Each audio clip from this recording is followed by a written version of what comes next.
defines your fate. Let me leave you alone. Eyes on me!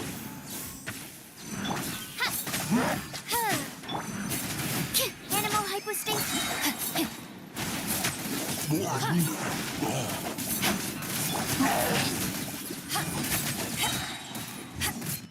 Wings of darkness, come, sever night from day. Ring cutter. To ashes. Animal test 6308. No rest for the wicked. Swirl, mark 2. Midnight Phantasmagoria. Stand clear. Let me leave you a verse. Eyes on me!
What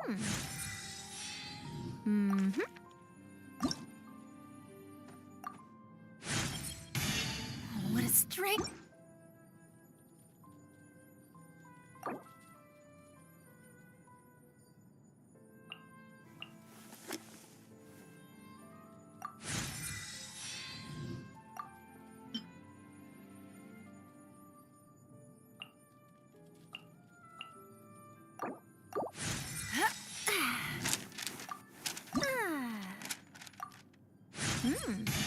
So this stuff.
Have you done this for other?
I'm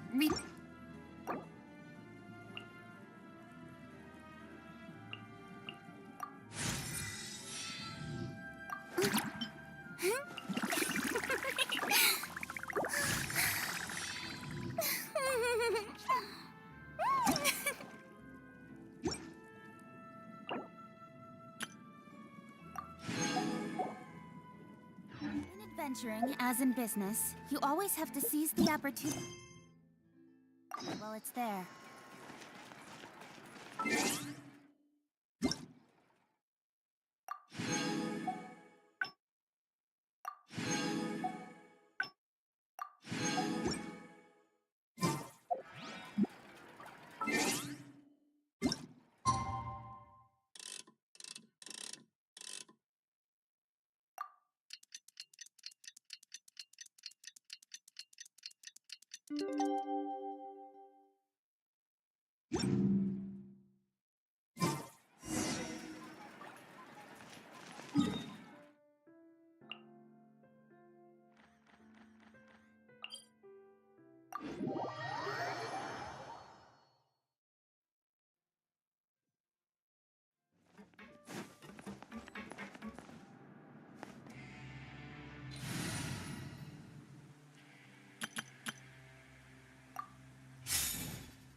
for a little rest after breakfast. Ah, this is the life. Wait a sec. Isn't something important supposed to happen today? Oh, today's our big day! We're supposed to leave the Fortress of Mirapede! Come on, we've got to go complete the release procedures now!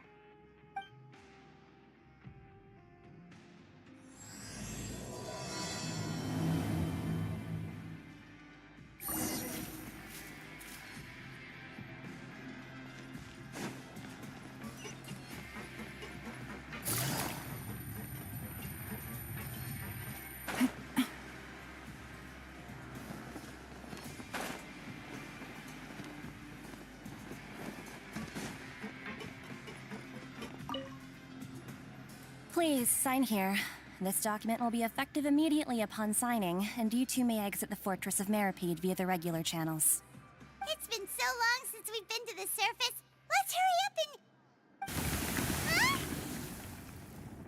and... What's happening?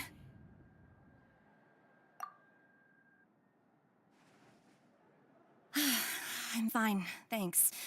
But I wonder what that tremor was just now. Let's go ask the Duke.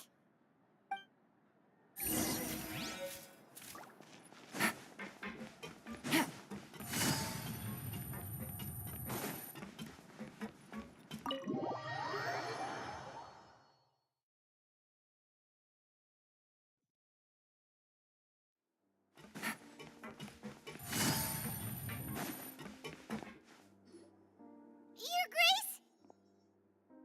Ah, good to see you two. Is there something you wish to see me about? Yeah, what was with that earthquake just now? Ah, that. The tremor didn't originate from the seafloor. In fact, it seems it came from the surface. Over the years of serving as the warden here, I've developed a sense for distinguishing between what occurs on the surface and what occurs underwater. Besides, the seal that Monsieur Neuvillette set in place won't fail so easily. So the fortress is okay? If you recall our last incident, if there really were a problem, there would be crowds of inmates in a panic right now. Huh, you've got a point. Okay, seems we need to get back up to the surface and ask about what happened. By the way, do you know what day it is today? I believe today is this month's pipe cleaning day. Wait, seriously? Ah, yes. Have you completed your release papers? Yep. It's you two. Are you leaving now? That's right! Today is our last day in prison! But now that Paimon says that, it doesn't feel like we were confined here. It's actually been pretty nice. Oh yeah, Paimon feels fond of this place now. Then be sure to come back and visit. I'll miss you. If you've signed the release papers, then you're free to go. The guards will escort you out. You're not going to see us off? I knew you'd ask. All right, sure. Let's go. Well, you actually agreed. No worries, you must be busy. Paimon was just joking. Ah, so you do have a polite side, I see. After being down here for so long, I imagine you must feel like you're lacking companionship. Shall I come along too? Yeah, don't worry, we'll come back to see you. Paimon really likes the cafeteria here. The chefs sure do know how to make good grub. I hope you won't be here as convicts the next time I see you. We'll do our best to stay out of trouble. Well, it seems our work in the Fortress of Mirapede is finished. That's the end of another chapter in our journey. And since Neuvillette was the one who asked us to come here, we should probably go report to him now. Next up, the Palais Mermonia. You're going to see Monsieur Neuvillette? Please pass on our kind regards. I'm sure just your regards will do, no? I believe it would be the polite thing to do. You're right. I've heard the Palais has been terribly busy these days. Tell him that I hope he hasn't been overwhelmed by the recent string of troubles.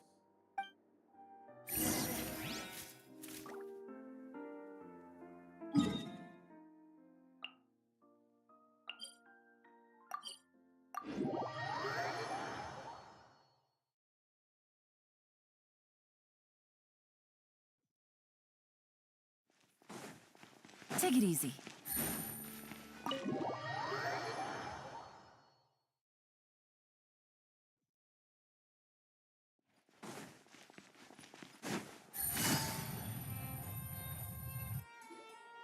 The Palais Mermonia sure is buzzing with activity today. Halt! Huh? Oh, it's you two. Apologies. Monsieur Neuvillette did say you'd be welcome at any time. Excuse me. Would you mind helping me take a look at this report? I'll be right there. Sorry, I've got my hands full here. You can see yourselves in. Everyone's so busy. Seems a lot has been happening.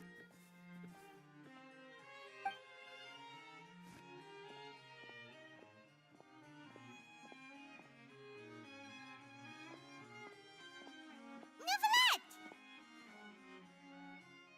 Hello. You've come at the right time, but you'll have to wait for just a moment, as there are some urgent matters I must tend to first. In the meantime, please, have a seat. If you'd like to have something to drink, let the Melusine outside know. That's all right. We just ate. Very well, then. Let's take a break over there while we wait for him to finish his work.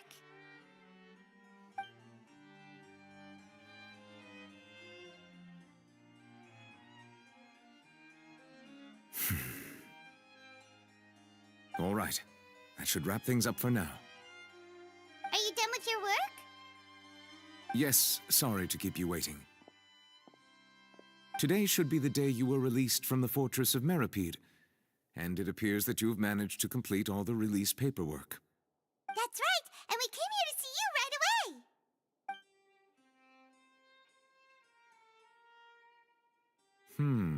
A massive whale. Do you have any idea what that might be? Judging from your description, that cannot have occurred in any ordinary waters, but rather something like the primordial sea. A whale of that size and shape cannot usually be found in the waters of Tevat. Therefore, we can only assume that Child is presently immersed in Paimon felt it too. We asked the Duke and he said it wasn't from underwater, so we figured you might know something about it. It turns out that I have just received a report about this particular matter. In fact, that's exactly what I was busy with a moment ago. The source of the tremor was here on the surface near Poisson. After the shaking stopped, the water levels in the Poisson area rose at an alarming rate. The water levels rose? Oh no! What about all the people there? Fortunately, the water levels only rose for a short period of time and have already returned to normal now. However, I still have a bad feeling about the whole phenomenon. If the change in water levels is connected with the leaking primordial seawater, then the situation in Poisson may be much worse than it appears. Navia should be in Poisson, right? We need to go check on her! I would also like to go there as soon as possible, but I'm afraid I can't leave just yet. We must immediately formulate disaster prevention plans for the surrounding coastal areas to avoid potential catastrophes. I'll have to ask you two to go to Poisson first. I'll meet you there to check on the situation once I've finished things here. There's no time to lose! Let's get going! Please be careful.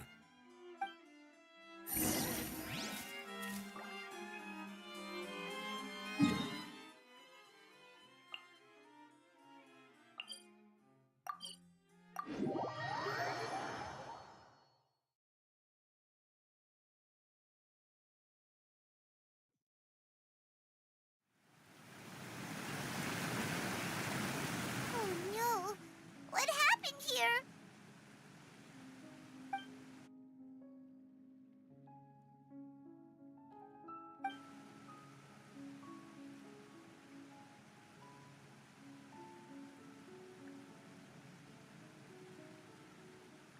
Navia should be around here, right? We need to make sure she's still... Paimon means we need to check on her.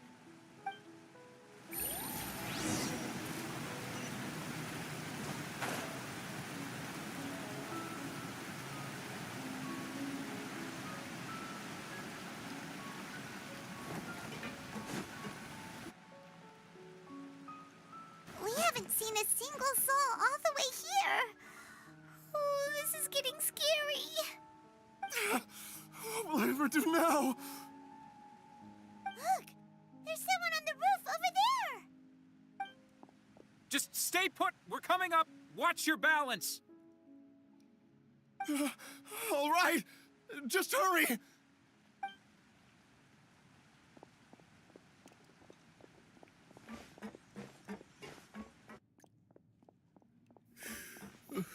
I'm not young anymore.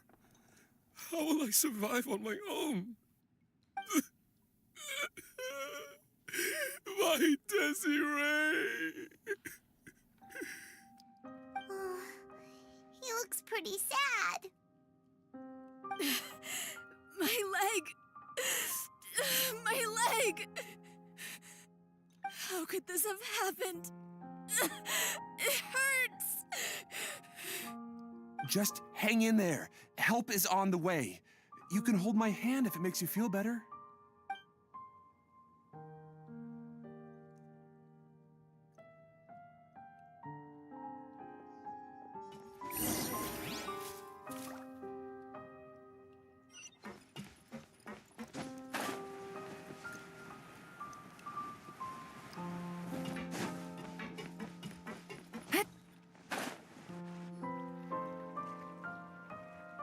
Oh, it's Navia. She's over there. Hey, Navia, are you okay?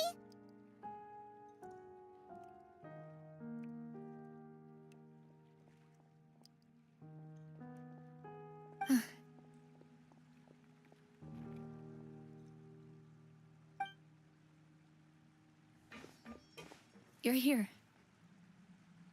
We heard there was a situation in Poisson, so we came as quickly as we could. Yes. As you can see, the water level suddenly rose. It caused quite the disturbance, in fact.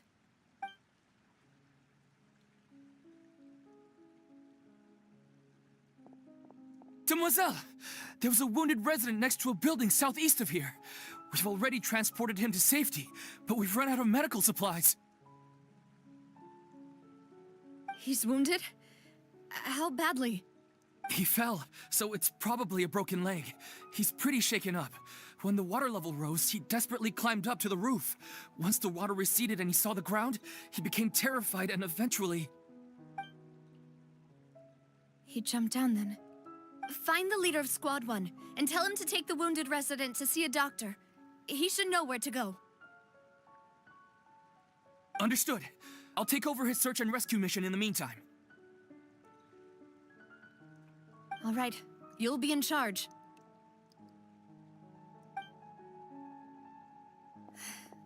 I'm sorry. Where were we?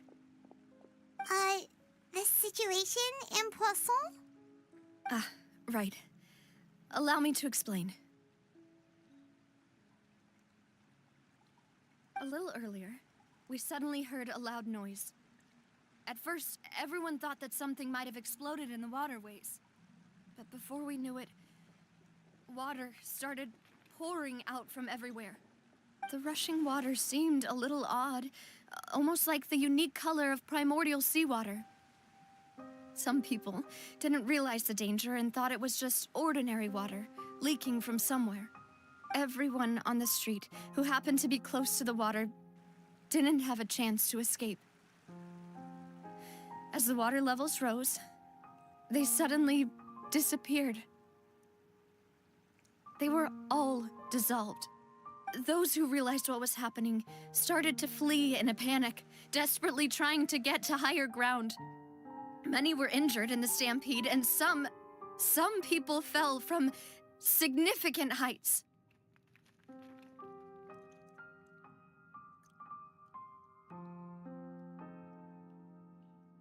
The Spina di Rosula initiated rescue operations as quickly as possible, but there have been a lot of casualties.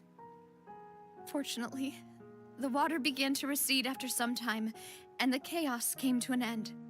The water that flooded the area contained primordial seawater, so the lower levels of Poisson are still hazardous. To ensure everyone's safety, I've asked the people there to leave as soon as possible. No one knows if this could happen again. All we can do for now is try our best to help evacuate the residents. We still haven't completed the head count, but we'll have some numbers soon. How awful. And all of this just came out of nowhere. It was quite frightening indeed. I only wish that everything that just happened was a bad dream. Is there any way we can help, Navia? Thank you for being so willing to help in a moment of crisis like this. You don't know how much it means to me. I really can't express how grateful I am.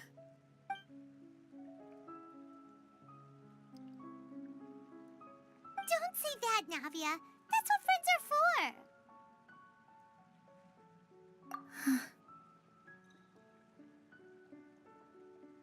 Demoiselle! We've got a situation here! I'll be right there. Sorry, I need to go for now. And off she goes. Seems it might be a while before she can take a break.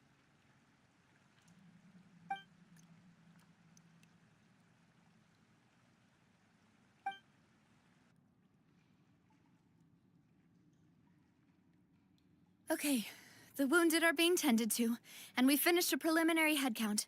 More support has just arrived, so I suppose I finally have a moment to focus on my own matters.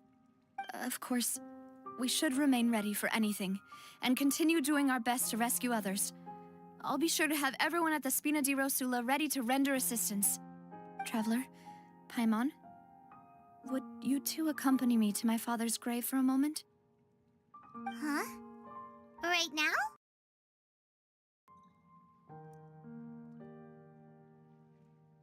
Thank you.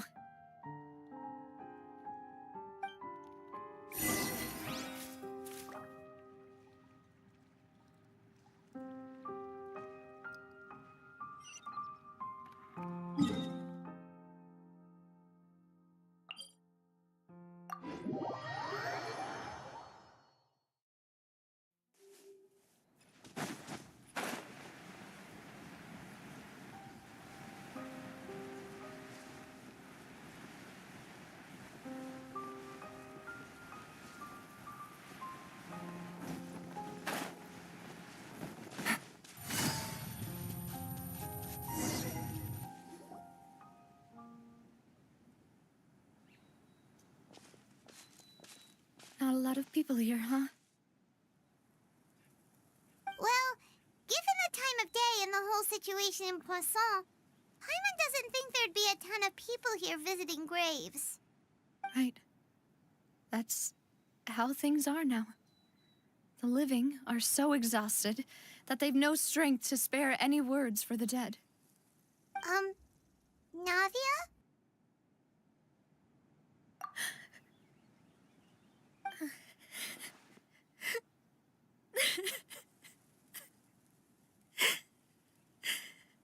Navia, what's wrong?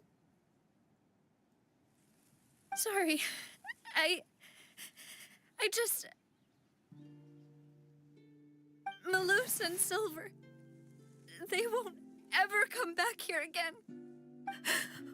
What should I do, Papa? Huh? What happened to them? Everyone agreed on the rescue plan, but still, I was the one who initiated it. They were helping evacuate the residents, but they couldn't leave in time. And they were caught in the seawater.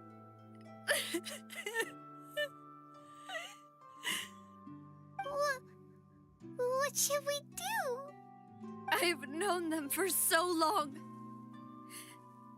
And I know they weren't afraid. But I could at least hold a funeral for my father. And I know where he rests. But as for Malus and Silver, they're just gone. I just can't.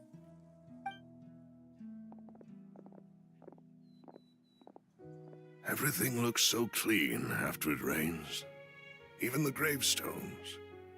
I didn't expect that you'd enjoy a glass of red wine in front of Master Callus's grave. I can understand. Besides, the scenery here isn't half bad. See, it's not just me. I always want to bring something when I visit Papa. Perhaps we might even have a picnic. He wouldn't be angry, would he? How could Master ever be upset with you, demoiselle? Yet the cemetery is the home of those who have passed, is it not? Everyone ends up here sooner or later, no matter who you are. Buying yourself a plot in advance, are you? No need yet. But when I do, I hope you'll let me be buried beside Master Callus, demoiselle.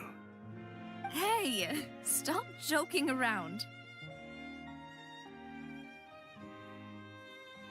I'm quite serious. That way, it will save us both the trip to see each other whenever you visit your father's grave. That makes sense. In that case, could I be buried on his other side? After all, besides you, demoiselle, the two of us could certainly be considered Master's closest companions, no? Personally, I believe we fill those shoes just fine. Why are you bringing this up all of a sudden? Seriously. All right. I'll remember your requests. But I'd really prefer not to talk about this stuff. And what do you mean by saving me a trip? I'd make the journey even if I had to visit you two somewhere else. I'd promised to let them rest in peace here. But here I am breaking that promise. I'm sorry for letting you see me in a mess like this. I don't usually cry, really. Paimon doesn't know how to help you feel better. But, well, she understands how you feel. I'd always thought I could make my wishes come true. But now that I think about it, that never solely relied on me. Many things can only be accomplished with someone else's help. Malus and Silver have helped me so much. But by contrast, I could do nothing for them. I'm so sorry. You can spend as much time as you need here, Navia. We'll stay with you. Thank you. Right now, you don't know how much that means. By the way, you can have a look at this. It's a list of victims from the incident that took place here. Obena, Khan, Burnett, Giverny, Francine, Karina, Daisy Ray, Joinville, Julianne, Esson, as well as Malus and Silver. So, everyone else is safe. But still... It's okay. I know what you're thinking. And you're right. We lost Malus and Silver. But we were able to save more than we anticipated. The overall outcome indicates that the cost was worth it. Right! Don't think that way, Navia. One person might be saved at the expense of another, sure, but that isn't something we should ever consider a trade. Malus and Silver were not the price for saving anyone. They're heroes. You're right. Thank you, Paimon. What you said just now was pretty amazing, actually. I'll remember your words. Oh, really? Seems you've become more eloquent in the time since we last met. The knave? What are you doing here? Is everything going well on your side? Yes, my people are carrying out the mission according to your request. All the residents of Poisson have been evacuated, and we're preparing to relocate them to higher ground. As for these supplies, we have everything taken care of. There is no need to worry. Thank you very much. Wait, do you two know each other? We just met recently. Right, Miss Navia? Usually, I would call this a coincidental encounter. But that doesn't quite fit this time. Besides, it never even crossed my mind that a Fatui Harbinger would come looking for me. Thanks to the Knave, Spina di Rosula received generous support from the Fatui, which allowed us to complete the rescue and evacuation work so quickly. Mutual aid is essential to fostering positive developments. We were already in the area, in any case, so it was nothing. That said, I must say that you're a lot sharper than you let on. I'm sure you understand what I mean. I apologize for all the ways in which I tested you previously. We've never worked with a Fatui before, and it's extremely important for us to know who we're working with. My subordinates have reported that Fatui soldiers have been observing water levels and taking head counts in various locations. I hear that they've also prepared a large amount of emergency supplies. I'm quite surprised. This is nothing to brag about, nor do I intend to. It is simply the way of powerful organizations to act forcefully, whether they are doing good or ill. You've witnessed that firsthand, in any case. As I've told this traveler before, I know of the prophecy, and I intend to prevent the impending disaster. Lending your organization a hand was a natural first step in accomplishing that. As such, do not be troubled by this token of our sincerity. Perhaps one day, you'll also be able to help me in the same way. Without your help, there would have been many more casualties. I won't forget your kindness. Furthermore, I sincerely regret what happened to Malus and Silver. I only wish that my people could have arrived a little earlier to prevent this from happening. Don't say that. You and your subordinates did everything you could. As Paimon said, Malus and Silver didn't choose to sacrifice themselves for any specific person. And they weren't the price paid for other salvation. They chose to become heroes themselves. I've never liked hearing people put it that way. It's like trying to relieve pain by saying some noble-sounding words. But right now, there's nothing more suitable. They really did become heroes. You're right. I'm sorry for your loss, Miss Navia.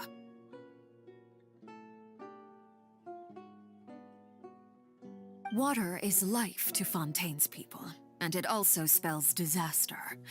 It's no wonder that people always say that prophecies represent fate. Fortunately, I've never been one for such opinions. So, you're one who will try to change fate, then? Of course. That is why I'm going to Hotel Bouffe de Thé. I still have some things to take care of, and the children need my attention. By the way, Traveler, Paimon, one more thing. All right, then we'll just... Huh? This isn't right. Paimon thought you would ask us to walk with you for a moment so you could tell us something in private. That is a clever and useful conversation technique, which I do like to use when necessary. But there's no need today. It would not hurt to have Miss Navia listening in. Traveler, I'm sure you remember that I said we could work together when we had the chance. You and I both know that there may be issues with the Primordial Sea. Previously, it was the Fortress of Meripede's sluice gate, and this time it was the water levels in Poisson. These are both signals. Indeed. Allow me to share the latest intel I've received from the House of the Hearth's intelligence network with you. During some recent investigations, a child claimed to have discovered some ruins near Poisson. The ruins date back to ancient times, and seem to be worth investigating in many ways. Judging by the dating of the ruins, they may be related to the prophecy and the coming crisis. The situation is becoming more urgent, so any pertinent information will prove extremely precious. My people initially came to prepare for ruin exploration. Unexpectedly, this disaster struck, and at present, we're all busy prioritizing the rescue effort. So that's why the Fatui were already in Poisson. I wanted to take the children along, but unfortunately, Linny, Lynette, and Fremine have all been dispatched to higher ground to assist affected residents. Linny told me that outside of the house, the person they trust most is you. Which is why I want to give you this task.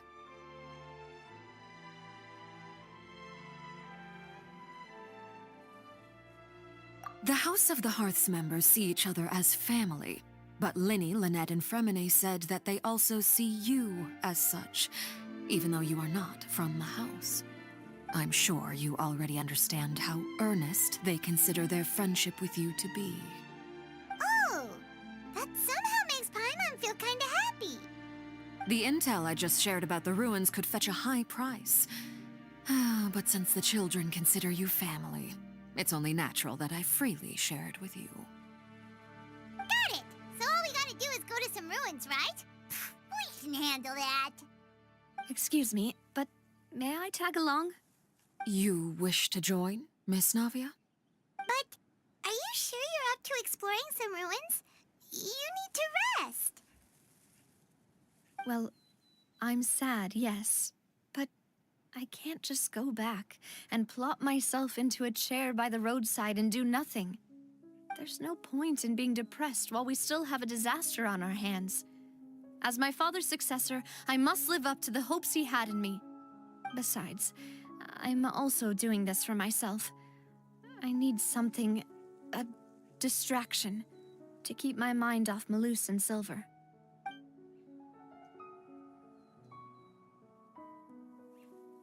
Since you put it that way, I have no objections. What do you say, traveler? All right. The ruins are to the south of Poisson. Here's the map. Okay, the three of us will handle it. Come on, let's pack up and get going.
So, are these the ruins the knave was talking about? Whoa, talk about old. They seem to be pretty ancient, all right. Let's go in and have a look. Just be careful.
Take it easy.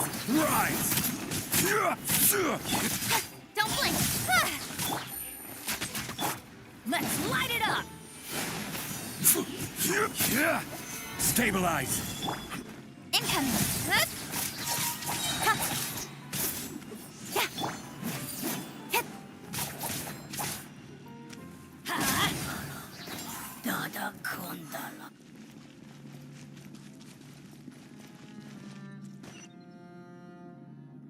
Floor here isn't safe. Adventure time.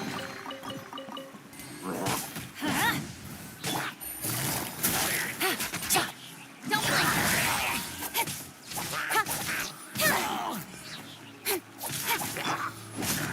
Off we go.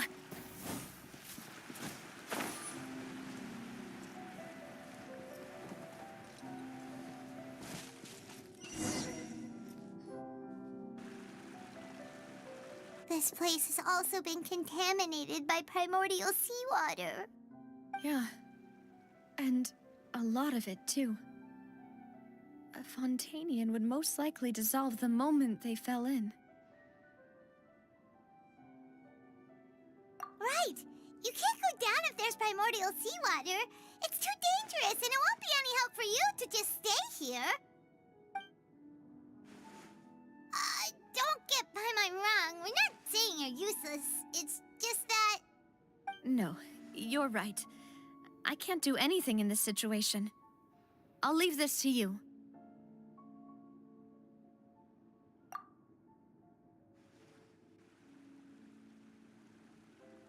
That complicates things.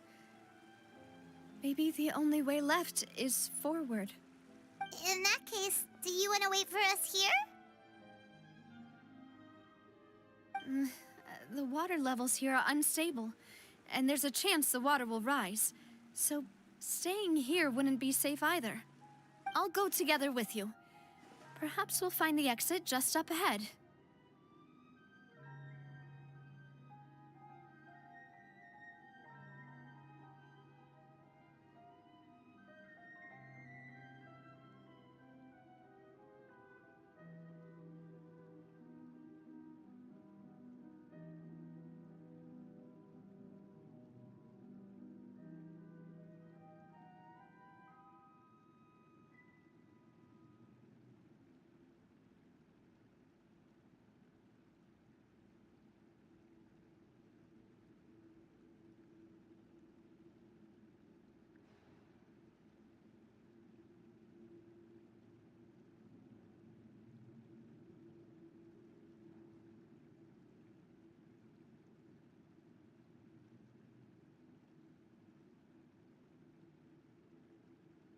All right. Come with us for now, then, but please be careful.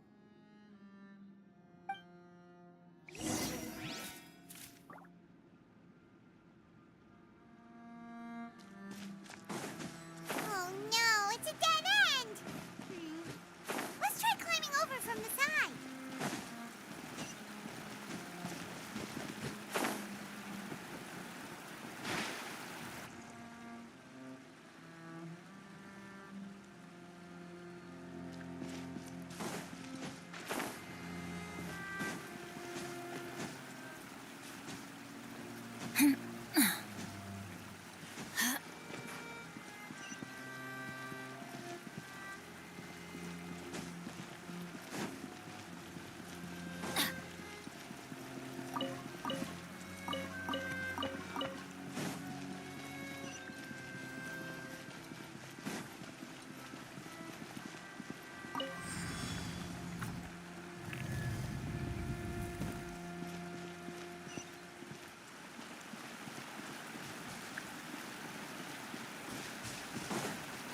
We go!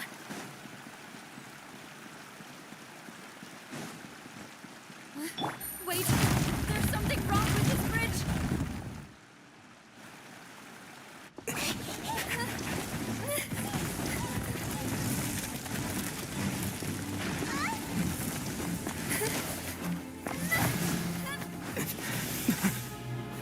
Novia!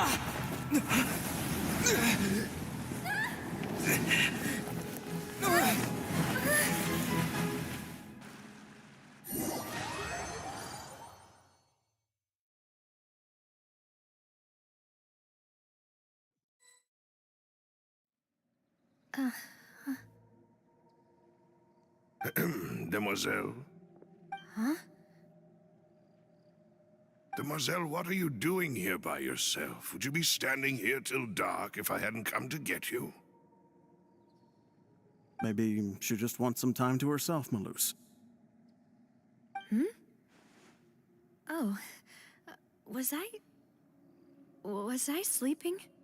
Yes, it would appear so. I must be tired.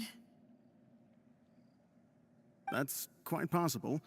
However, you were the one that suggested we go out for a walk. Oh, right. I nearly forgot. It must have slipped my mind when I dozed off. I haven't had a nap today yet. Have I? This is a familiar feeling, yet something's a little strange. Is something the matter, Demoiselle? Oh, no. No, I'm fine. I was just trying to recall why we came out for a walk. Do you remember Mr. Giverny? He'd requested our help before with foreign merchants who had a debt dispute with him, and we'd resolved the matter not long ago. We were headed to see how things were going with him at the moment. Ah, right. Yes. I remember now. Oh, Miss Navia. Ah, Mr. Maloose. And Mr. Silver, too. It's good to see all of you. How have you been? I've been great. Thanks to your help, those bothersome merchants finally realized that I wasn't the one they were looking for. Why, I wasn't even the guarantor for that person. They were knocking at my door day and night. Even my neighbor, Obina, was getting fed up with them. Sometimes force is required to calm someone down and get them to listen to what you have to say.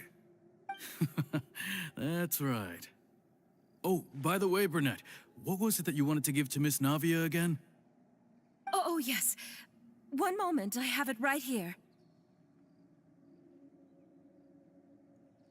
Miss Navia, these are some flower seeds that I prepared. Please take them. They're a very good variety, and they'll become very big and beautiful once they bloom. I don't know what we would have done without your help, so this is a little token of our appreciation. I hope you won't refuse. Ah, did you cultivate them yourself? Thank you so much. I'll certainly take them. Maloose, we do still have some empty flower pots at home, right? Why, we can have as many pots as you'd like, Demoiselle. Perfect. In that case, we'll swap out some of the decorative plants for some of Mrs. Burnett's flowers. Very well. Wait. Something seems to be off here. Excuse me, madam. If I'm not mistaken, your name is Burnett, correct? That's right. Is something wrong? No, it's nothing. This is the first time we've ever met, but your name seemed familiar to me. I must have heard it when I was discussing things with your husband previously. I've heard this name before. Sometime recently, I'm sure of it. And why are there so few people around here? Where did everyone go? We must mind the time, Demoiselle. We still have important things to attend to today. Huh? We do? Like what? Well, now, did you forget? Miss Navia, here you are. I've been looking for you. Please, come to the Opera House. Your trial is about to begin. My trial? Wait, why would I need to go to the Opera House? Yes, she's right, Demoiselle. It's just about time now, so we should get going. Oh? All right then.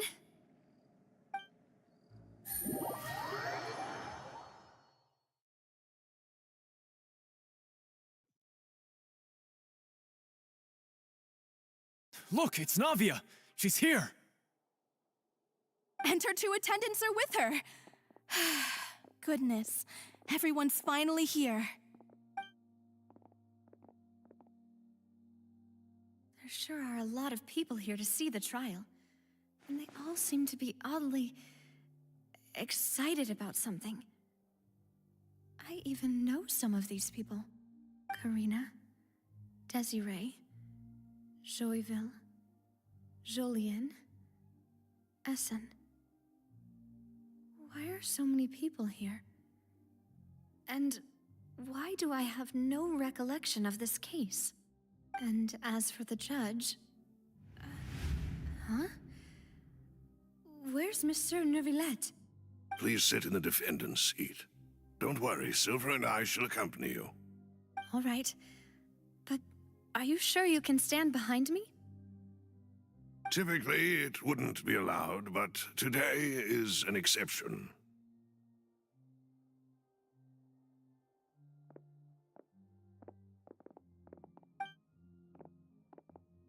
Hey, what kind of place do they think this is? Come on, do they have any idea what they're doing? Seriously. Enough with the whispering! Could someone please tell me where Monsieur Neuvillette is? And why I'm standing trial? My dear Miss Navia, have you not yet realized what you've done? In that case, allow me to explain. As all here know, you are Master Callus's successor, the head of the Spina di Rosula, someone held in high regard by every soul in Poisson. After you took over the Spina, you treated all of us just like the late Master Callus had. If anyone in need reached out to you for help, you responded. Not only you, but your butler, your subordinates, nearly everyone in the Spina di Rosula fought for the well-being of those in Poisson. Wait a moment. Aren't you just proving that I'm a good person? Yes, correct. Absolutely right. And that is why you stand accused. You have helped so many people get through so many difficulties. You are one with us. We are inseparable. We are one big family, all of us who are from Poisson, inextricably linked. And with you being so important, we couldn't possibly do without you. Therefore, this fair and honorable court shall declare you guilty, and you shall stay here. You will be together with us forever. Huh? What are you saying? Everything you have said is correct. I have indeed done a lot for my hometown, and I would be willing to be with you all, but what is the purpose of having me stand here like this? What is there to discuss? Ah, well, if that's what you think, then I have no further comments. How wonderful, Miss Navia!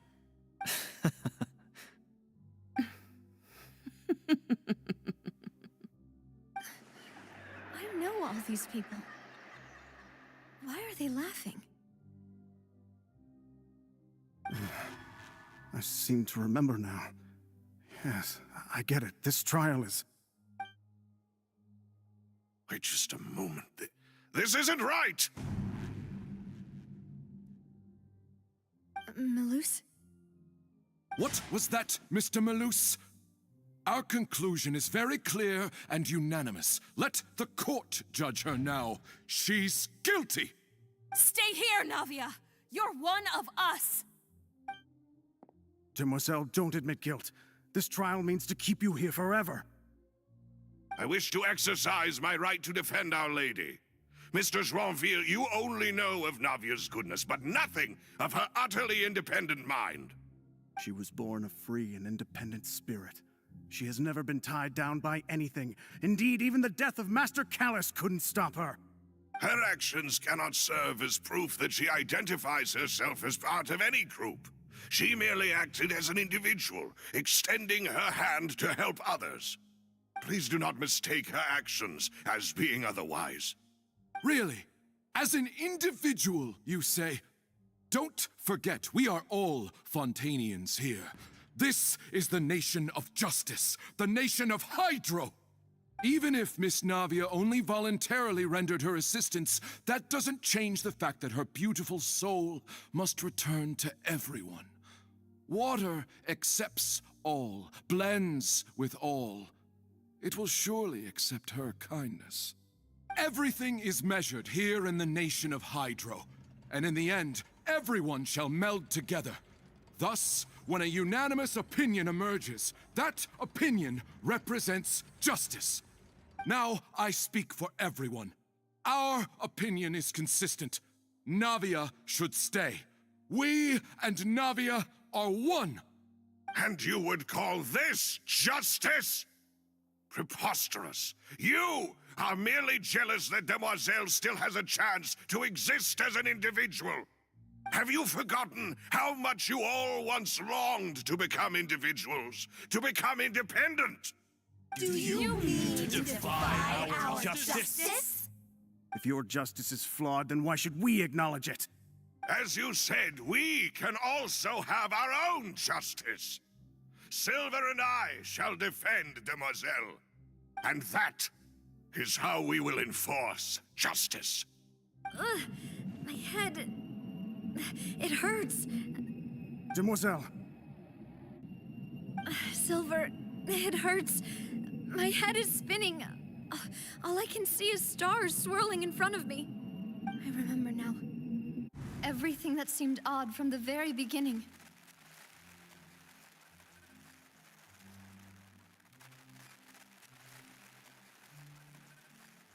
Karina, Desiree, Joyville, Jolien, Essen, and Mr. Giverny and Mrs. Burnett, who we met earlier.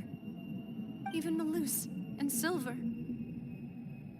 I don't want to admit it, but they're all dead. Don't be afraid, and don't admit guilt. We will protect you to the very end. Absurd! Who are you to say that she cannot be judged?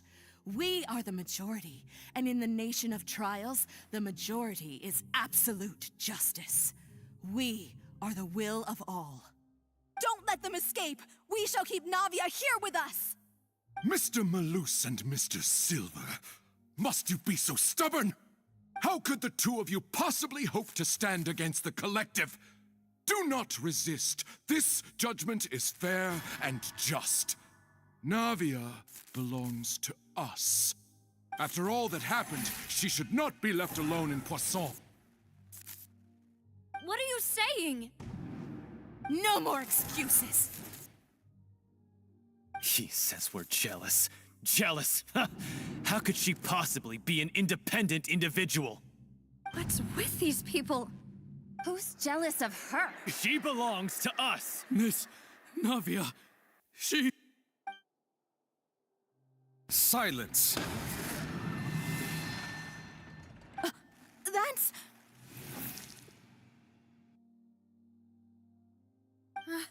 Monsieur Neuvillette! Such commotion is prohibited in the court. The accusations you just presented are nonsense and cannot constitute a proper trial. The court will adjourn for the rest of the day. In this, I shall hear no objections from any unauthorized party. Our thanks, Monsieur Neuvillette. Please leave with me, Miss Navia, while there is still time. But... Go on now, Demoiselle. This is your only chance to leave this place. What, can't bear to leave us behind or something? Malus. My apologies. I couldn't resist making one little joke once I realized that this shall be our last goodbye. Malus... Silver... Quickly, you must come now. Goodbye, Demoiselle. Farewell.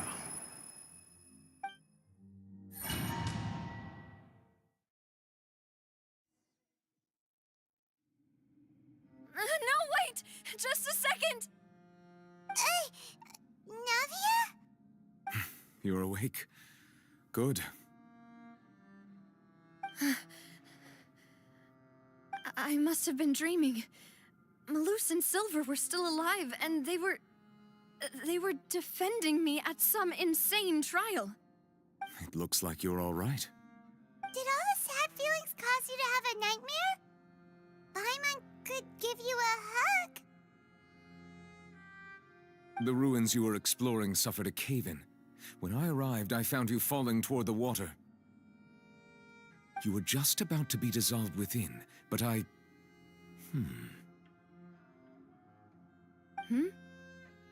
What is it? I think I saw 2 Oceanids protecting you. It was only for a moment, perhaps even a fraction of a second, but they gave me the chance to retrieve you. Were it not for their intervention, I would not have been able to rescue you before your consciousness dissipated. Wait, did you say Oceanids?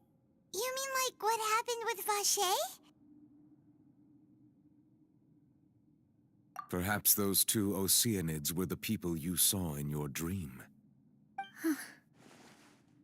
I always told them that they didn't have to protect me. To think that they'd keep doing so even after death.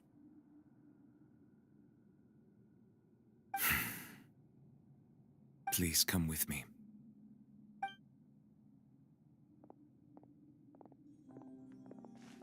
Neverlet, are you okay? Oh, I am quite all right. Perhaps there's something we could chat about? Why do you look so stiff all of a sudden? Oh, Paimon knows. You're the type who feels awkward when there's nothing to talk about, right? I merely thought that we should give Navia some time to herself. Huh? Why didn't you just say so then? Don't you think it's even more awkward to call us over like this and then have nothing to talk about? I suppose so.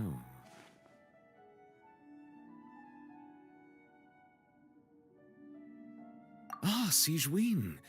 I hope all is well with her these days. Her work in the Fortress of Meropide has not been too much for her, has it? No way, don't worry. She's doing fine down there. She's an amazing head nurse. I see. Well, that is good. I have always worried that Sigewinne would need a lot of time to understand the world of humanity, just as I have. Oh, and the Duke also says hi. Even though Sigewinne made him do that. He hopes that you haven't been overwhelmed by all that's happened lately. Thank you. I have indeed been busy lately, and I also hope that everything is going well in the Fortress of Meropide. He still doesn't know what to talk about.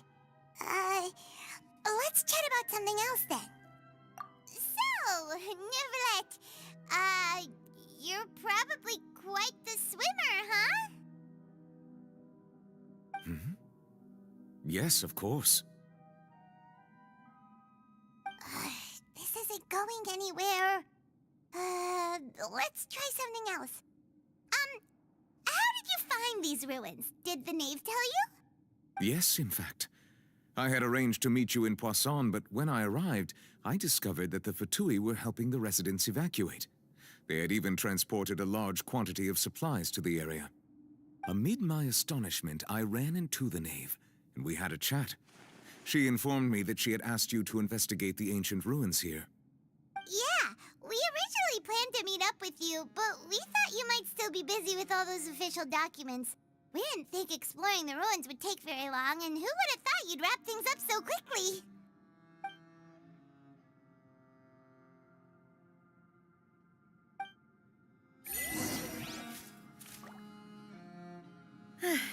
I'm sorry to have kept you all waiting like that. I'm feeling much better now. I guess we should get going again. Will you come with us, Monsieur Neuvillette? Yes, if you wouldn't mind my company. All right! Another one joins the party! Let's get going then! Yeah. Busted. Incoming. Hey! Let's light it up! With sword comes shadow.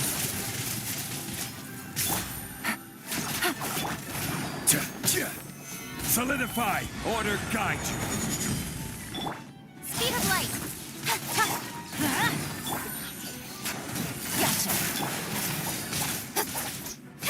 Don't blink.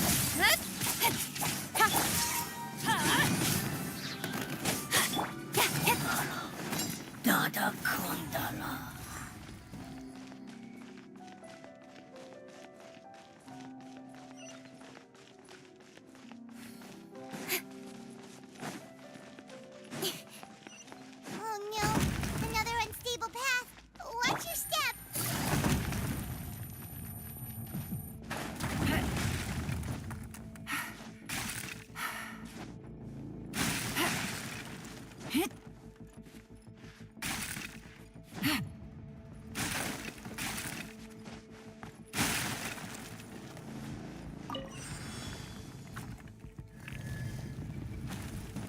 Take it easy. Watch out! There are rock slides! That Stabilize! teamwork is great!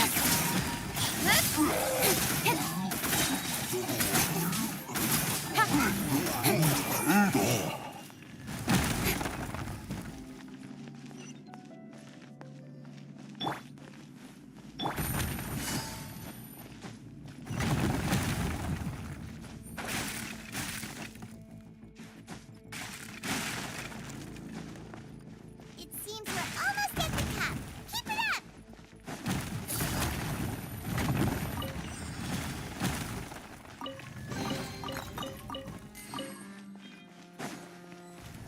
I will have order.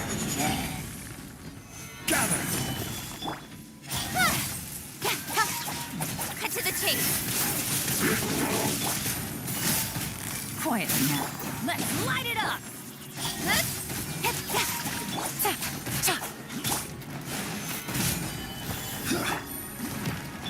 Incoming. Everybody stand.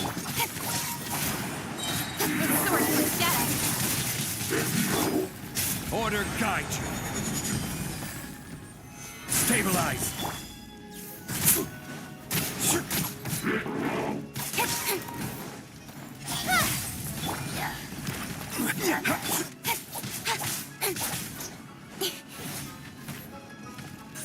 Don't blink. Hey! Crumble! Gotcha. Incoming. Rise!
Adventure time.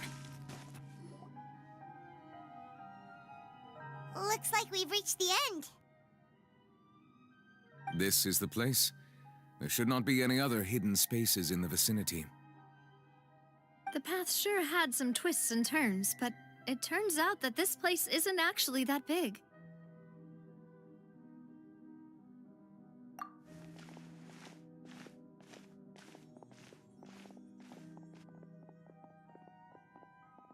Stone slates.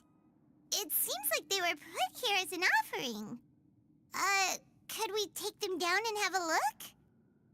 Perhaps we should just leave them be for now.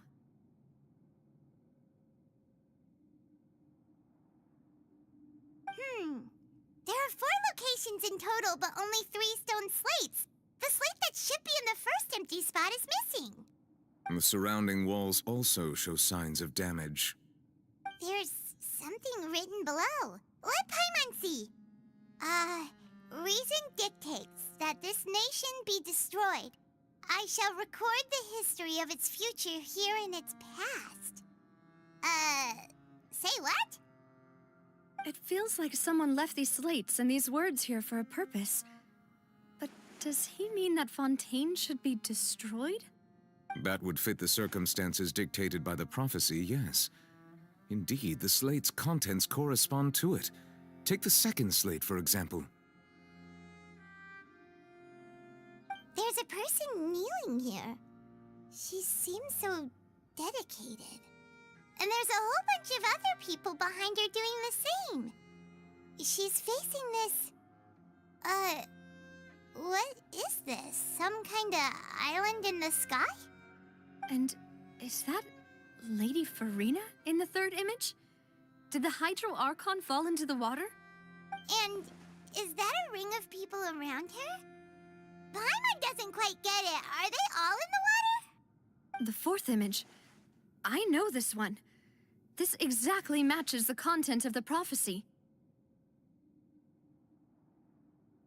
The people will all be dissolved into the waters, and only the Hydro Archon will remain, weeping on her throne.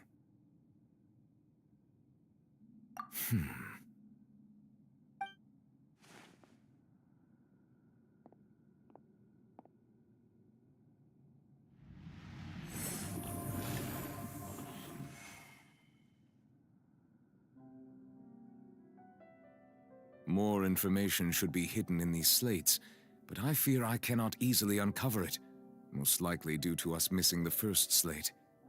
I am very sorry. Don't blame yourself, Monsieur Neuvillette. Deciphering ancient stone slates isn't one of your duties. Ooh, Paimon's getting the chills just looking at these slates. This says that it's the history of the future, right? That means the prophecy's sure to come true.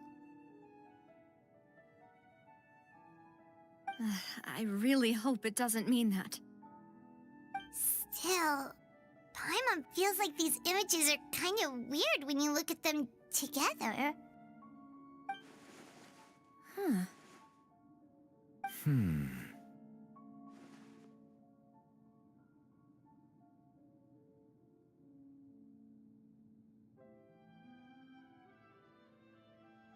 That's right!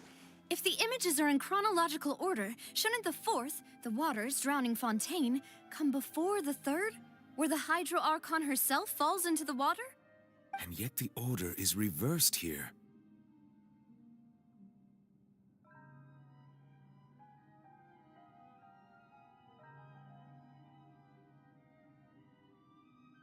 If we go by timing, Lady Farina only emerges in the third image. That means that the person in the second image might be the previous Hydro Archon. Egeria, then. I had never met her, but her appearance here does match the records. The previous Archon kneeling before the floating island in the skies, as if confessing a sin. Did she herself commit that sin? And if not, why would she be in such a posture? Also, I'm still wondering why these ancient stone slates are here at all. Judging from their contents, could this place be the origin of the prophecy? Does that mean that someone, or some people, once saw these slates? But who would have created these slates and left these words here?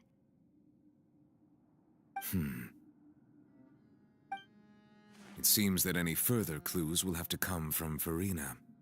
In that case, there's no time to lose.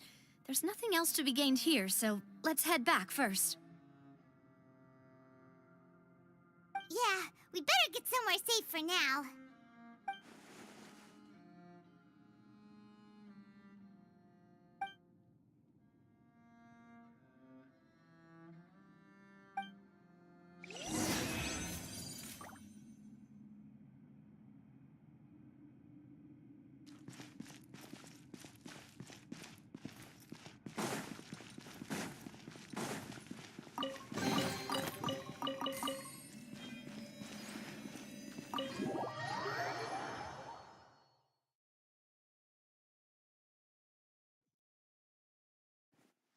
Let's split up here.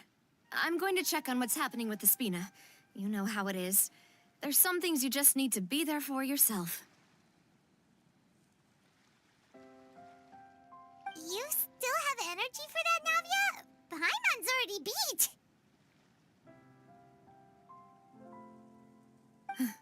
Just head back to the Fleuve Cendre and have a rest then. Thanks for keeping me company all this time. I'll depart as well. Thanks for your hard work today. Rest well, everyone. Traveler, I will go talk to Farina tomorrow morning to ask about the stone slates. I'm sure that you're concerned about this matter as well. If you have time, drop by my office. I will share the results of our discussion with you. Are you really gonna talk to her about this directly? Will that be a problem? Paimon's getting a little scared now that it's come to this. She has long been harboring secrets and will not give them up easily, which makes it all the more my duty to ensure that she understands the present situation. All right, we'll leave it in your hands then. You're probably the best person to talk to her anyway. I will be carefully considering my words tonight. Traveler, Paimon, our safe house at the Fleuve Cendre is always open to you, as ever. So please don't think you're an imposition. All right. I'll be on my way then.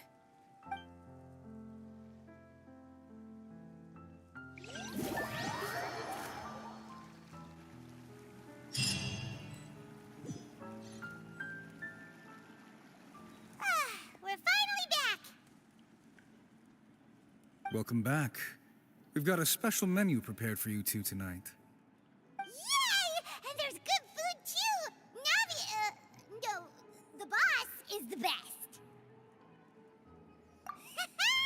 Ooh, desserts! Nice, these are all Paimon's! Paimon's already starting to forget what happened today. Oh, that voice. Is that who I think it is? Huh? It's you two.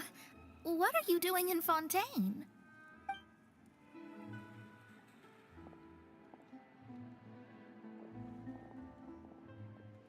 Mona?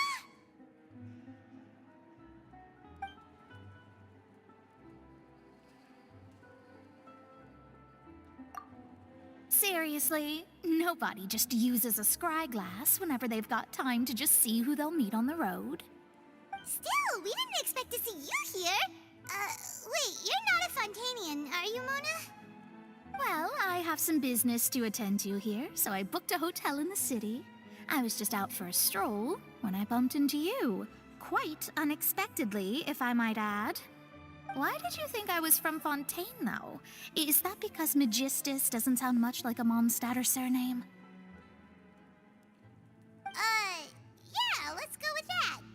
Well, I used to have my own surname, which was, well, some other thing. Either way, the old hag told me when she took me as her disciple that the first step to being a great astrologist's pupil was to change that name. There was nothing for it, really. She really is amazing at astrology, so I changed my name to what it is now according to her wishes. To my surprise, however, Magistus is not the name of some ancient house or clan. It isn't? Nope. Although it is used by us in place of surnames, it generally just means great. Wow! Imagine including a boast in your name. Wait, are you gonna have to put that into your genealogy as well? I reckon so. In any case, I'd give my disciple a name like this as well, if I were to take one. Astromancer Barbeloth Trismegistus. Whoa, that's a long one.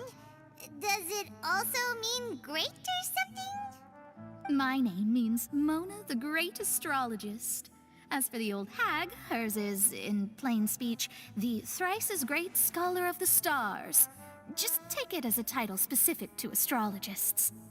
Thrice as great? That's so petty. I know, right? That's just how she is. She used to call herself Magistus, actually, but when she took me in, she changed her name to Trismegistus. Talk about excessive. Magistus is thus the calling card of our school, so to speak, which makes it about the same as a surname. It's all right if you don't get it. You can look into it further should you need to study astrology more deeply. That sounds terrible! But anyway, you're not Fontainian, are you, Mona? You're from Mondstadt, right? Well, I was born in Mondstadt, yes. My parents migrated to Dorman Port, and I traveled with the old hag for a while, after which I settled down in Mondstadt City. Oh, that's a good thing then.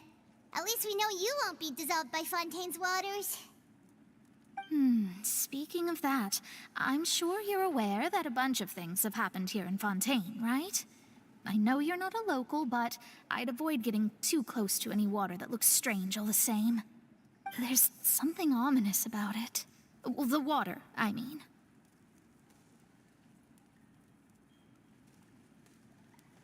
That was the main reason, yes. Just a while back, the Steambird invited me to take part in a panel and speak about the circulation of the prophecy as an astrologist. The invitation was sent quite early on. I don't think anyone expected Fontaine to be in this much trouble. What do you make of that prophecy, Mona? Just tell us what you think as an astrologist. Your word would go a long way to make things more certain and less scary. What I can tell you is that I'm an astrologist, and that this prophecy concerns the fate of Fontaine, even that of Altivat. Ascertaining this is akin to reading the fortune of the whole world. I'm afraid that this is not something that just anyone can do. If I could do it, you would no longer call me an astrologist, but a visionary. But on the flip side, the prophecy is so huge and powerful that it must surely come from a powerful visionary. Its contents involve the fate of the world. Disregarding it would be a mistake. A visionary? Sounds really powerful and all, but does such a person really exist? Of course. The old hag could do it, and I'd bet there are others amongst those Hexenzirkel colleagues of hers who could do something similar.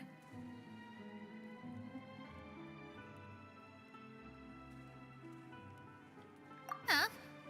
Are you sure? All right, I'll help you. It isn't often that I see you with such a serious look on your face. I'll tell you once I hear back from her. Thanks, Mona! You're amazing as always!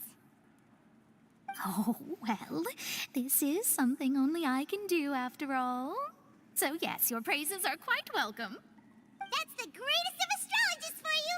Of all the people we know, you know the star's the best! Indeed. That's the spirit. Oh, sorry. I came to see what all the commotion was about. If there's anything you need, do not hesitate to inform the Spina di Rosula. Oh, whoops. Guess we were getting a little too carried away there. Well, I'll go tend to my own business now. If I receive any news, I'll be sure to come find you two again. And there she goes, quick as rushing water. And here we are with the Spina guy giving us suspicious looks.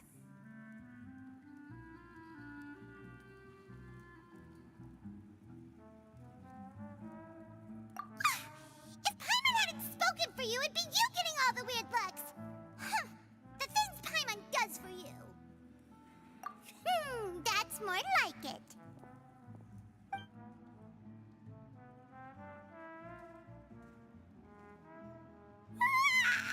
Good morning. To be honest, Paimon's still feeling kind of sleepy. But it's time to get up, traveler. We agreed to go see Neuvillette, so let's pack it up and get going.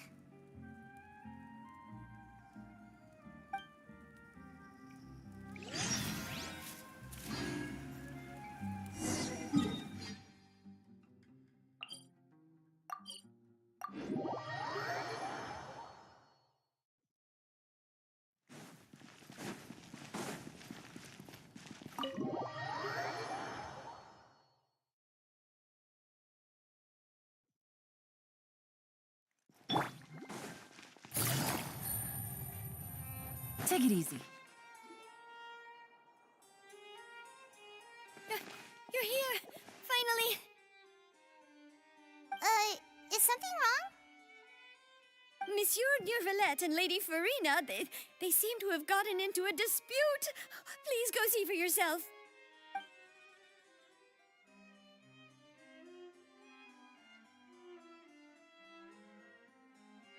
Like I said, I've already explained everything.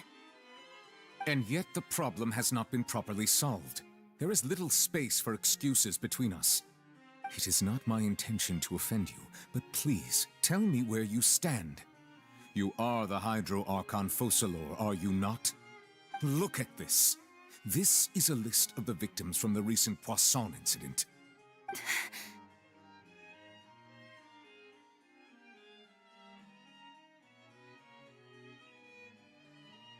You mean... they're all...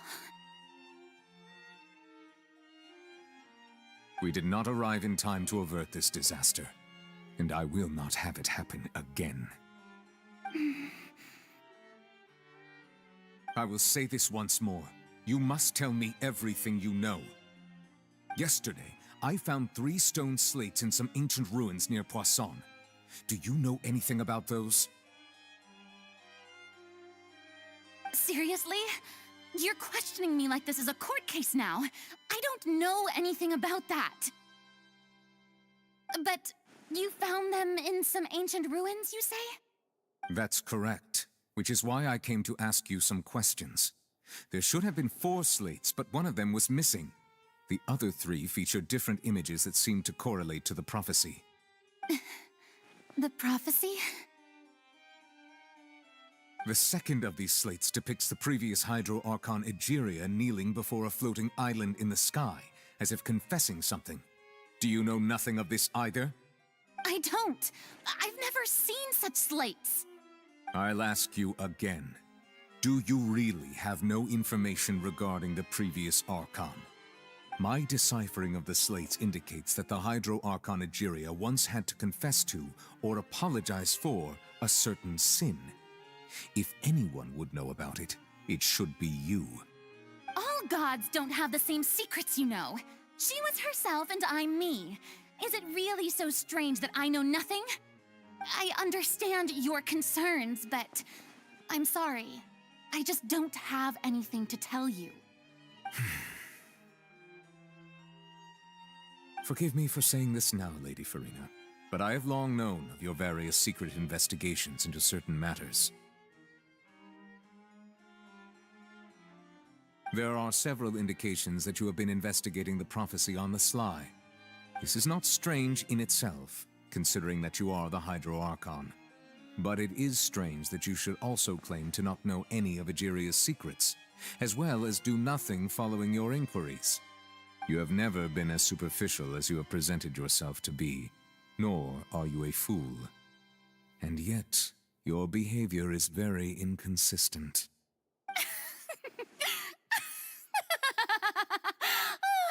So you've been watching me all this time, have you?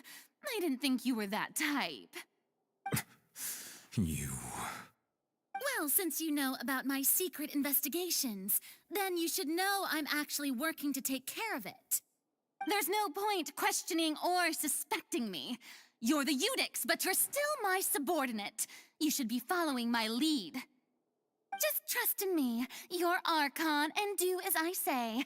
Never mind whether you can truly convince yourself to or not. It'll all turn out fine. That's all I have to say. We do not discuss this matter again.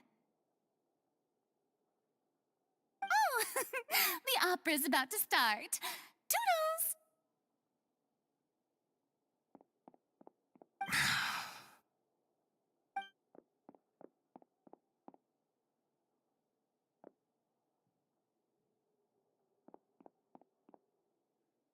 Did Farina not notice us standing by the door?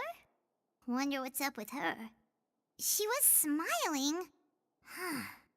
She didn't seem in the mood to care if we were listening in or not. I assume you've been outside for a while now? Oh, you noticed. Seems Farina didn't even realize we were here. She was in a great panic, though I cannot discern the reason. Our discussion reached impasses time and again, a state of affairs that we cannot allow to continue. Still, I do not understand. Dialogue is the basis for understanding, so why did she keep refusing to engage?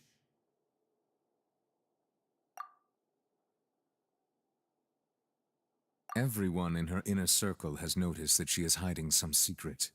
The issue is her attitude. I fear that she will not reveal anything unless absolutely forced to.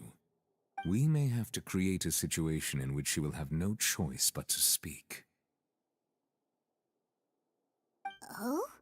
Like what? Normally, people will only reveal the truth when standing trial. Perhaps we must have the Hydro Archon experience just such a scenario. But Farina's seen so many trials, and she's really good at dodging questions. How do we make sure that she won't just slip away at the first chance she gets? We will need to consider this thoroughly, join forces with various parties, and then do what we can. If at all possible, I would prefer to recuse myself from this affair, but we must prevent the prophecy from coming to pass. This may be cruel to her, but all Fontaine is in crisis. The information a god possesses is too precious, and so we must take a chance on this. But who will lend us their aid to do such a thing?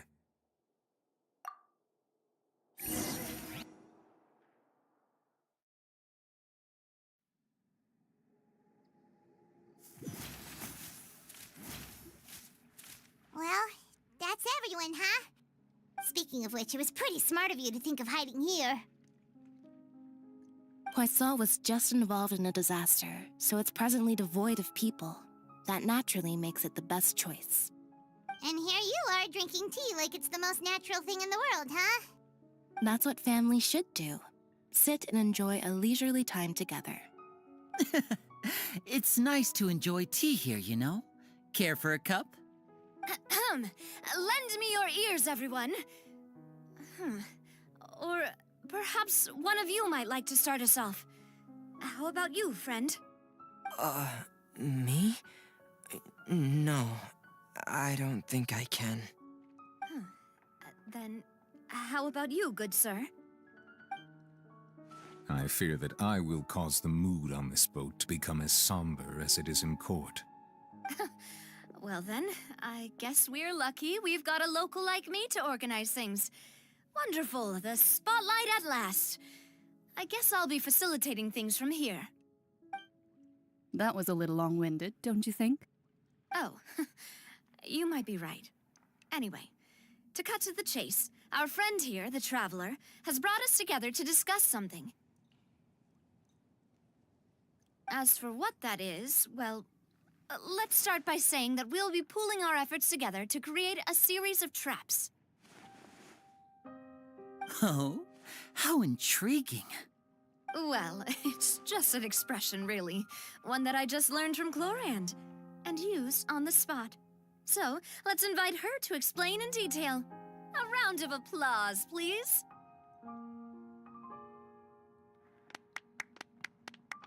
Huh? Didn't you say that you would be facilitating this? Oh, come now. Your work doesn't involve much public speaking, right? This is a good chance to practice. You might even pick up some fancy oratory tricks to impress your boss with in the future. I see. And what does my boss say? He is glad that you consider him your boss. Do go on.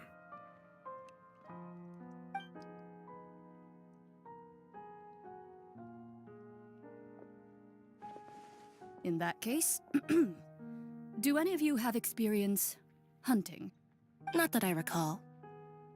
Fremine and I once used a wooden stick in a basket to catch wild rabbits when we were younger. As for Lynette, oh, right. You were sick that day, weren't you? I've also gone diving to catch some fish before. Does that count? I'm afraid not. You may or may not have heard, but Fontaine once played host to a group known as the Marechaussee Hunters. Though that was their name, they did not hunt animals, but rather various monsters left behind by the ancient dynasty of King Remus. Today, Fontaine's monster population has already thinned greatly, so the hunters have blended back into society, taking up arms in other lines of work. They even left a unique methodology of hunting in their wake. A trap comprises of the following components: bait, a trigger, and a containment device. Sometimes a lethal implement will also be necessary to deal with the prey. So, if we were to build a trap together, right now, what would you choose to build it with? For me, I would prefer something basket-shaped. Pigeons and rabbits will see the bait and naturally enter the snare. Our line of work requires a deft hand, and we're some of the best in the industry, so you can count on our techniques. You used some of those techniques while moving the people of Poisson, didn't you? My subordinates mentioned that you even performed some magic for the bawling children. Yes, and I even managed to gather some intelligence in the meantime. I'm quite the multitasker if I do say so myself. I'm afraid I can't claim that as my strong suit. I prefer more stable methods, like placing bait in the water and waiting for the fish to come within reach. That's the kind of method I would count on. Calm and steady. Exactly the kind of person who would catch loads of fish. And I can be their assistant. With discretion, I'm sure. I'd probably use some sort of mechanical animal. Papa once bought me some small clockwork squirrels, mice, and such. When placed in the forest, they can attract others of their kind. I remember that you liked those too, didn't you? I did. And that would be a good way to go about it. If they're realistic enough, animals of the same kind will follow them all the way to the trap. What about you, Monsieur Neuvillette? I fear I do not have any related experience. That makes sense. You usually solve problems directly, without the use of any such tricks. But I do have one more question for you, Monsieur. If we were to create a trap now, how would you design it? I would like for it to be effective, but bring no harm to the prey. A more gentle trap would be ideal. Kind, as always. However, our intention doesn't necessarily change the containment device and the type of implement we need. If we wanted to kill the prey in one strike, we would need a powerful implement. However, that also goes for prey that must be captured and safely contained. Wait, why's that? Only a hunter who's a true expert at subduing their prey can snare it without harming it. The line that divides life and death is often exceedingly thin. So are we going hunting together? We hadn't thought of seeing ourselves as hunters. It kinda works, but maybe it's still not the best metaphor. If our means of capturing and dealing with our prey is to put them on trial, then the hunting metaphor is actually quite accurate. But we shall require much more courage than any hunter to judge a god, a being whose seat is an exalted throne.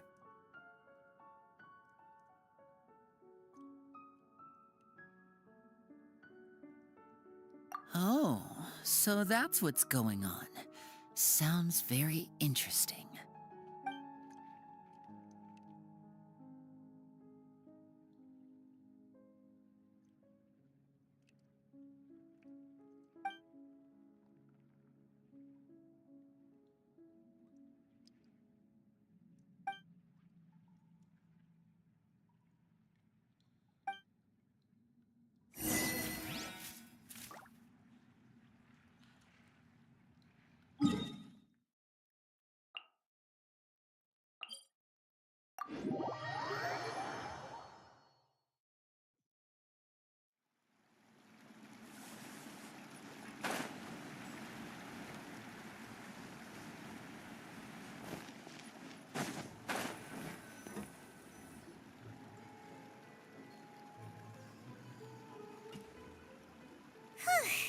It's been a tough few days, hasn't it?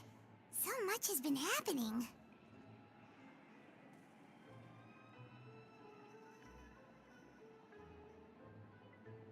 Paimon didn't think the meetings would go on for so long, but everyone seemed pretty fired up, huh?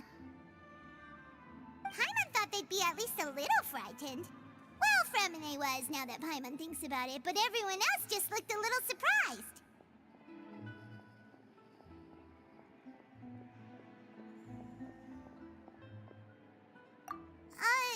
Well... It's hard to say. Paimon doesn't have any experience with this sort of thing. But with you around, Paimon sure will do great. After all, you're the most reliable person in the world, aren't you? Huh?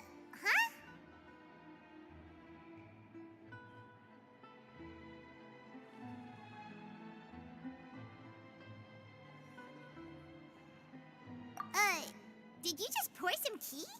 Paimon didn't notice you doing that at all.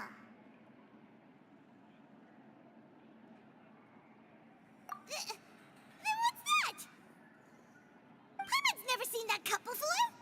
Don't be frightened. I'm just joining you two for tea. I merely refrained from saying anything till now. Who's that voice? But there's no one here. Ah, have you forgotten me already? Wait, you are familiar. You're the voice we heard from the sky in Sumeru. The voice from the sky, I fear that description is wrong. Though, not completely wrong. You're feeling lost now, just as you were feeling previously. Consider me a passerby, just accepting a commission from my friend's disciple on a whim.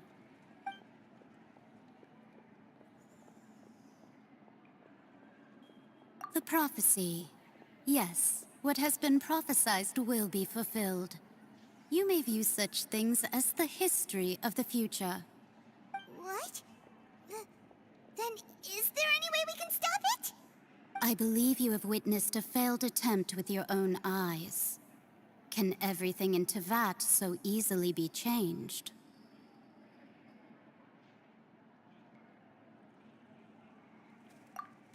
Ah, so you've caught on. Just as prophecies are usually only the future as seen from the perspectives of the gods, could things be happening in hidden corners where the gods' gaze does not fall? Are the things that you shall see different from the fate that the gods perceive?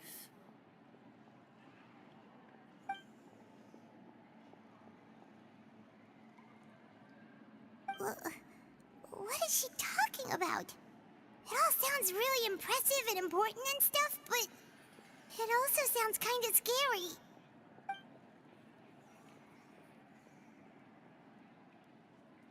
I believe that you understand, right? Some things are insignificant, but others you must reach out to change. Ultimately, fate shall serve as your only guide, no matter what will happen in Tevat's future. All you need to do is to play your part. This was good tea, by the way. Thank you for your hospitality. Well, that'll be all for today. The voice. It's gone.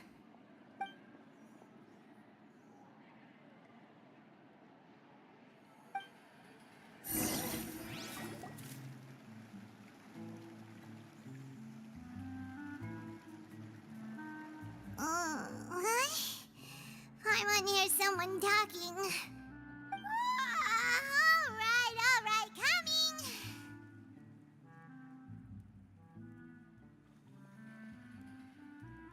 Hey, it's you who's getting lazy, okay?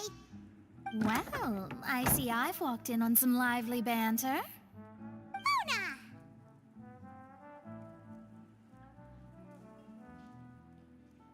Fine, just fine. I went to take part in that Steambird panel. It turned out to be more interesting than I expected. Not all Fontainians are pessimistic about this. One journalist mentioned that sitting around and waiting for the end to come would be wrong, and that they should make their own rescue preparations. I agreed, so we had a brief chat with her. Did she have pink hair by any chance? Why, yes, it was Charlotte. You remember her, right? That daredevil journalist? I'm in full support of her view. Prophecies are very important, but how can people allow their lives to be commandeered by just a few words? That's right! Paimon's glad to hear something sensible for once. Ah, yes. About what we had discussed before. I did try, but I'm afraid I couldn't reach the old hag. I'll try again tonight, but I wouldn't get your hopes up.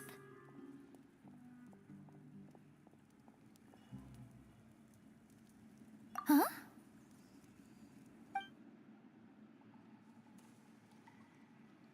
Goodness gracious. Are you serious?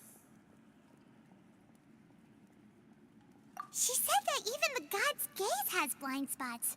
Pretty bold if you ask Paimon. Most people would believe the gods to be all-knowing, right? The Hexen Circle members are certainly anything but ordinary. As for the mage named N, the old hag has mentioned her a few times. She said that N's sense of direction is incredible, and that she loves guiding those who are lost.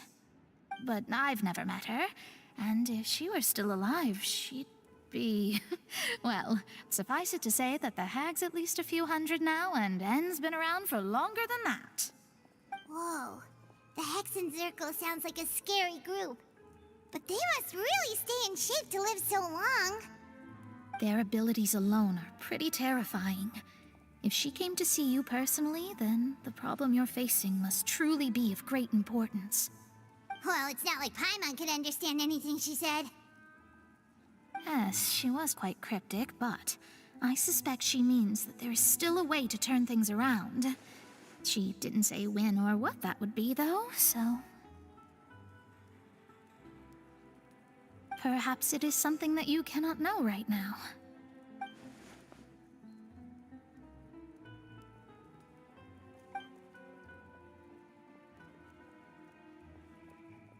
Traveler, Paimon, are you two all right? Oh, we're fine. We're just a little down right now. It kind of feels like the end is coming, you know? I see. I feel that same sense of desperation, too. I guess you could consider me someone who has often witnessed fate. So far as I have seen, it cannot be swayed. But even so, I still hope for, and believe in, miracles. Astrology is eternal and rational, but fate may not be. It is cruel, but it can also be beautiful. Perhaps that's what En was trying to tell you. Not to lose heart, and to believe that what you are seeing playing out before you is not yet set in stone. I did originally think of steering clear of all this, but I couldn't. Even if this is all futile, I still wish to help everyone.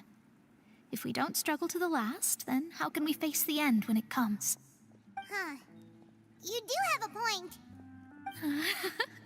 There I go, talking about astrological principles again. Sorry about that. The moment I start talking about work-related stuff... I need to get going. It was worth trying to comfort you, even if only a little. I believe that you'll help those who are struggling in the same way I did. I suppose that might be why we always seem to meet by coincidence. Paimon feels kinda moved by what Mona said. But also kinda sad, too. Hey, Traveler. Paimon suddenly feels like going outside for a walk. Let's go. Let's walk around the city, shall we? There's a few spots we always like to walk by.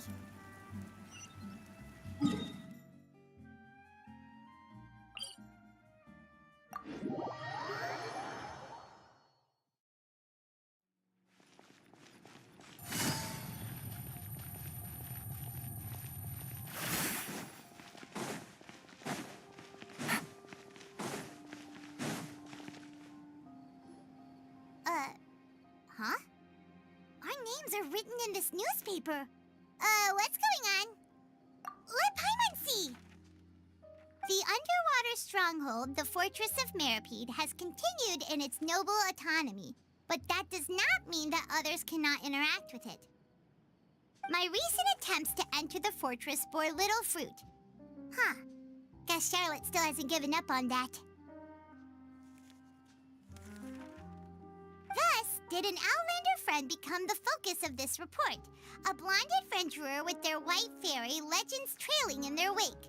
It is said that this mysterious traveler once visited the underwater fortress. So while the fortress's interior remains a mystery behind closed doors, do not fear, for the tales of the traveler contain surprises in spades. Journalist Charlotte's biggest scoop yet, the Traveler's Trail, World Walker. Huh. Charlotte took so many awesome photos of us and we never even noticed her. She hasn't been able to get a hold of anything at the fortress, so since we're easier to find, she's using us as the subject matter instead?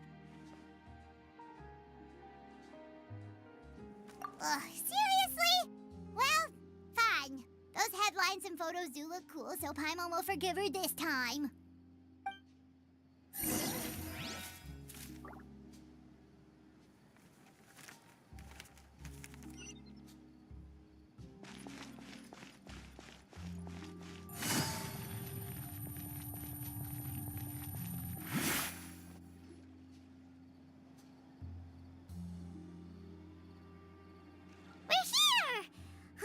Paimon's hungry.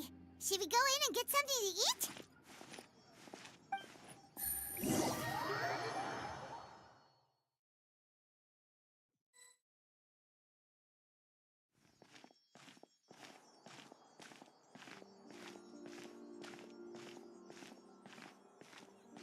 Hey, quick! Look! That's the limited edition only 16 slices a day cake!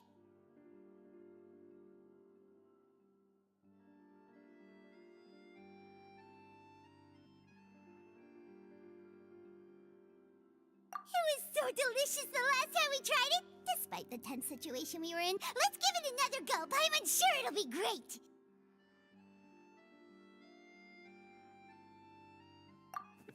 One slice of cake, please. Someone showed up after all! Oh, wait, you're the one from the Palais Mermonia. Oh, are you here to buy cake too? It seems Monsieur Neuvillette was right. You really can eat. Wait, did he really say something like that? That's right. Even he has his own preferences when it comes to food. As for me, I love the cake and coffee here. Do you come here often? Usually every day.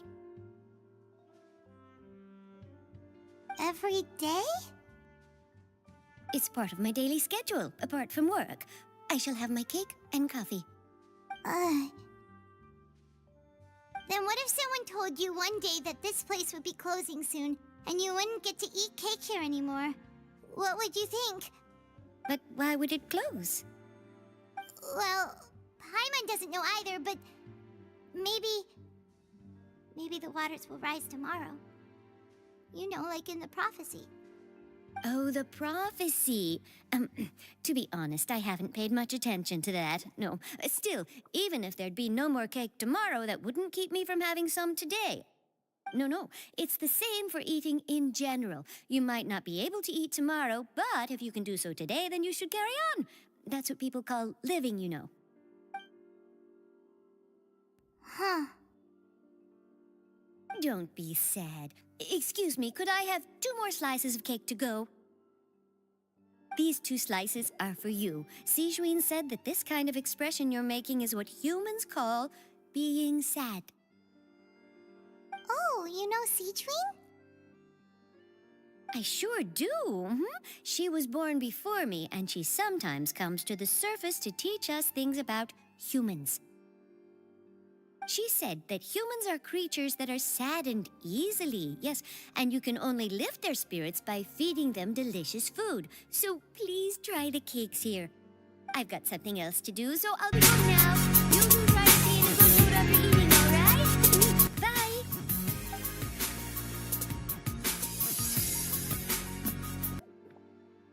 And there she goes! They're paying All right, acute let's attention. dig in. Paimon's sure this cake will be From delicious. the Battle Pass Season 8 Terminus with signatures. Okay. If you're It's more delicious than last time! And the flavor gets even better with a sip of tea. It sure would be nice if we could come again tomorrow. Yeah. Sure would be nice if we could always eat delicious food here. But yeah, there you can see in the bottom left words that are way too small for me to see from way over here. Doing something different, throwing in an extra skin there, seeing how people feel, and of course this is another one of those situations where we're always looking for feedback, so hit us up.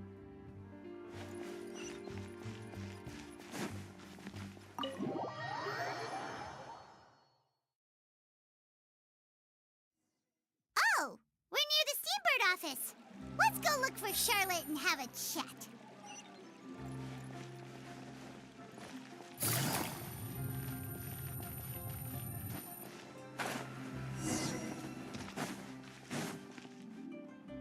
Wow! If it isn't the Traveler and Paimon! Oh, have you seen the article I wrote about you? Ha! You've got some nerve! You just used us to make some quick mora! Oh, you needn't worry about that. I heard that you were in Poisson some time back, so I sent you a letter to discuss just that. It appears you didn't receive it, though. It's all right, though. I've set aside the amount intended for you. I've even set the table with some food. Really? Oh, you're the best! You're almost a little too easy to win over, Paimon. If I were a journalist with ulterior motives, you'd be in trouble now, you know. Oh, Paimon knows you're not like that. Still, what brings you here all of a sudden? Were you looking for me? When Mona mentioned you, we thought of coming to see you at work. I see. It seems you've already bumped into Mona here in Fontaine. So she mentioned me? What did she say? She said that you're a real daredevil of a journalist. Nice.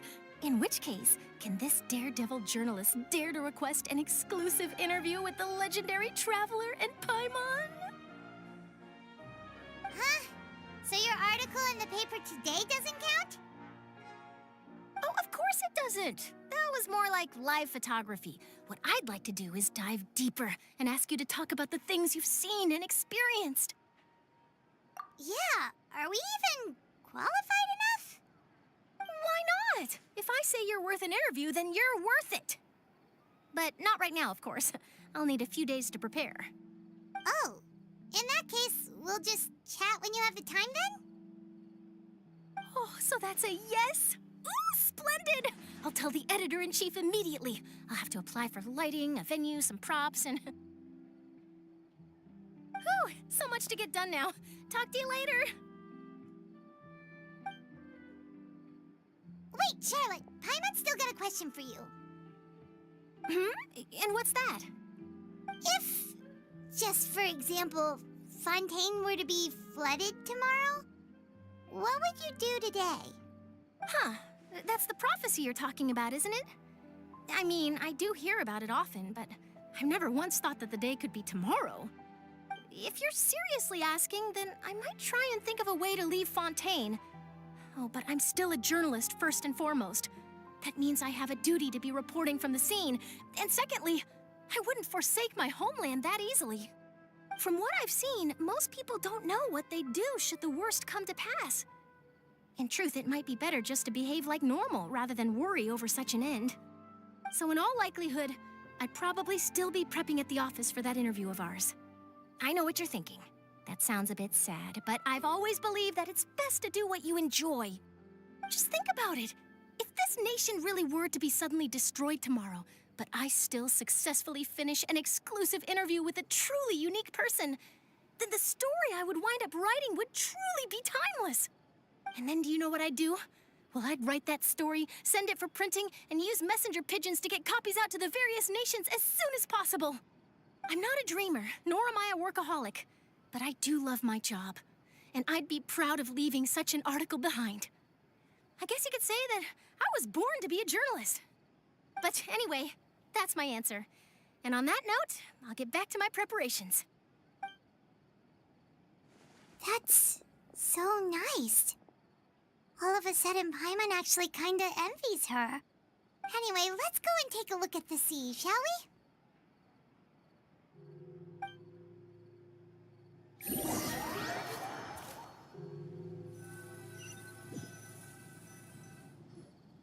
The sea breeze and scenery can be a pretty soothing combo, huh? Paimon's been thinking. If it wasn't Fontaine, but all of Tevat that would be destroyed tomorrow, where would we go and what would we do? No, Paimon should ask, if you could choose, what would you like to do?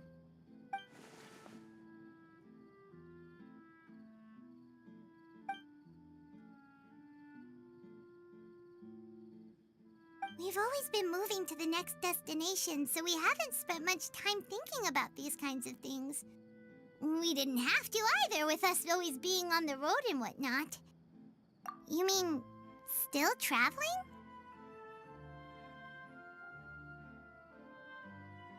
Huh. Wait, isn't that what we've always been doing?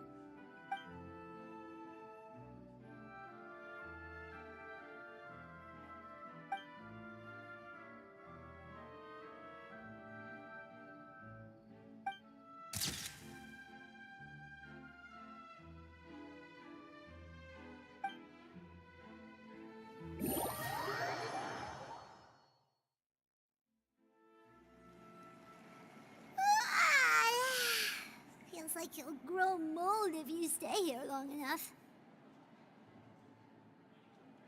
But it's still better than the Fortress of Mirapede, that's for sure. It's not only damp there, but salty too. Ah, so the two of you are still here. Wonderful. Oh, you're from the Palais Mermonia, aren't you? Yes, I'm Isadora. Monsieur Nervillet sent me to look for you two before. I heard that afterward you went to the Fortress of Meropide.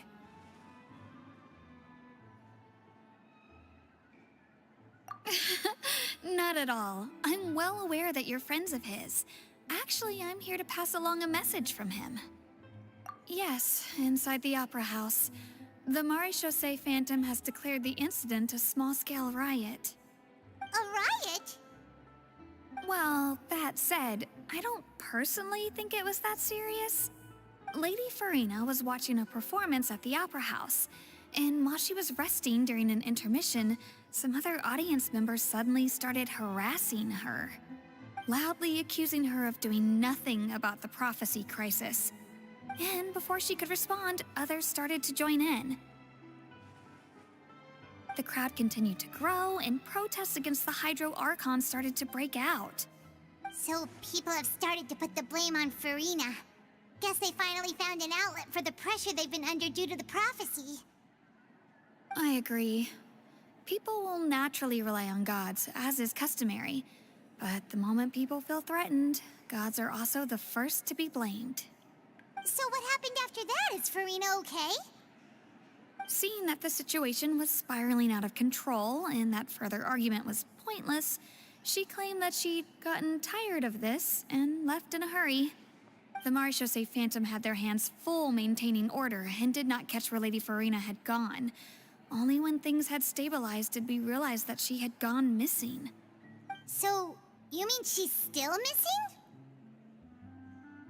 That's right. The Maréchaussée has dispatched many people to search for her, but we don't have any leads yet. That said, I don't think there's much to worry about. She is a god, after all. Even if she were to fall into the hands of rioters, what could ordinary people do to her? Good. Monsieur Nervillet sent me to tell you about the situation, but he didn't say anything else. Don't worry. This is more than enough to go on. Thanks for keeping us informed. Ah, is that so? Well, all right then. In that case, you two take care. I'll be heading back to the Palais now.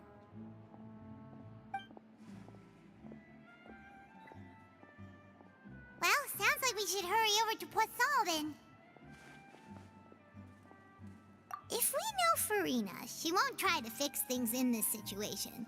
Instead, she'll look for a place to wait out the heat. And, as we also know, she may be loud and dramatic, but she doesn't have a heart of stone. When Nervillet was talking to her in the Palais Mermonia, and she heard about Poisson, she couldn't hide her sadness and remorse. It would be hard for her to ignore being accused by the public today. Paimon thinks Farina's probably taken the opportunity to slip away to Poisson and try to relieve the sense of guilt that she's feeling. Huh. Well, what do you think? Paimon knows the answer, of course, but Paimon can do the analysis to back it up, too. Cool, huh? In that case, there's not a moment to lose. Poisson, here we come!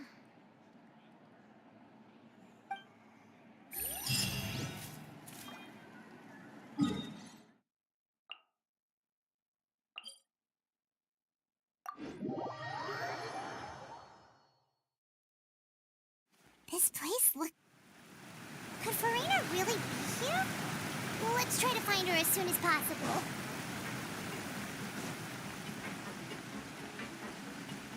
Take it easy.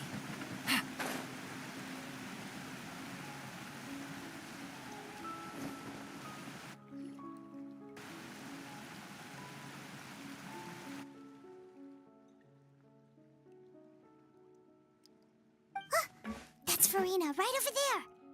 She really is here all on her own.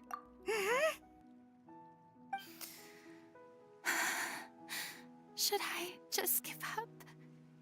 This is all meaningless. What was meant to happen did happen after all. Everyone's dead. I'm sorry. I am so sorry. Give up, Farina. There's no point in holding out.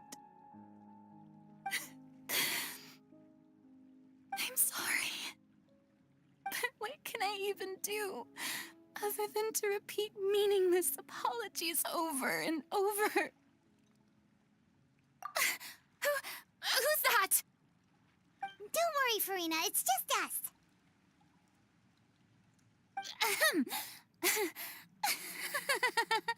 So it is you, blonde traveler from another land. Why, I almost thought you were someone from that mob of my ignorant subjects, come to kneel and beg for my forgiveness. Farina, you were crying just now, weren't you? The tear stains on your face are obvious. What do you mean, tear stains? Oh, I remember. The show at the Opera House earlier this morning was so moving. I'm still trying to process it. Who did that uncivilized rabble think they were, disturbing my enjoyment of the arts? They even dare to tout their Archon. I must teach them a lesson. I can just imagine their twisted and frustrated faces once they realize that I'm nowhere to be found. Oh, and I'm sure Nouvellette and those people from the Maréchaussée Phantom are freaking out right next to them, too.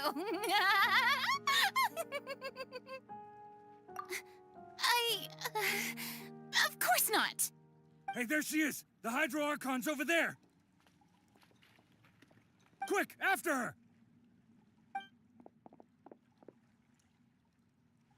Farina, those people seem to be after you.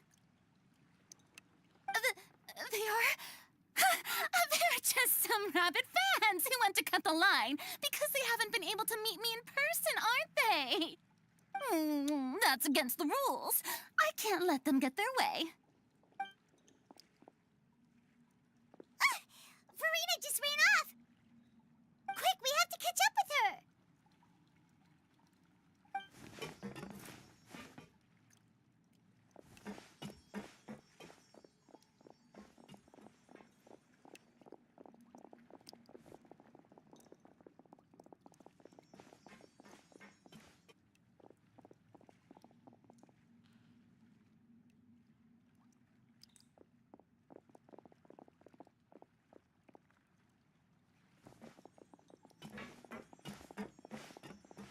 This should be the place, right? Hey, Farina! There's a good hiding spot over here. Quick, come to Paimon before the rest of them catch up to you. What is this place? Hurry, they're almost here. Fine. I suppose haste is warranted. Lead the way.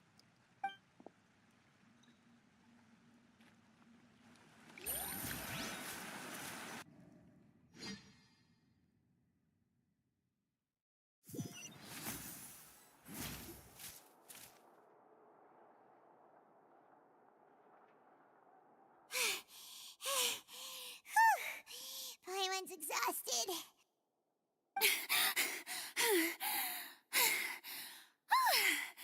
I'm so tired. I totally thought they had caught me.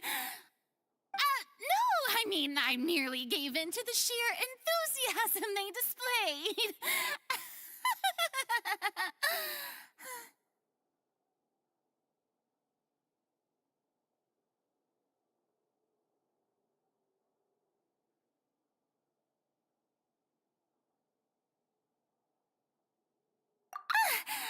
You're right. Yep, that's a good girl.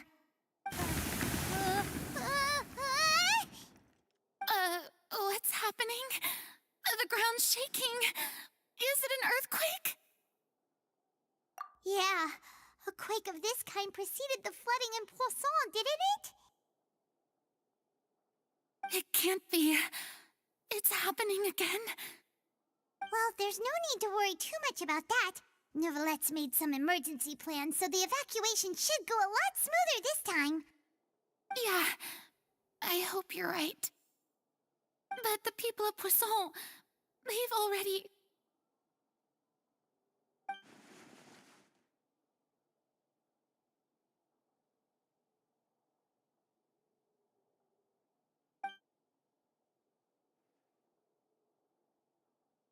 It's true.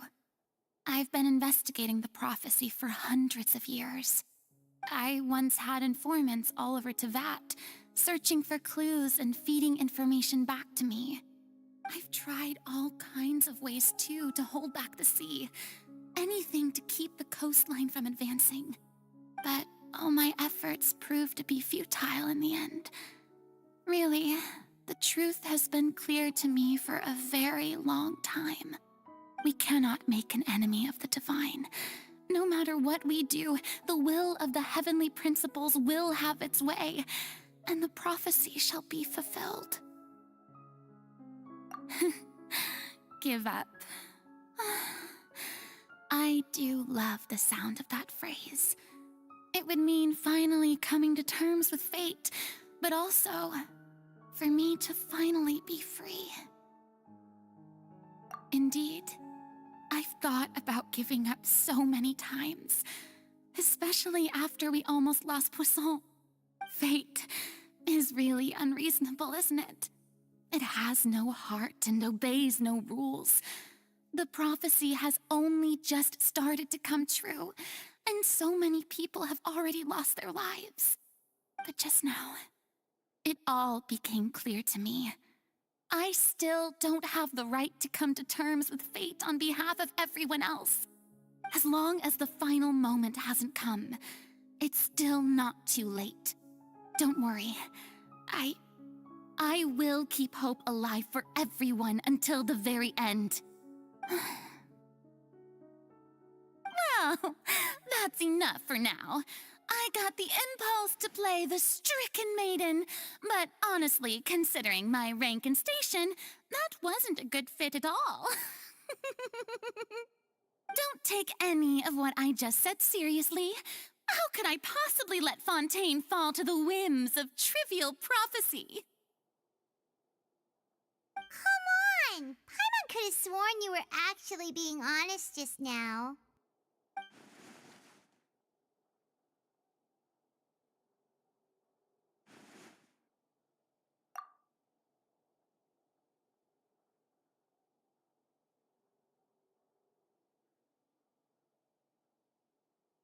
Share my burden. That's impossible. It was fated right from the start that this would be my duty alone.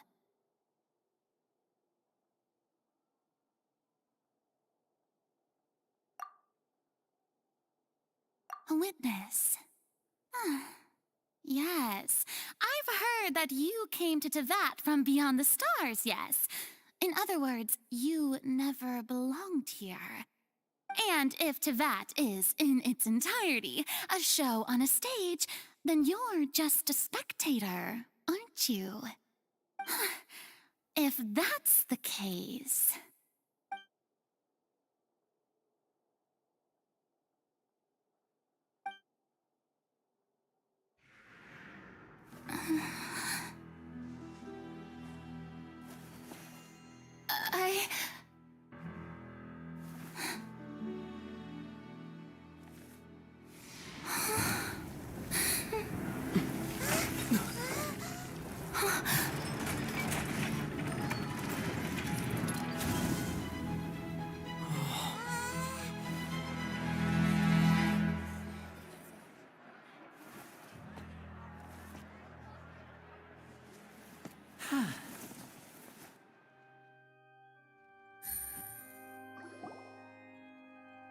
Ladies and gentlemen, this concludes my opening performance.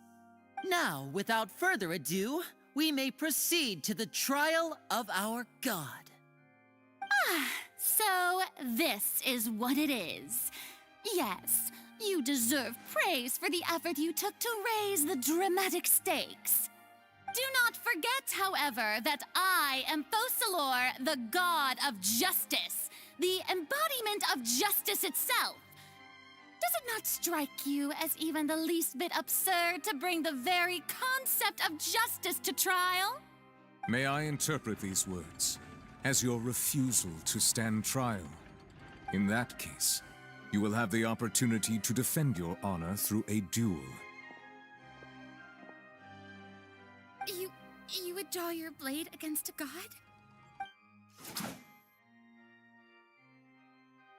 I see. It seems like you have made up your mind.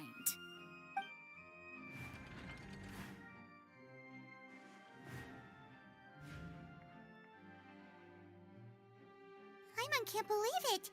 She just surrendered. What the heck is going on? Did I just see an Archon surrender to a human? Wow, how utterly humiliating. Lady Farina, what is the meaning of this?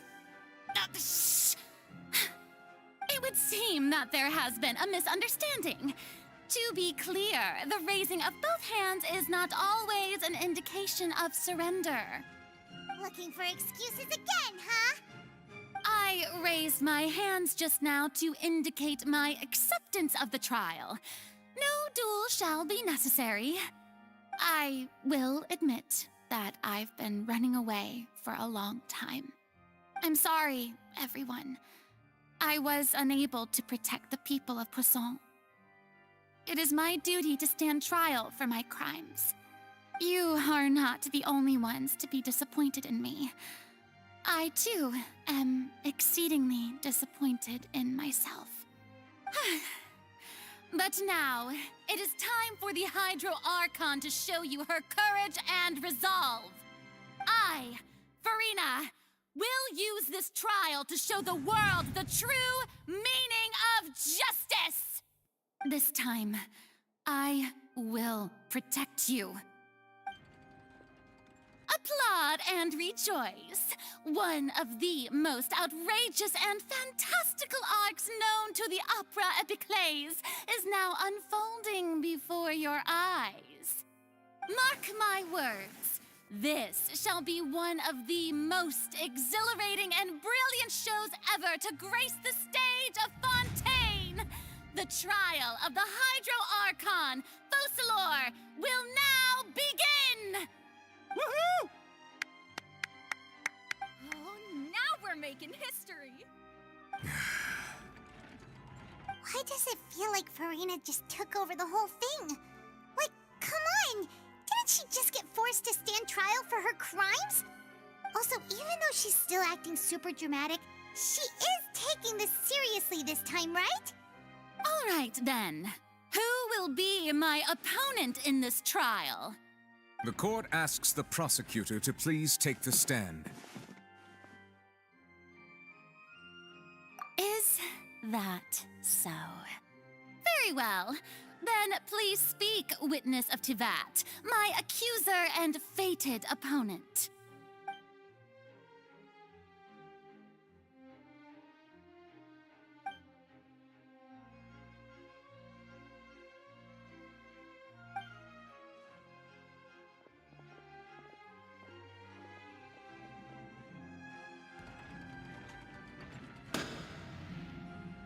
Also, please allow me to ask, as a final question before the trial begins. Just how much work did you do to force me onto this stage? Well, we did do a lot of prep after the meeting that day.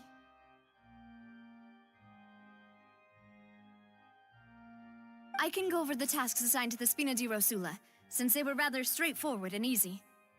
Navia, the president of the Spina di Rosula. Most of the people who participated in the disturbance this morning were my subordinates.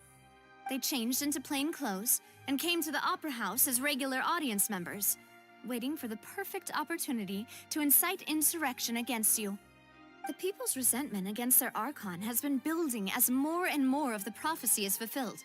A spark was all we needed to turn smoldering anger into a flame. Moreover, according to our understanding and analysis of you, when something like that occurred, you would likely flee the scene and head to Poisson by yourself. So, we arranged for a second group to lie in wait there. So, you mean the ones who scoured the settlement for me were also from the Spina? And their goal was to force you to step into the giant magic box so you may personally participate in the greatest magic performance in all of Fontainian history. That's right. That house was a magic box, rather than someone's residence. As the super ultimate version of the setup that I used when I first performed at the Opera Epiclese, the volume of the box was increased by a whole order of magnitude, and the distance it traversed was the entire gap between Poisson and Aranias. Its cargo, of course, was an Archon instead of a human. My thanks, Farina. Without your help, we could never have pulled off such an extraordinary performance.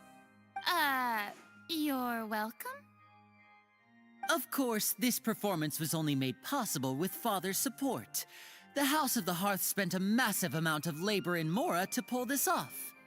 We had to select a location, construct the giant magic box, dig a tunnel, and open up a path through the water. It was a lot of work for all of us. So, in other words, the earthquake that we felt within the giant magic box was just a normal tremor from the transportation of the whole house? That's right. It wasn't a sign of another disaster to come.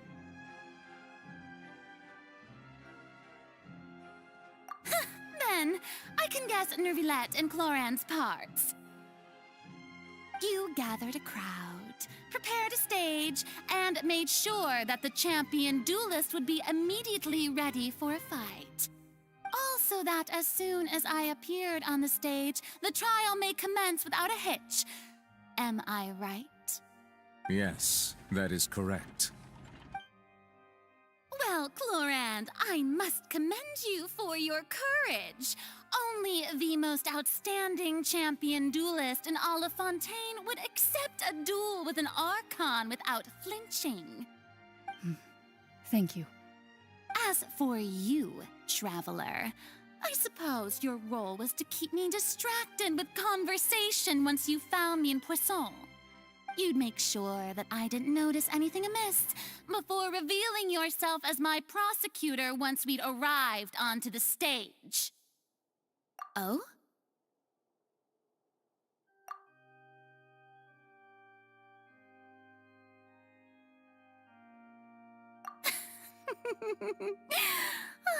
Is that so? Then I suppose I must have missed my final chance. It's fine. It matters not. What's done is done. The stage is already set, so there's no reason to disappoint the audience. Let's see this trial through to the very end.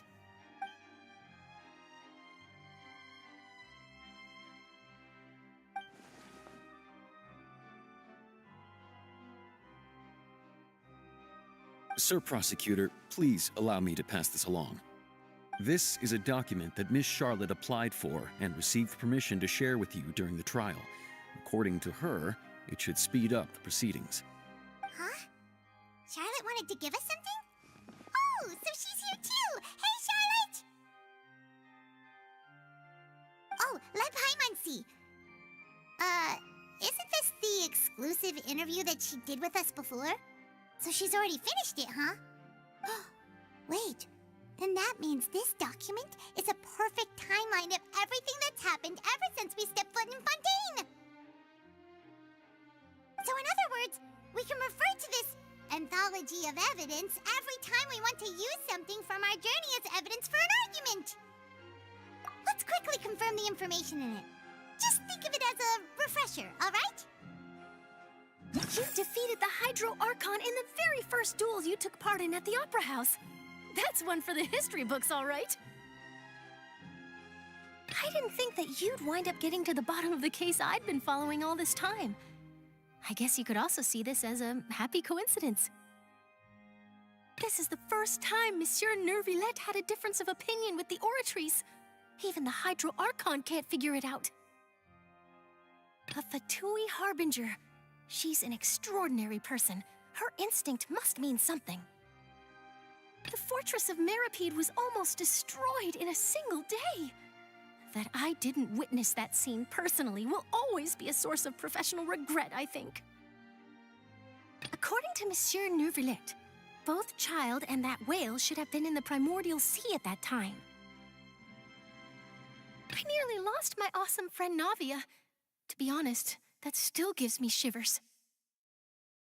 The words of someone as extraordinary as a witch can probably only be truly understood when something surreal happens to you.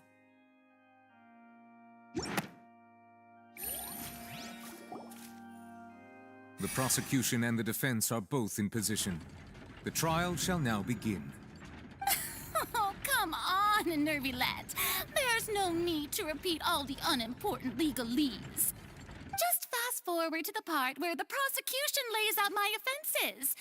As the defendant and the lead actress of this performance, I still haven't even been informed of my supposed guilt in all of this.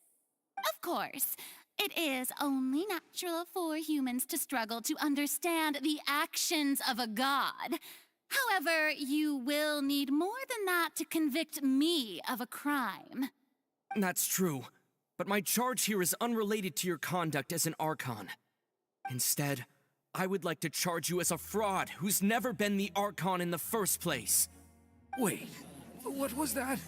Lady Farina's a fraud? Hey, I came here thinking that we were going to try the Hydro Archon for forsaking her duty, but did I hear that right? She's not our Archon at all? Charge accepted. Lady Farina, do you plead guilty to the charge?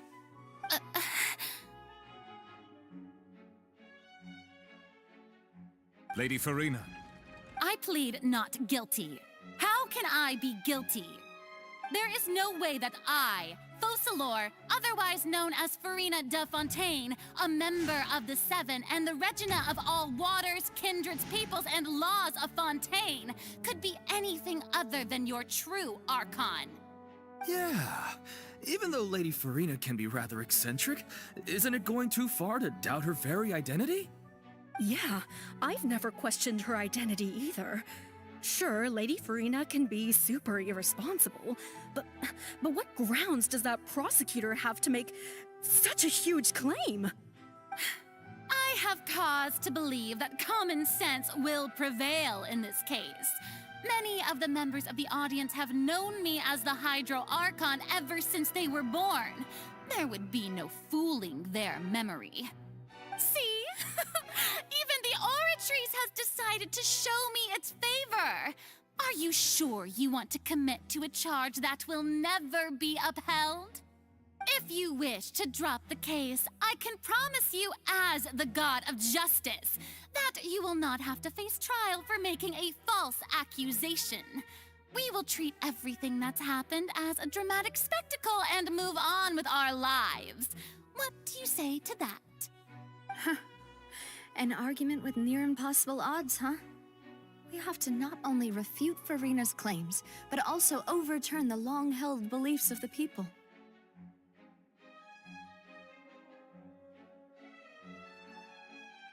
Well, I tried to give you the chance to surrender. If you must persist, then let me ask. If you believe I'm not the Archon, then what manner of being do you think I am? And if I was not the Archon, then how did I manage to live for over 500 years?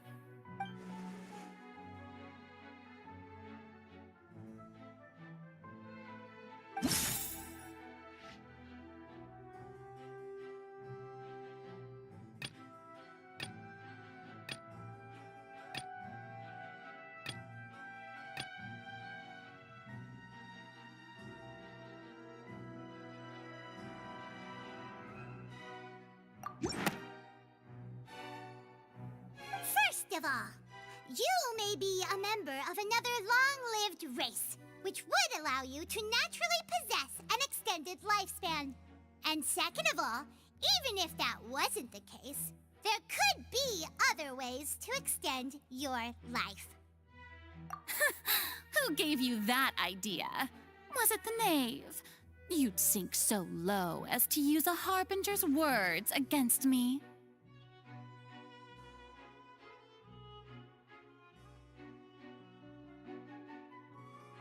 A curse? I once thought it possible that the aura of an Archon might naturally resemble a type of curse. But in light of this claim, perhaps what I sensed was not your divinity, but a curse after all. You sensed it too, huh, Nervalet?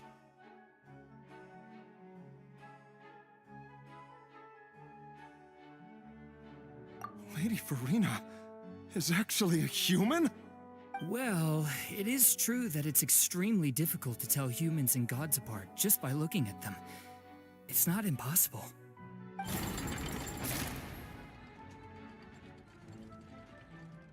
Well, don't start celebrating too early now. Even if I have been carrying a curse like you said, how does that prove that I am merely a human being?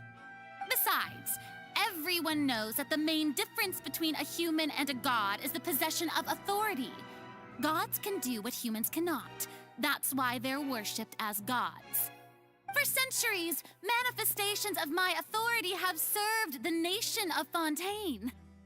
One need only to turn their eyes towards the Oratrice Mécanique d'Analyse Cardinal in this very opera house, or consider the indemnitium that is used in every aspect of life.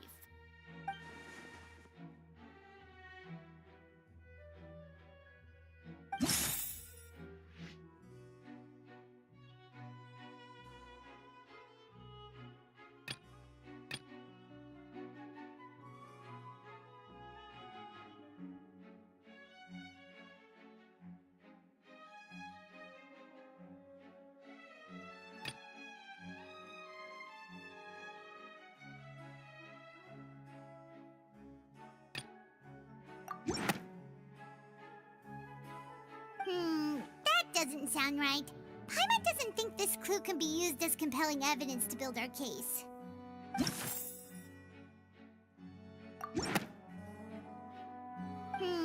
That doesn't sound right. You tried to reference the Oratrice, but weren't you as confused as all the rest of us when the Oratrice declared Child to be guilty without any proof?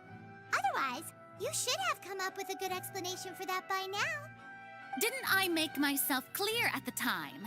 The decisions of the gods are naturally difficult for humans to comprehend. There is no need to provide an explanation.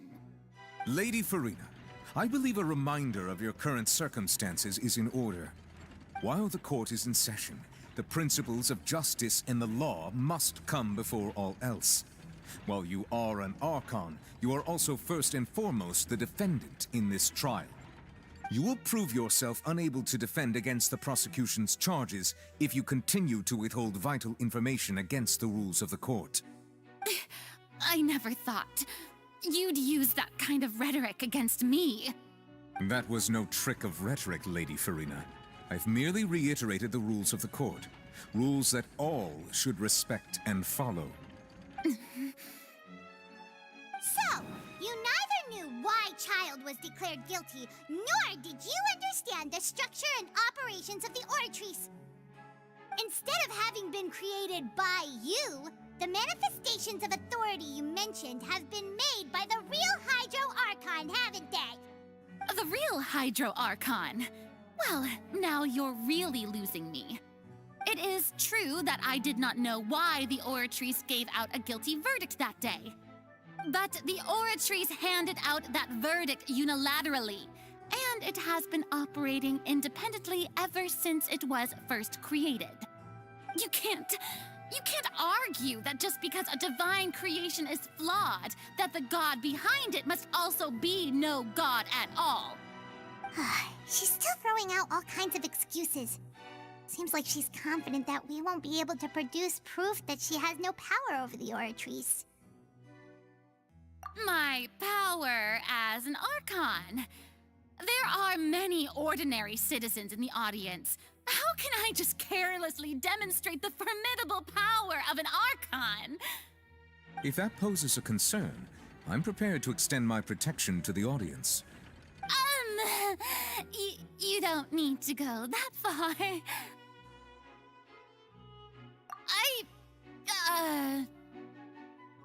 Aren't you the Hydro Archon? Or is it that you can't even wield the power of Hydro, much less the authority of a god? Indemnitium! Yes! It's all because of Indemnitium! All Archons derive their power from the faith of the people, and I've converted the people's faith in justice into Indemnitium.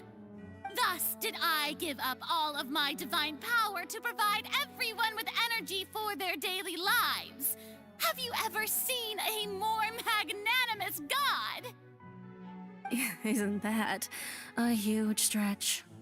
Yeah, no matter how generous an Archon can be, how could they give up all their power? Can a god with no power even still be called a god? It seems like nobody's buying Farina's excuse. Hey, come now, everyone. Please don't stare at me as if I was a liar. I'm still the same Farina you knew, right? The one that you loved. Shouldn't you want to believe in me? Please? You've got to believe me. If what the prosecutor said is true, she really has committed a grave offense. Did she deceive all of us? And all of our parents and grandparents too? And all of our ancestors? Ever since they were born? Enough. That's enough. Tell me then, if I'm not the real Hydro Archon, then who is? If you have no evidence of another Hydro Archon's existence, nor can you find anyone who can back up their claim to be such, then what grounds have you to say that I'm not actually the real deal? Wow, she came up with yet another argument. How can we refute her now? Seems like she really doesn't want to give up.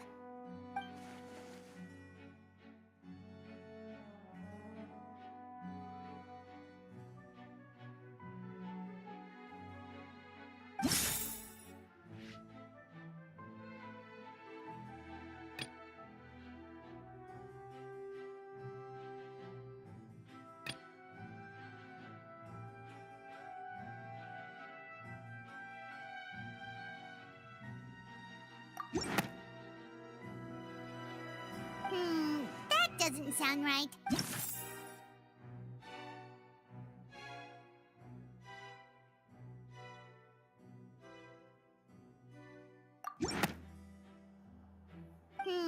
That doesn't sound right. Paimon doesn't...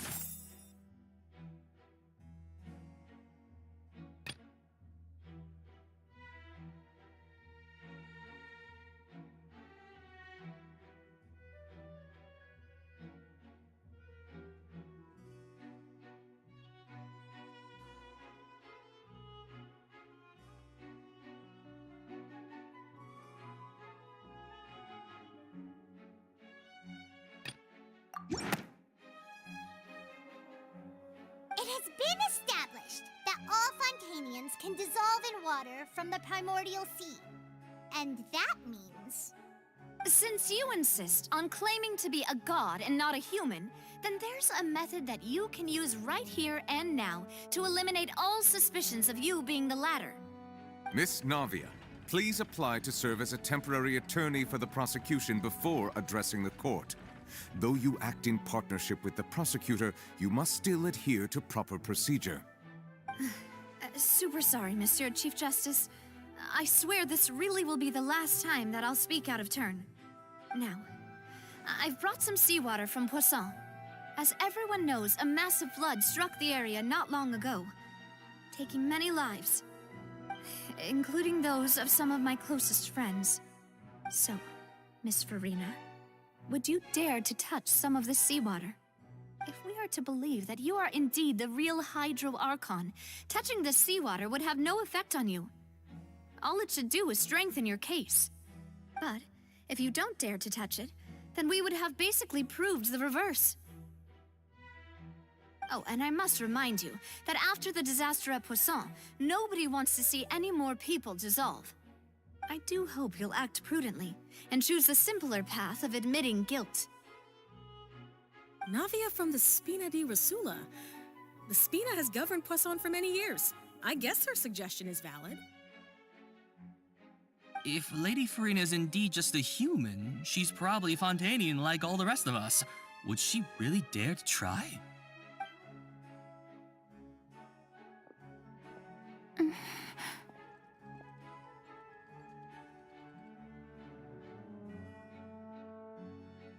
Lady Farina, this test has been unilaterally proposed by the prosecution. As it falls outside the realm of standard court proceedings, you possess the right to decline participation. Well, of course he had to tell her that. But refusing to participate is basically the same as a confession of guilt. She's just staring at the water without saying a single word. It really does seem like she's quite terrified of it. That could only mean... What's going on? Is she really planning to... That's not what we thought she would... Due to the inherent risk of the test, Lady Farina, you may...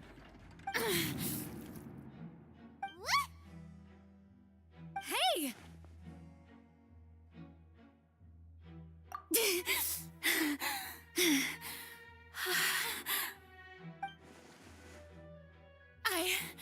I'm fine! Look at me, everyone! My hand is still here! I haven't been dissolved! Will you believe me now? I really am your Archon! I'm nothing like a normal human who would fall apart as soon as they touch this water! Really, was this not the most obvious thing in the world? Miss Siegewin? If you're present, Miss Siegewin, please come forward and attend to the defendant. Siegewin? Don't be nervous. It'll just take a few seconds. Let me see. That should be enough. Please announce the results of your evaluation to the court, Miss Siegewin. As everyone doubtlessly saw, Miss Farina was displaying symptoms of hyperventilation and flushed skin. These indicate that she was experiencing the adverse effects of exposure to primordial seawater. The extent to which she was affected is the same as other humans when exposed to primordial seawater of a similar concentration. Thank you, Miss Siegewin. Lady Farina, you may return to the defendant's stand. Oh, wait. What did she just say? I didn't get dissolved. Shouldn't that be enough to prove my innocence? Well, considering your tendency to run from your problems, we did originally prepare a direct sample of the seawater around Poisson. However, after extensive discussion, we exchanged it for a sample that is not concentrated enough to dissolve an actual human. After all, on the off chance that something entirely unexpected might occur, we don't want anyone else to lose their life to the sea. Yeah, so out of regard for Farina's life, you secured a low-concentration sample and asked the head nurse to serve as an expert witness. It's a great thing that the direct sample wasn't actually used. Farina could have... I can't believe... you...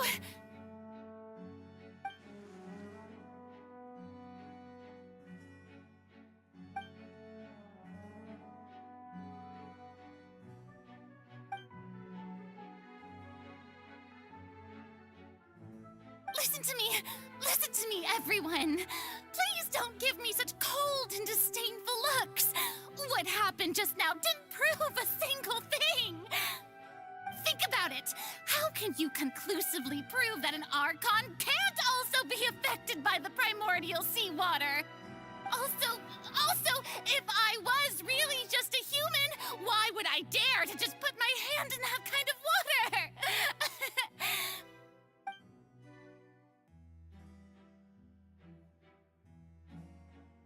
Please, everyone, anyone, just listen to me.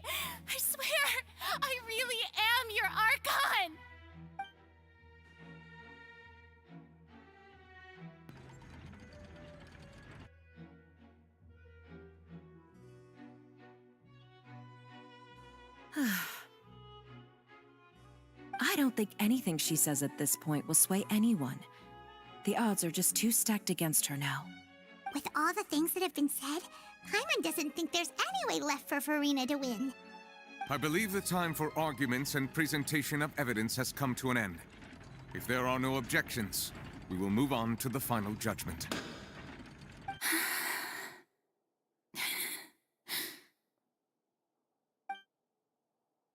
I don't think anything she says at this point will sway anyone. She's too stacked against her now.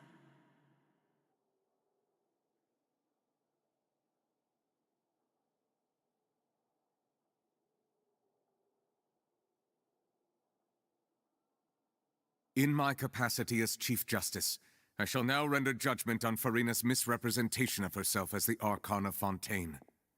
As a human who knowingly deceived her fellow citizens, Farina is guilty.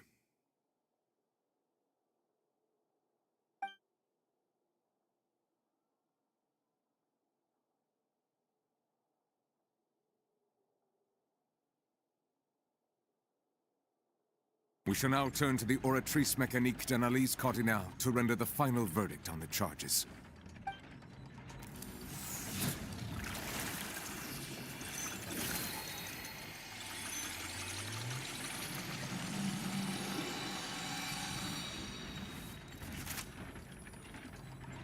According to the judgment of the Oratrice Mécanique d'Analyse Cardinale, Farina is... Well, what's wrong? What's the Oratrice's verdict? No, the Oratrice also displays a guilty verdict. Isn't that correct then? However, the exact wording of the verdict is thus. The Hydro Archon, guilty, to be punished via the death sentence. The death sentence? That's actually one of the available sentences? I've always thought that it was just a myth. The one and only time the death sentence has been handed out at the court, and it's been given to the very person we've worshipped as the god of justice? What an unexpected twist. Farina's been sentenced to death by the Oratrice? We just wanted to use the trial to show her the seriousness of things so she'd tell us the truth. How did things escalate this quickly? This outcome is indeed quite strange. According to Fontaine's current definitions of justice, as well as its recommendations for criminal sentences, is this sentence really appropriate for the crimes that have been committed? Yeah! Even Vacher wasn't sentenced to death by the Oratrice. You know, the real evil mastermind behind the serial disappearances case. Indeed. Not only is Farina's sentence overly excessive, the very point of our trial today was also to prove that Farina has never been the Hydro Archon in the first place. But now, the Oratrice seems to have deliberately invoked the title of the Hydro Archon. What does this mean?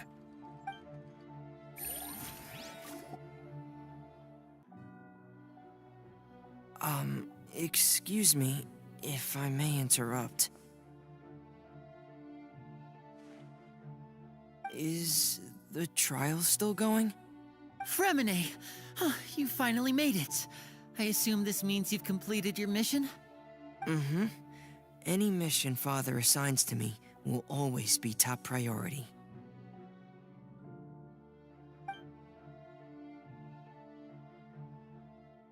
Is that the first prophecy slate?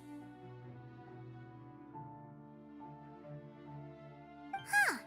So the knave privately arranged for Fremine to try and find the missing slate.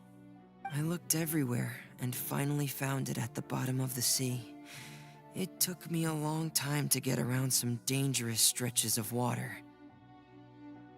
But has the trial already concluded? Then doesn't that mean I've come too late? Thank you for your hard work, Mr. Fremine. Please allow me to review the record left on the slate. Traveler, I believe that you have already seen the other existing slates, and would like you to come here and confirm their contents.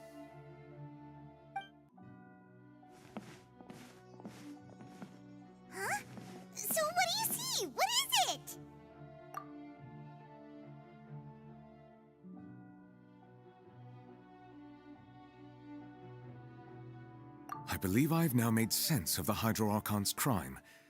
It has to do with Fontaine's lost history. Huh? Isn't the Hydro Archon just guilty of deceiving her people? Oh, wait, no, that's Farina, and we've already proven that she's not the Hydro Archon. So when you say Hydro Archon, do you mean the real Hydro Archon we've been kinda talking about? In truth, everything that you've encountered in Fontaine up until this point can be traced back to the contents of these stone slates. However, I'm uncertain as to how much sense they currently make to you. Okay, let's try to recall the contents of the other 3 stone slates. Paimon will do her best to help you remember.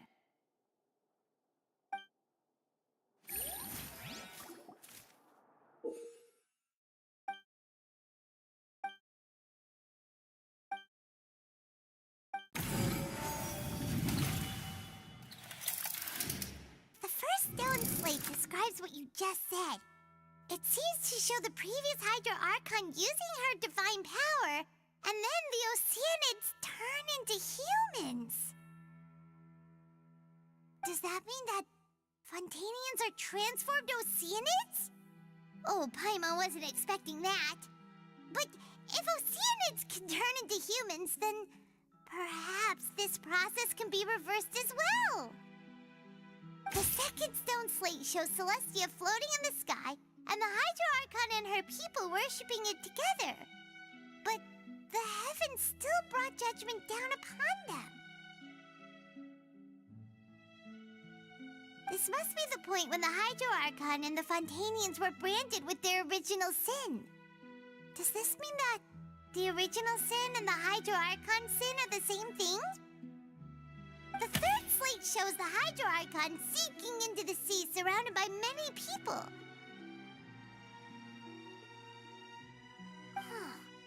That reminds Paimon, didn't we also watch that happen to someone else? Well, the fourth slate is the prophecy the Fontainians have been talking about. People dissolving into the sea, the Hydro Archon crying on her throne, and so on. We didn't believe that such a crazy disaster could happen at first, did we? But after that incident, it was just a question of when and not if.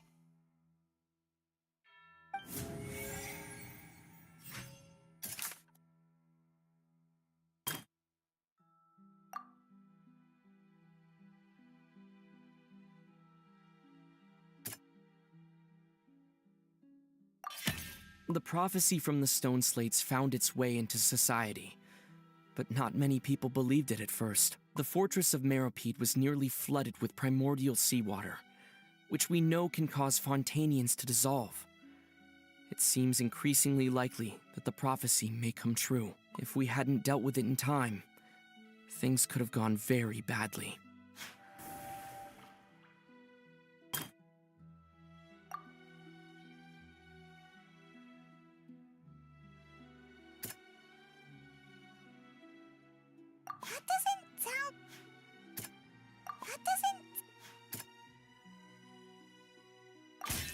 It's not as simple as falling into the sea. When Navia fell into the sea, her consciousness was subjected to judgment. The stone slates show the people gathered around the Hydro Archon in the sea.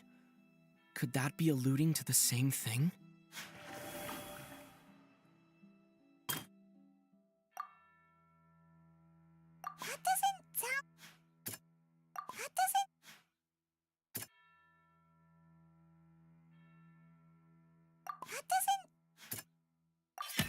Perhaps what is about to take place has all happened before. The true sin of the Hydro Archon that Nervalette mentioned, and the original sin cast down on the people of Fontaine by Celestia, as recorded on the stone slates.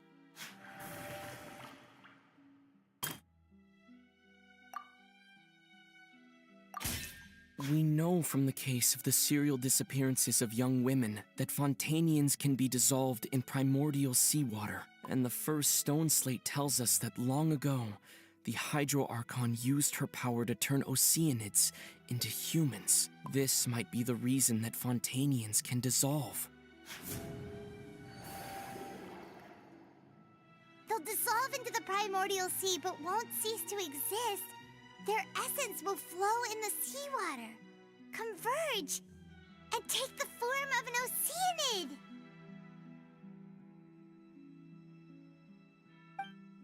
The Hydro Archon was sentenced to death in court, shocking everyone present.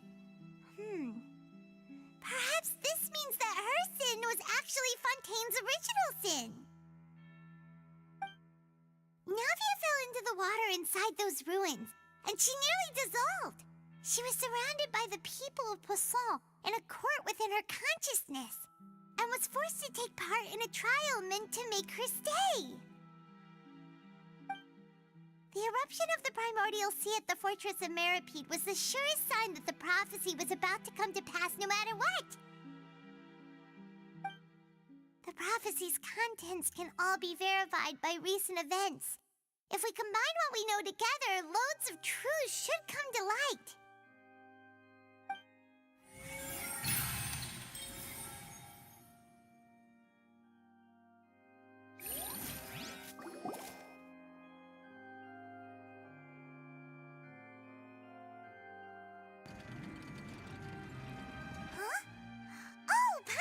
It now, so that's how you can make sense of it. But then it feels like we're going to have to share some truly shocking revelations. Let's hear them.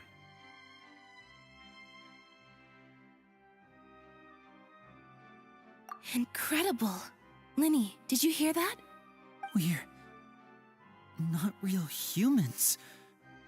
All Fontainians were originally created by the late previous Hydro Archon, with oceanids as their basis. The evidence for that can be found in how only Fontainians could dissolve in primordial seawater, and how all the girls Vacher dissolved were also turned into oceanids. Oh, and according to Navia, when she was about to get dissolved, she also saw everyone gathered around for a trial, all of them in the shape of oceanids. Indeed. Yeah, and it follows from the content of the first slate that she probably angered Celestia by creating humans without prior permission.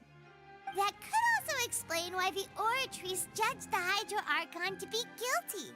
It's to account for that ancient sin. The Hydro Archon's true sin was creating us?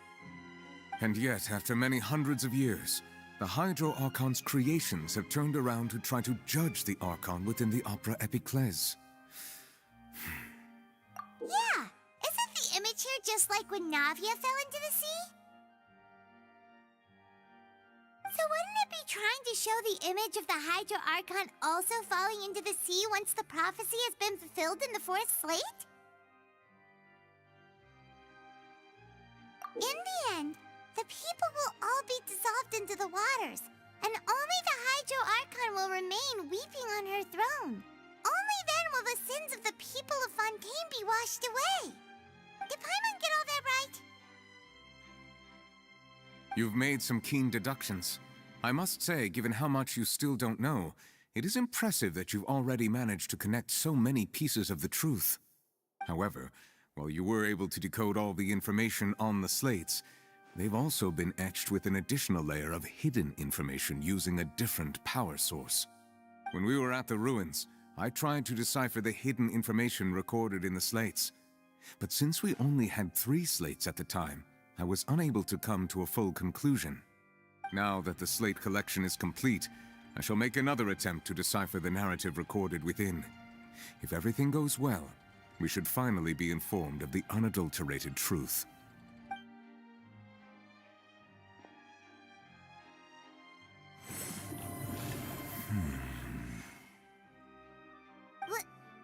Well? Did you get it? I believe I should share this truth not only with you, but with all the people of Fontaine as well. I will try to briefly summarize it for you.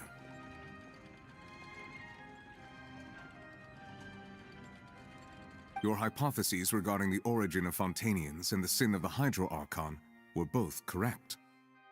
In the Fontaine of old, the previous Hydro Archon sensed the yearning of her Oceanid familiars for life on land.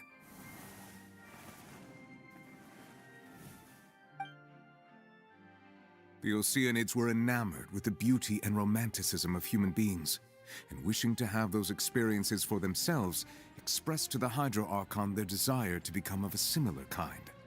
However, even though water as an element is intricately linked with the power of life, the Hydro Archon, as one of the seven, did not possess the authority to create a new form of human life. Not one to give in, she eventually found a way to create permanent humanoid bodies for her familiars by appropriating the power of this planet's primordial sea. She poured primordial seawater into the Oceanids' blood vessels, creating humanoid mimics in the process. But if Fontainians were to ever come into direct contact with water from the primordial sea, the power within their bodies would escape these artificial restraints and return to the sea. As a result, their forms would collapse, and they would be reverted to their original forms as Oceanids. Of course, the Hydro Archon never received permission from the heavenly principles to create a new human race. And thus, the Hydro Archon and all of her creations came to shoulder the original sin of appropriating the power of the primordial sea. That is the true history of how the people of Fontaine first came into being. So we were all Oceanids before we turned into human beings? That's way too much information for me. I think I'm just going to pretend that I never heard a single thing. Wait, but if that's the truth, we can't let the Hydro Archon be sentenced to death. After all, her only sin was creating us. This really might be too much information for your regular Fontainian, but it does answer a lot of our questions. Alas, your hypothesis regarding the third and fourth stone slates was inaccurate. The slates' respective positions are, in fact, correct. A key point of the visual on the third slate is how all the individuals depicted in the water are humans rather than Oceanids. They have not been dissolved, which implies that the water depicted in this slate is not water from the primordial sea. The nation of Fontaine is the nation of Hydro, as well as the nation of Trials and Justice. Instead of being the literal element, the water in the scene symbolizes judgment and justice. You may also recall Navia's experience. When she fell into the sea, her consciousness was surrounded by that of many others who intended to hold a trial to determine her fate. Therefore, the meaning of the third slate is that the people of Fontaine shall try the Hydro Archon at the court of justice. Yes, it refers to our present situation. I think I'm following now. So, what you're saying is, even though we decided to put on this trial to avoid fulfilling the prophecy, in truth, everything we've done has happened exactly as the prophecy foretold. So now, it seems, we're the ones making sure it comes true. What should we do? Huh. No matter what, the prophecy will be fulfilled. Is this what it feels like to be a prisoner of fate? If that's the case, does that mean the scene in the fourth slate will also be fulfilled soon? Traveler, I would like to point out another small fallacy in your deductions. About the fourth slate, you probably thought that the eruption of primordial seawater beneath the fortress of Meripede served as the surest sign that the prophecy was about to come to pass, yes? However, I believe that rather than being a sure sign, that eruption could in fact only be a small warning of something far worse to come. As for the root cause of the catastrophe, I believe you've already encountered it once before.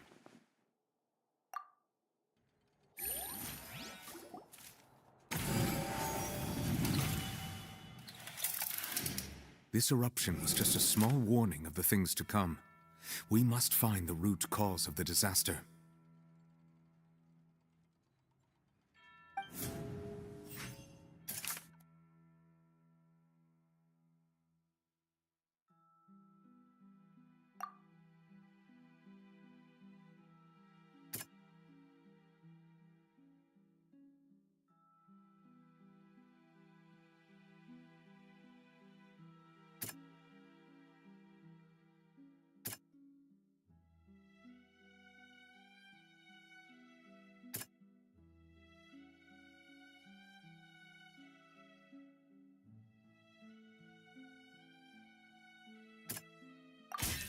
It was both dream and reality. If we're talking about a true culprit, that could only be that thing inside the primordial sea, right? The truth, the original sin, the trial, and the root cause of the disaster.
That was way too close! How did that thing just burst into the opera house? Wait, was that the huge whale you saw in your dream? So we've met it at last. I understand very well why it has chosen to make an appearance here. That whale does not belong to Tevat. It is a monster that has traversed the stars, weeping all the while. It has been greedily consuming the energy from the planet's primordial sea, using it to grow. That is the main cause for the rising sea levels. And once it has finished consuming all of the energy contained within the sea, its next step will be... You said that when the Hydro Archon first created Fontainians out of Oceanids, she filled their blood vessels with primordial seawater. Precisely. That whale finds the blood of Fontainians nigh impossible to resist. Therefore, when it left the primordial sea, it decided to make its next stop a packed opera house full of food. Food in the form of Fontainians. We just barely managed to push it back, right? In that case, won't it come back to target the people again once it's managed to recover its strength? That is correct. Indeed, it is more accurate to say that we should thank that Harbinger for buying us some time. Without him, the whale would have likely come onto land far sooner. From the way he looked, he must have been fighting the creature for quite a long time. That battle maniac. We've always known that he had a special connection with that whale, but we definitely didn't expect it to help us out like this. Anyway, now that we know that this whale is the actual cause of the disaster recorded in the prophecy, all we need to do to stop the prophecy would be to find a way to beat it up, right? It is too late. It had already absorbed too much of the primordial sea's energy before we could notice it. At this point, it has become practically integrated with the sea itself. Even if the entirety of Tevat were to be destroyed, it could still survive and swim off towards some other world. That's not something I will accept. We've already done everything we can, and we even found the true culprit. We've come so far. You can't just tell me that the last hurdle is some impossible foe. That's just not fair. Indeed. That's not how a grand performance should end. I'll fight it to the end, no matter what. So the prophecy will be fulfilled no matter what, huh?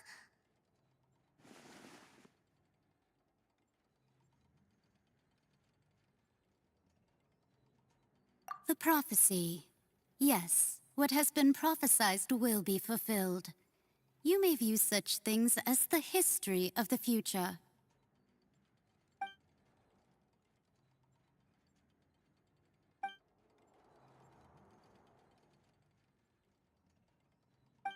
Just as prophecies are usually only the future as seen from the perspectives of the gods, could things be happening in hidden corners where the gods' gaze does not fall? Ultimately, fate shall serve as your only guide, no matter what will happen in Tevat's future. All you need to do is to play your part.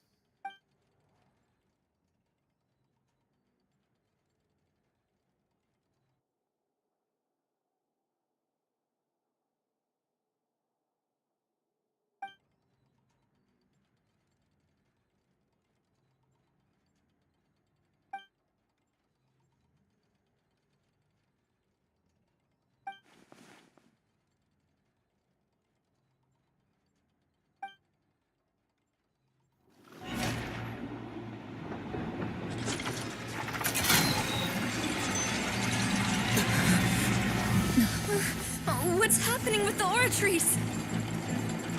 I believe it is preparing to carry out the death sentence.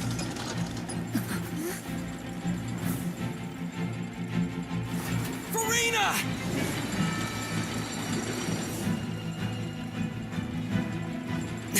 No, I still need answers.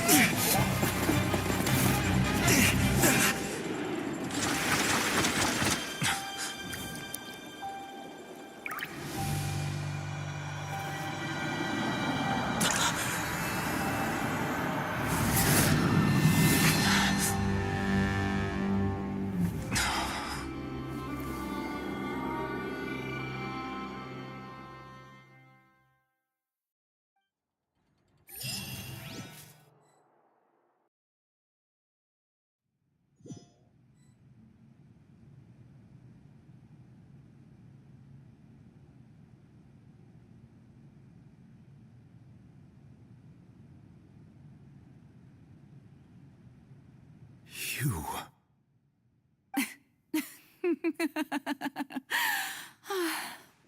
Sorry. That shocked expression on your face is just too amusing. I couldn't help myself. You are not Farina. Who are you? The sweet sound of bewilderment. Marvelous. A sure sign that my attempt to deceive everyone was a resounding success. But to answer your question, I am Focalor. You know, the god. Focalor? Why did you deceive us? Oh, that wasn't my goal, of course. Goodness, no. But I had to fool everyone else too, if I was to stand any chance of deceiving the heavenly principles. Deceiving the heavenly principles? It's all because of that pernicious prophecy. Dreadful, wasn't it? Everyone doomed to dissolve. Fontaine condemned to be flooded. One was not amused. In fact, one was positively bemused when that problem was thrust upon me by my dearest predecessor. That's the former Hydro Archon Egeria for the uninitiated. It hardly gets more disastrous than a preordained national catastrophe, now does it? She knew full well that the prophecy would surely come to pass. And as one of the seven, she also knew full well that one defies the heavenly principles at one's peril. So yes, as you have no doubt surmised, it was a rather impossible situation that I found myself in. I spent a terribly long time mulling it over, alone on the ocean floor. And I was almost growing barnacles by the time I finally realized There was only one possible solution to this confounding conundrum. I had to outwit the heavenly principles, allow the prophecy to be fulfilled, ostensibly at least, while saving everyone at the same time. I'm a genius, I know. I can only assume that's why Egeria chose me as her successor. Although, looking back now, it was hardly the inheritance one dreams of. Between the task of saving the nation, the quotidian duties of the Hydro Archon, and not to mention the original sin of creating a new race of humans, I dare say she left me quite a colossal mess to clean up. But one can only play the hand one is dealt. I did not choose this, any more than I chose to be one of her Oceanid familiars. So you were also once one of the Oceanids, transformed into a human by Egeria's hand? Yes, I was.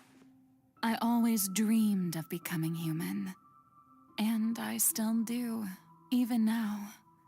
In my eyes, to be human is to be part of the greatest opera ever known. After becoming a god, I separated my divinity from my body and spirit, leaving behind only a self that was as naive and bewildered as my past self on her first day as a human being. The me you see before you now is that divinity, and the human counterpart I left behind, I named Farina. She could feel joy, sorrow, and everything in between. She could be as vain and conceited, or as meek and vulnerable as she wished. Her strengths were of a kind only a human could possess, as were her shortcomings. But in my eyes, Farina's humanity was what made her perfect. She was perfectly human in every way. The person I always wanted to be. Anyway, so then I cursed her. All part of the plan, of course. The plan to deceive the heavenly principles. Do you still remember the final scene of the prophecy? The Hydra Archon alone, weeping on her throne. In order that the prophecy might appear fulfilled, I invited Farina to be an actress, to play the part of the Hydro Archon in the prophecy. Under the curse I placed on her, so long as I, Focalor's divinity, continued to exist, she could not die. But nor was she free to live her life in the pursuit of happiness. Instead, she was forced to take the stage in the opera house, to embrace the role of leading lady, to forever play the part of the god from the prophecy, all to create a deceitful appearance of that prophecy coming to pass.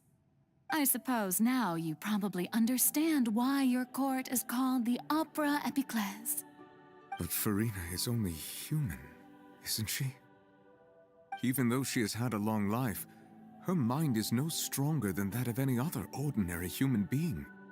I cannot begin to fathom what she has had to endure. It must have been torture for her. It has indeed. And although she is, in a sense, me in human form, I most definitely owe her an apology for it. It's been 500 years, and all along, she's been playing her part in the most unimaginably long, unbearably lonely, and agonizingly painful opera of all time.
Oh? Who permitted you to come onto this stage? Now, I understand your admiration for my august self, but I must ask you to keep to the rules. All right. It is not my intent to reprimand you.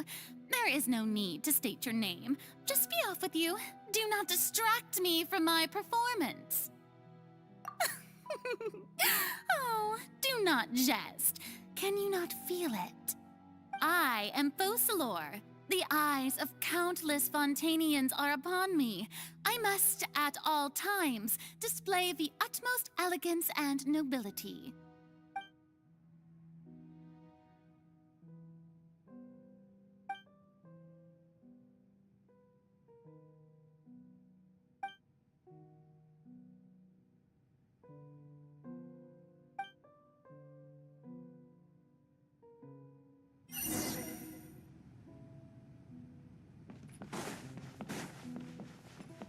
Dear audience, the performance is experiencing a technical difficulty, but worry not. The guards shall resolve it soon enough. Teamwork is dreamwork. Things are about to get dicey. I will have order. Gather! Speed of light. Let's light it up!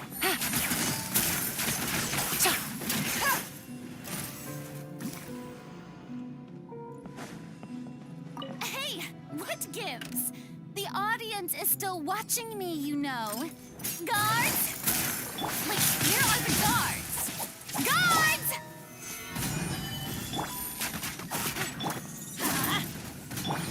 Incoming. Nowhere to hide.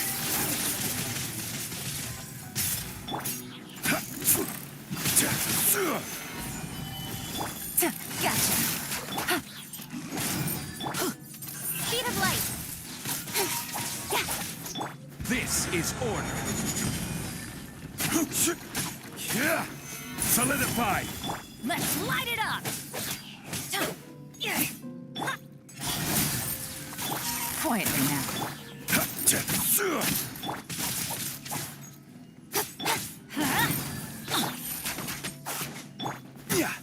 Stabilize!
Farina. Huh? Who's that? Who's calling me? Where are you? Be not nervous. Be not afraid. I am before you. Wait a moment. You're mirror me? How can this be?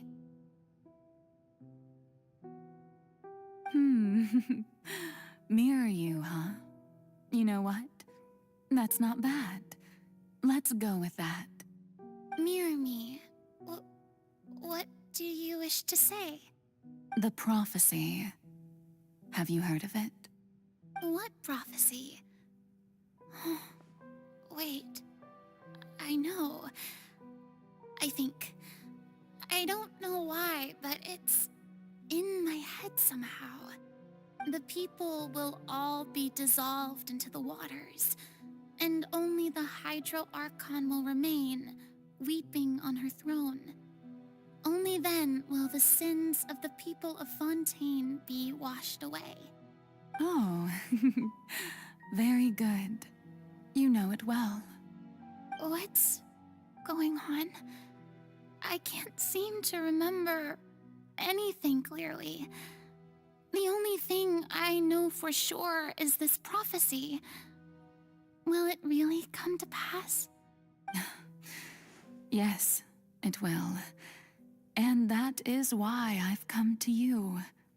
Disaster will come to Fontaine sooner or later. Things will develop just as the prophecy declared. There is no escaping it. But doesn't that mean everyone will die? I'm a Fontainian just like them. Will I dissolve too? Oh, don't worry. Magical meetings exist in this world precisely to give people a chance to turn things around. It is the reason why you met me today. I will tell you how to save everyone, but you may have to suffer somewhat. Oh, so there's still hope after all. Goodness, you frightened me. You spoke so much and with so much certainty. As for the suffering, well, I will admit that the first thing that came to mind was, why do I have to be the one to suffer? But if the prophecy will come true, I'll also die anyway, right?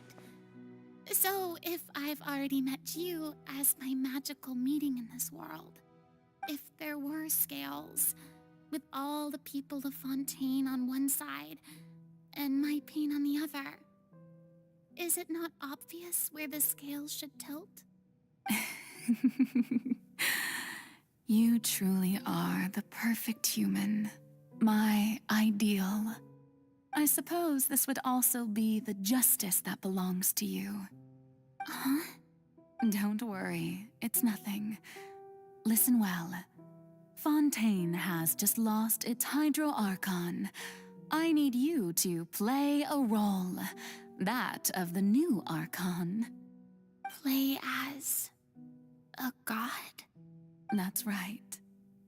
You must begin a never-ending masquerade. You must never let anyone suspect your identity. If you can keep it up, then I shall have my way of defying this prophecy.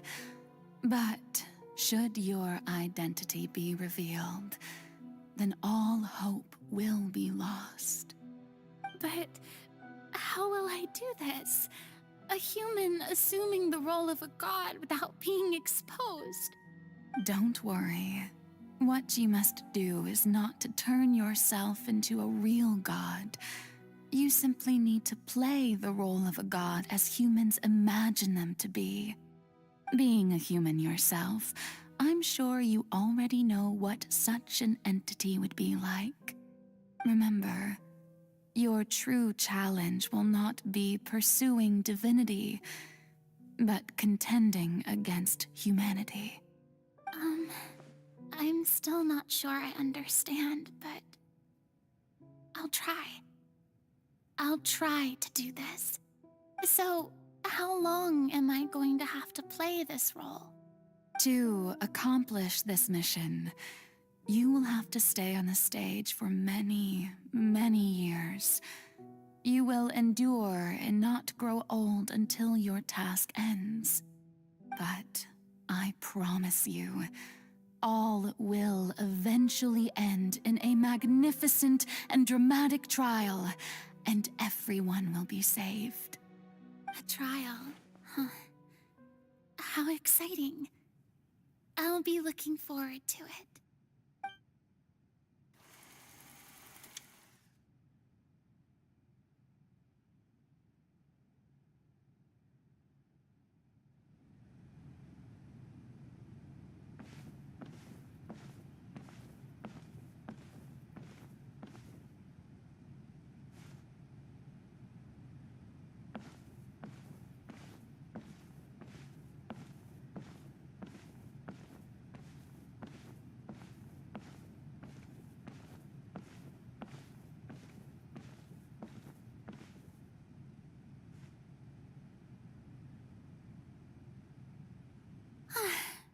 The Maison Cardinalise has announced my accession, but this is my first time facing the people. What should I say to most appear like a god? To be honest, I still don't know. Perhaps I should first try to act natural. Ladies and gentlemen, good evening, and welcome to the Opera Epiclese. I'm sure you've all heard about how I have taken on the role of Hydro Archon. Indeed, I am Verena de Fontaine, your new Archon. In truth, I know little about becoming a nation's new god, but it will be my honor to guide you all. As the god Focalor, the god of justice, I shall do all within my power to lead you into an age of fairness and justice. Once again, thank you all for coming. If you should have any questions or suggestions, please send them to the Maison Cardinalise. The future of Fontaine will require us to work together, after all. This should do it. I thought I might stammer, but thankfully, I was able to convey my thoughts just fine. Okay, and next. That's the new Hydro Archon. Is this some kind of joke by the Maison? I would have thought that a being that surpasses humanity would be a bit more assertive. Hey, did you hear that? She even told us to send her suggestions there at the end. Shouldn't gods be all-powerful?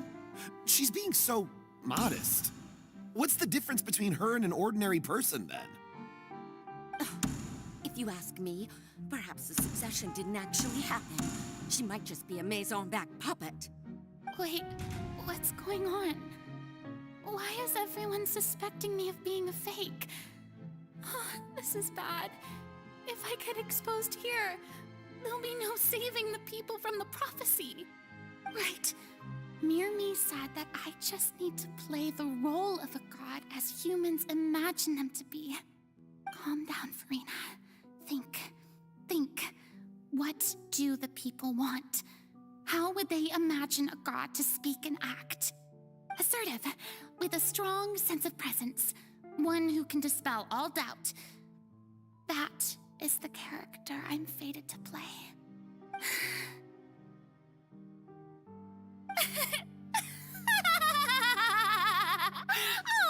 Oh, very good, my people.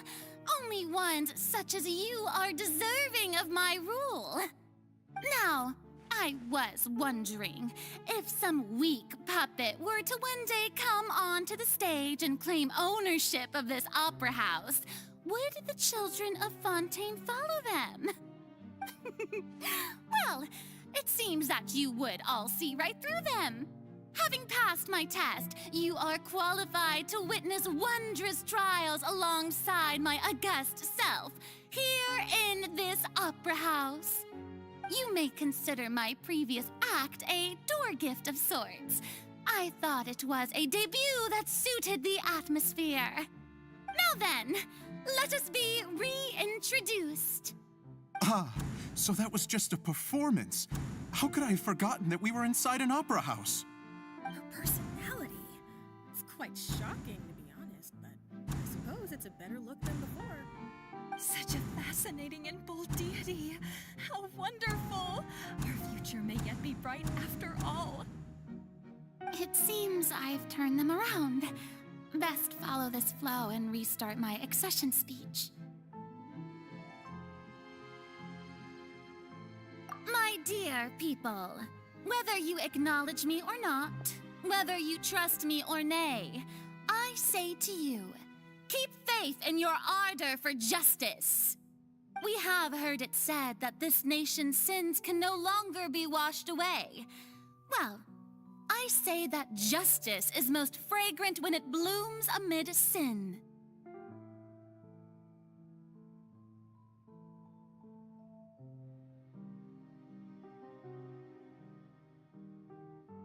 No, this won't work. They'll suspect me again. I I must play the role that they want me to play. The scales of justice should not weigh heavy in the hands of its god. On one side, it must carry fairness and justice. And on the other, praise and applause. May law be the prayer on our lips. May judgment be our worship. Let us light the fires and drink to the future of Fontaine!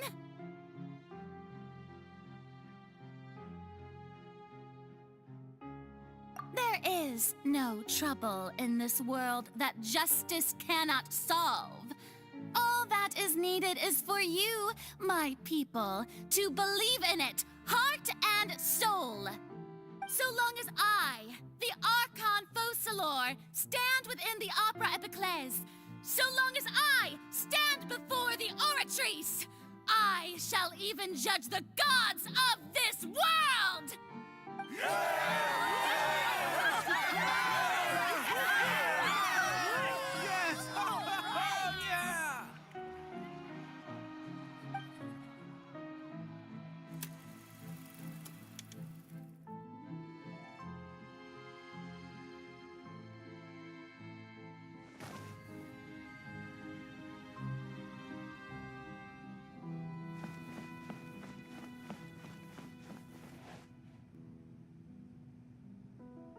Lady Farina, here are today's case reports, as well as a summary of the follow-up for your perusal. Come now. Was I not just at the Opera House in person? Leave these kinds of things to Neuvillette. Besides, none of these trials were the one that I'm looking forward to the most. If I may be so impertinent, what kind of trial are you truly looking forward to? A magnificent, dramatic, and wondrous trial. A trial to end all things. How could you hope to understand? That's true. I fear I lack the ability to grasp your divine thought, Lady Archon. No need for fright, and do not take what I said before too seriously. Go now, do your duties. The trial I await. It will come one day.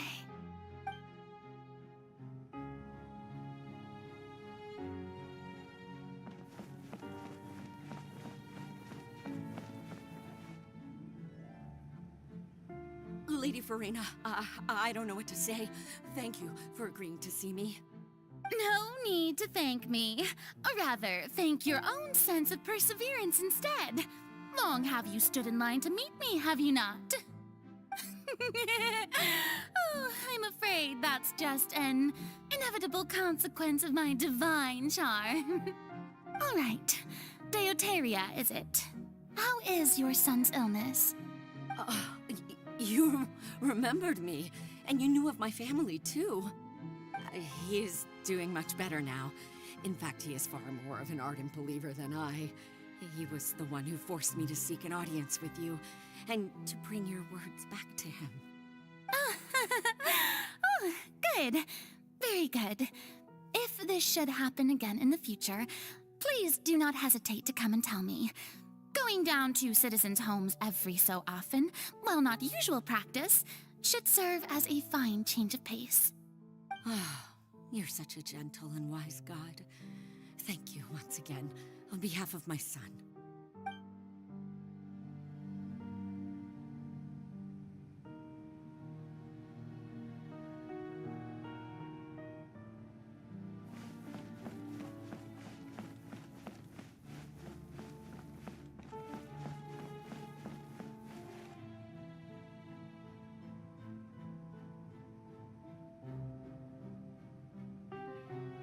Lady Farina, here are the latest hydrological reports.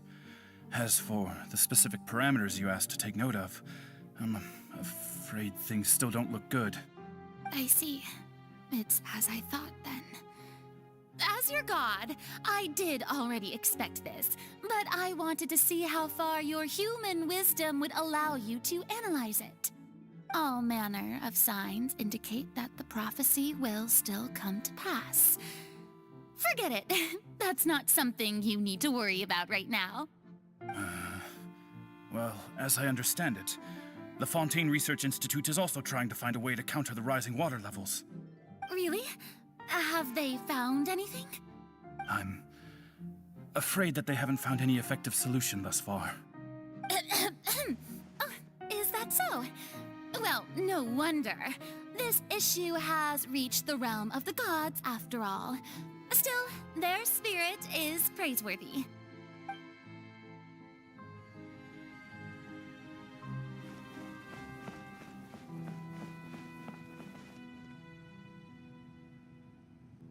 The day is finally over. I haven't had a moment to breathe this whole time. But it's good to see that everything's getting on track. There are no longer any voices of suspicion. Maybe this is fine. I just need to keep going, and everyone will be saved. All right, Farina, don't think too hard about this. You need rest. Tomorrow's a new day.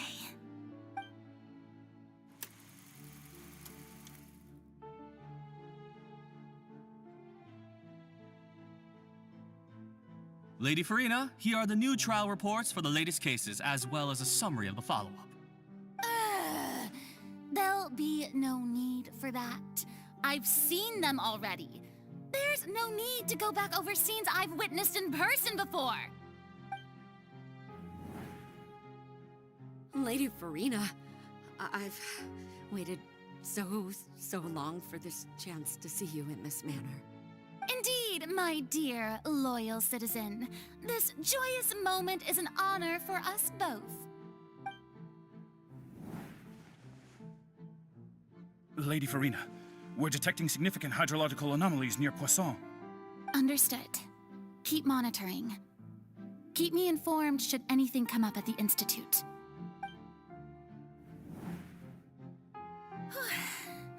I don't think I let anything slip today. I must show the people that there is nothing to worry about. I just don't know when these days will end. I feel utterly exhausted. Best to rest early today, too.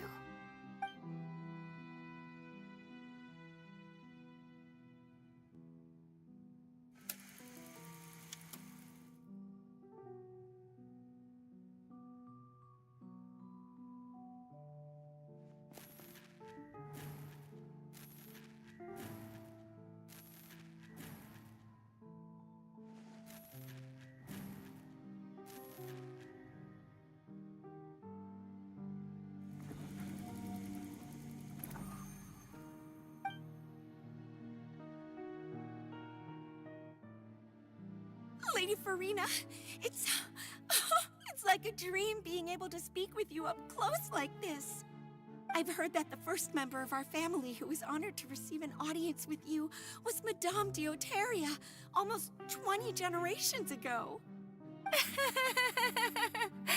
And what a fine family yours is indeed.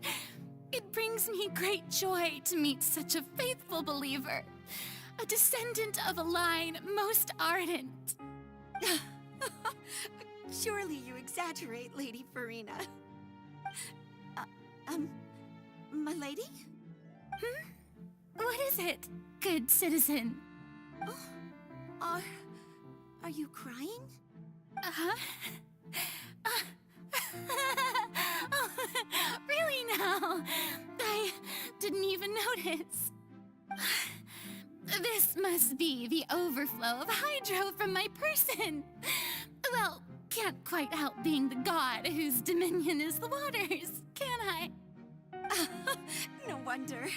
No wonder. A manifestation of your power, then. Oh, Archon, I am honored to have witnessed it. Honored indeed.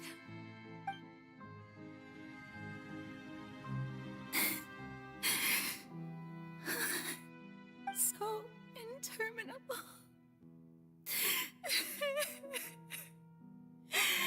So lonely. Just how much longer? Hundreds of years must have passed by now.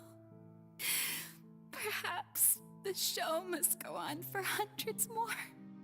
I never imagined that it would hurt so much.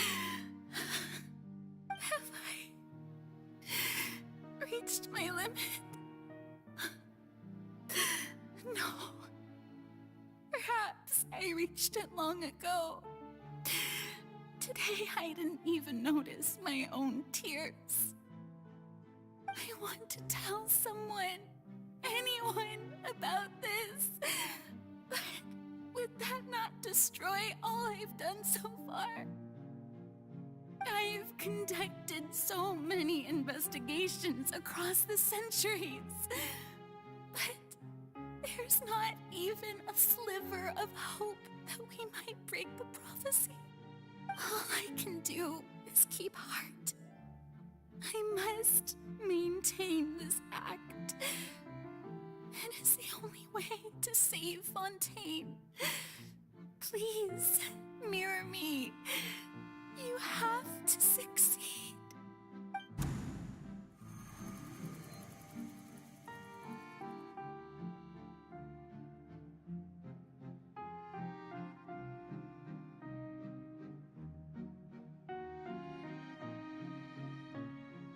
Farina, you don't have to shoulder this burden alone. Although I don't know what you might be keeping from everyone, your people are more than willing to share your burden with you.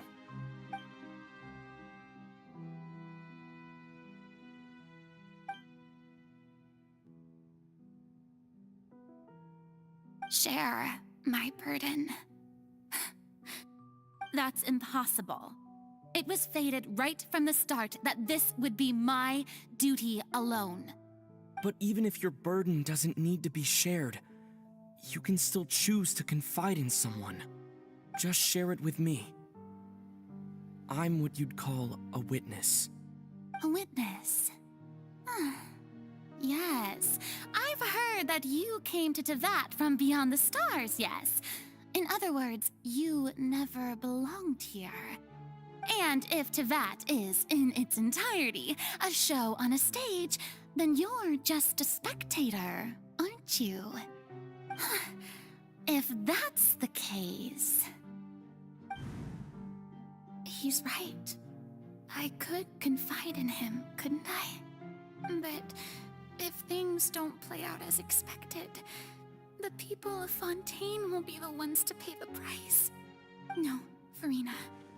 You shouldn't be selfish. But what if it's really all right? Farina, you've worked so hard for so long.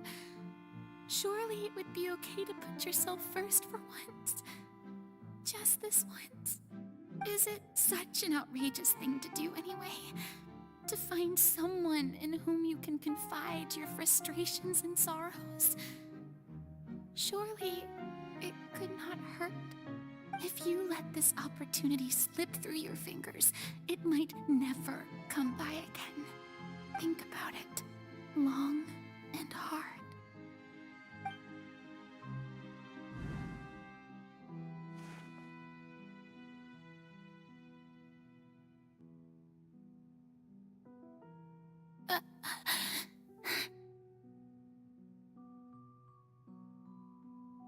No, I have nothing to say. I am Farina, the Archon of Fontaine. Everything will surely get better. All you need to do, dear spectator, is to witness my performance until the curtains fall.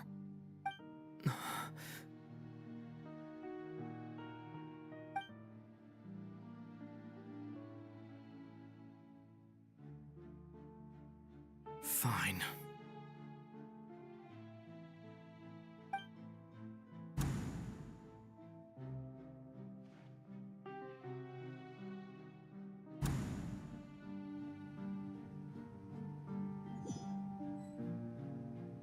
So even Farina doesn't know the truth? You've never once let her in on the full plan? Yes, it had to be done. To deceive the heavenly principles, you must first deceive yourself. She did very well. if she had let her resolve falter even once in these 5 centuries, Fontaine would have been doomed to the most tragic fate. It seems that trusting humanity was the right decision after all. I believe that I understand how your deception works, but that is only half the truth, is it not? How would you build on this foundation to save the people of Fontaine? That is the most important thing. Ah, good. Of course, the Iudex of Fontaine has pinpointed the crux of the issue. I'm sure you've long sensed that the Oratrice is no simple machine, yes? I've always suspected that it had its own consciousness, and Linny did mention that he heard a human voice within the core chamber. It now seems that that person was you, hidden within the machine all along. Am I right? And then I became one with the Oratrice, taking Fontaine's gnosis with me. Yes, it would seem so, wouldn't it? Alas, your understanding of this device still lacks sufficient depth. In truth, it is no enactor of justice. It is, in fact, a device created to kill the god of justice. Beg your pardon? Oh, you have it. And to be more precise, not only will the Oratrice take down the god of justice, it will also take down the divine throne upon which she has been placed. I mean, did you think I would be the sort to enjoy peaceful repose while Farina suffered? My work over these last 500 years has been to constantly accumulate indemnitium within the Oratrice. But really, some have already discovered that only a small fraction of the energy generated by the device was ever used to provide power to Fontaine. The vast majority had to be, accumulated to enact this death sentence. It was all a part of your plan, then? Both the trial and the sentence? Indeed. This power, accrued over 5 centuries, could have sustained Fontainians for millennia had it only been used for that purpose. Almost all of it has now been stored within the Oratrice. But only power of this magnitude could hope to destroy the Hydro Archon's divine throne, shaking the rules established by Celestia, and breaking through the institution that is the Seven. So the Oratrice's call for death was for neither Farina nor Focalor, but for the Hydro Archon. The destruction of that divine throne. If I do not misunderstand your intent, you must be... Oh, what? Getting sad again, are we? The authority of the ancient dragons shall soon be yours once more, O Hydro Dragon Sovereign. And this is the face you make. All you've done throughout the years is just so you can sacrifice yourself at the very end. I've never quite seen it that way, you know. Even now, I'm quite pleased at how well my deception worked.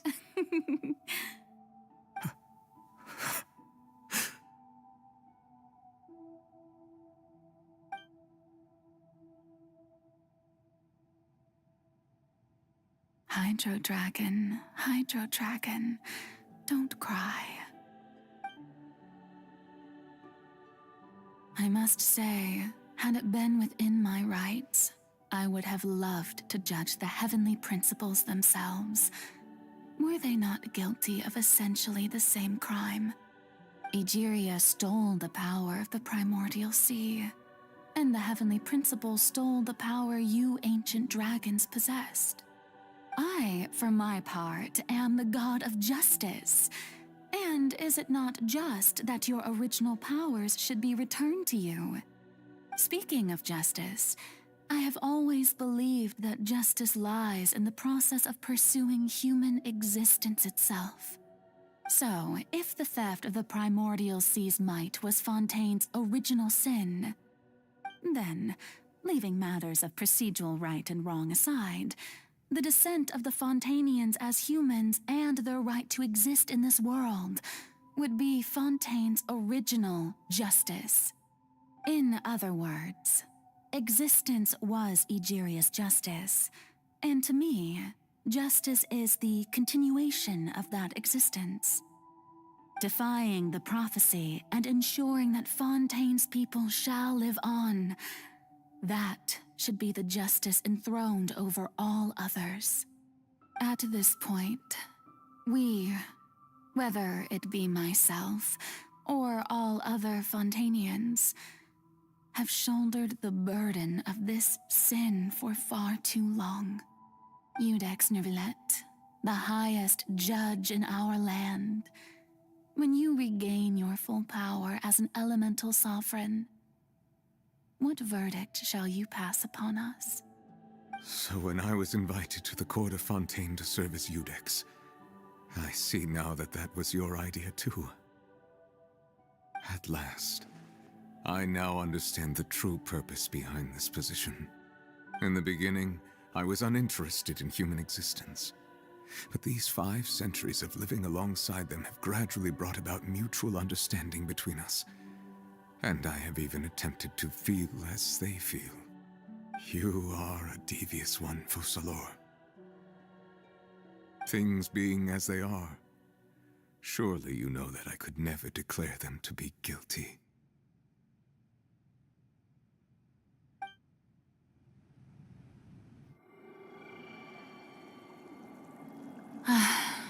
The hour of my execution is almost here. For the sinner, the curtain call has come. I know I may not sound it, but faced with death, I find myself a little afraid.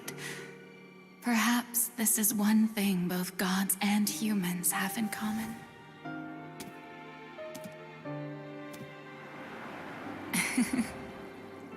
Farewell, Neuvillette. I hope you've enjoyed the part you played these 500 years.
Iudex Neuvillette, hereby declare, people of Fontaine, your sins are forgiven.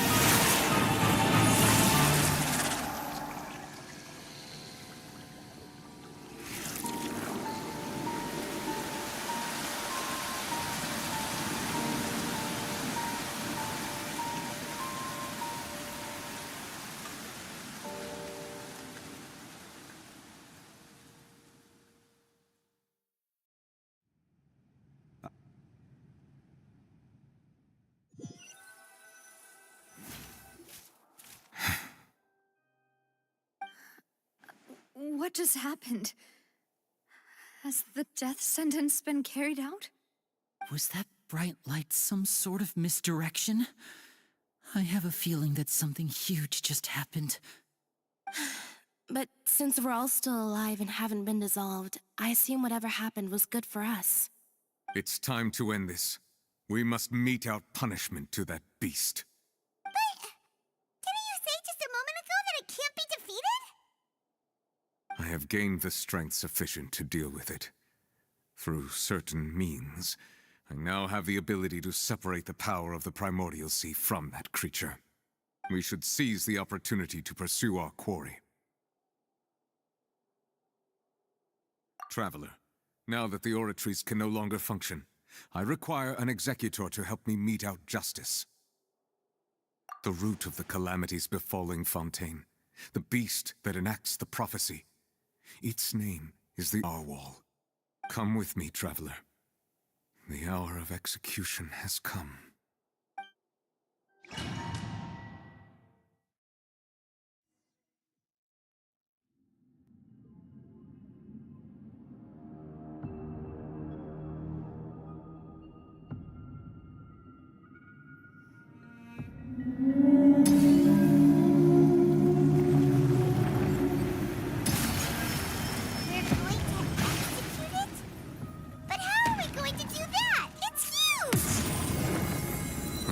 Done my best to separate the power. See from the way. Considering the size of the beast, I cannot reach the power source. Unless we can find a way to attack it from within. I shall share a part of the ancient dragon's power with you. We shall look for an opening together.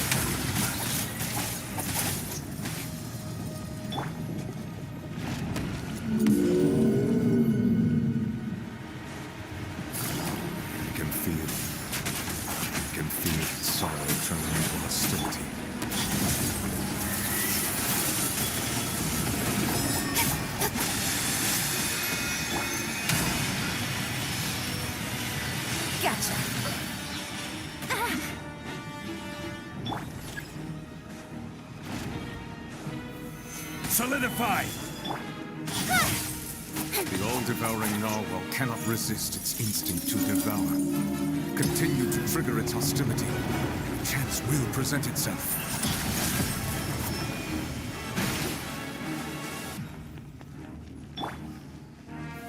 Gather!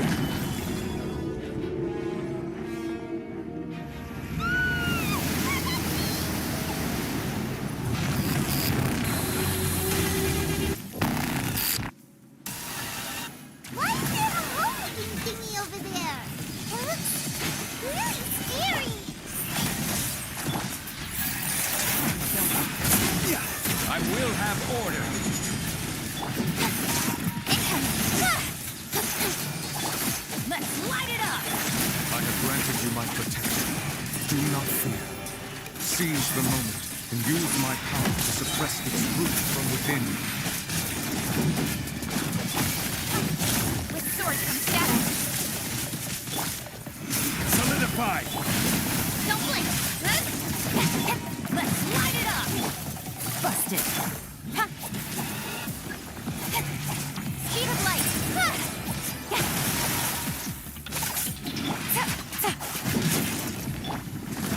Stabilize! Gotcha! Incoming! Going in!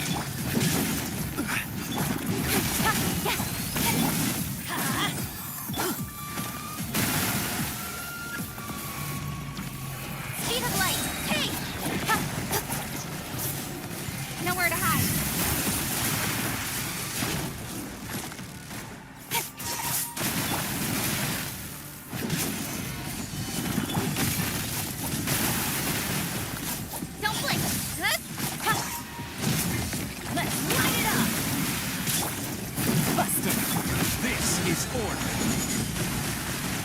Solidify!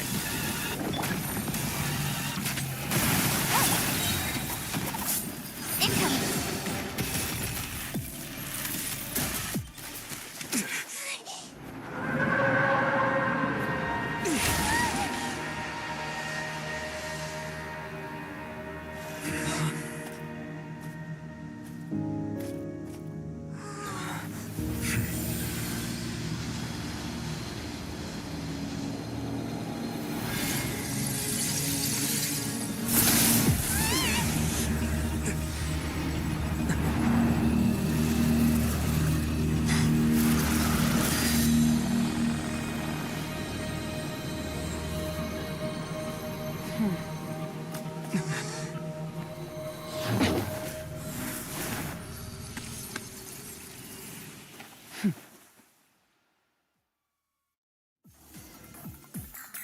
Thanks for helping with the cleanup. It should have been my job, but... oh well. It was just supposed to be a short private training session for me. I didn't think that my disciple and my master's pet would start brawling in the meantime. Well, actually, I had a feeling that it would happen at some point, but they bumped into one another earlier than I thought. What a blunder. I suppose I'll have to swing my sword 3 million times as penance. That power. Who are you exactly? Paimon has an idea. From what she said earlier, she must be Child's master. Skirk, right? It's just that he gave us the impression that she was the less talkative person. I simply did not have anything to say to the weak. But you, on the other hand, managed to defeat the all-devouring narwhal without using power from beyond this world. So you may speak to me as equals. I have to agree. It's a strange use of a planet's primordial waters just to raise an all-devouring narwhal. That kind of power is wasted on it. It's not cooperative. It eats too much. And I have more important things to do with my time than pet sitting. The only thing that creature has going for it is its looks. All in all, it fails as a pet. Miss Skirk? I think you might have missed the point. The point being? Well, being that this pet almost destroyed an entire nation. So what sort of person is your master? Well, Child's master's master. Wait, is that right? Oh, right. So you don't know him. Sorry, I assumed you did. His name is CERITA.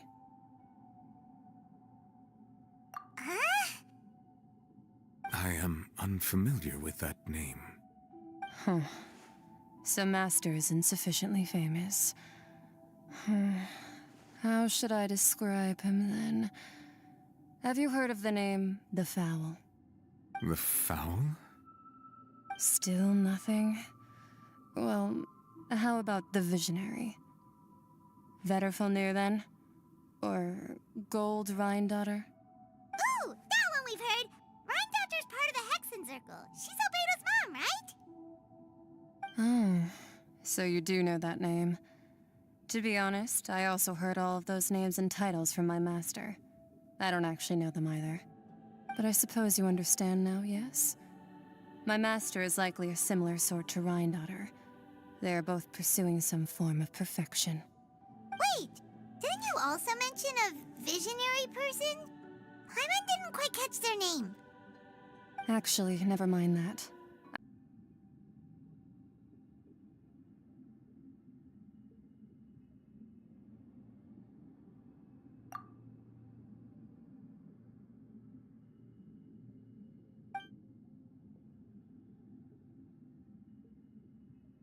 Not to worry.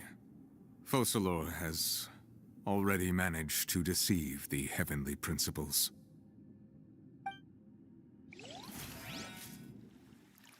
In the end, the people will all be dissolved into the waters, and only Furina will remain, weeping on her throne.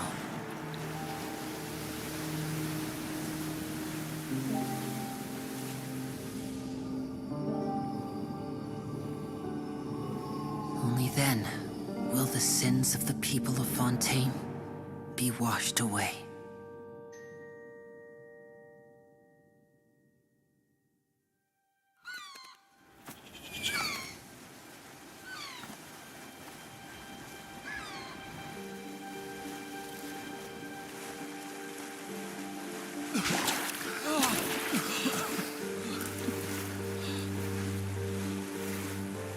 Hey! Help! Over here!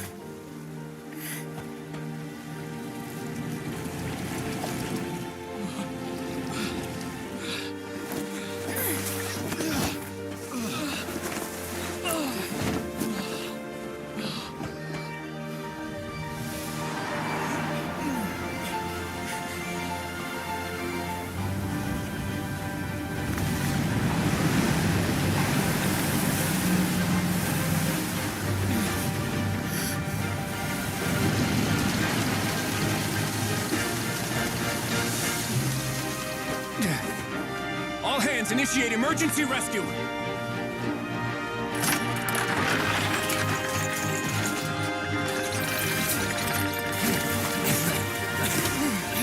Hurry!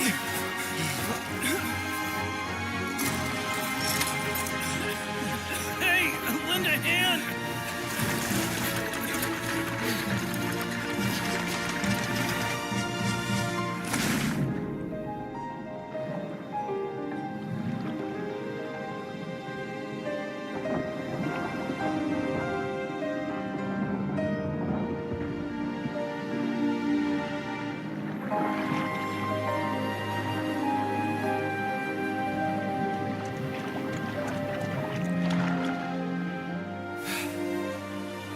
Look! The water's receding!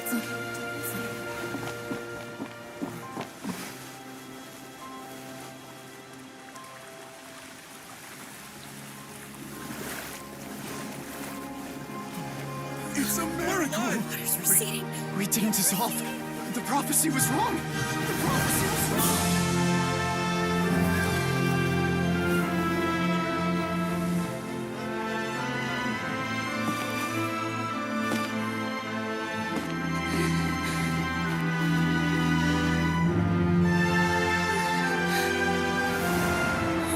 Are you all right? Yeah. We're saved. The prophecy was wrong.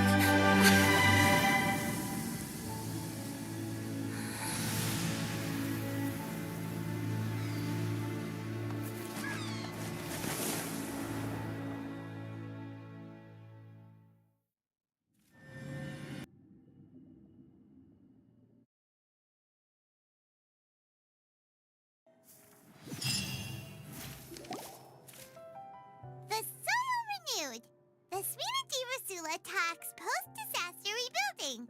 I recently visited Poisson to meet with Miss Navia, spokesperson of the Spina di Rosula, and we spoke about Poisson's present and future. Old soil can still give birth to new bloom, Miss Navia stated. Hope is like seeing a small cookie when you're starving late at night. You just need a little of it. Skyship Winglet, Booner Brain of the Fontaine Research Institute. The various disputes that have arisen on account of Mr. Edwin have suddenly become a shield over the Institute, with Jurier turning out to be a once overlooked hidden gem. People always call the first researcher mad, but few know what to call the second. And should that latter person achieve a miracle, they would find it all the harder to find a word with which to classify him and his team. Wow! Paimon barely recognizes the people in the reports. Are those really Jurier and Navia?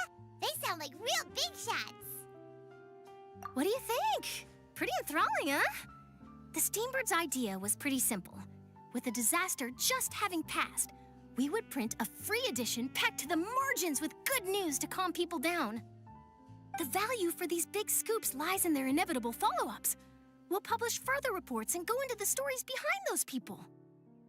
Edwin's assistant, Jurier, created a true flying ship, while Navia is leading people in the reconstruction of their home.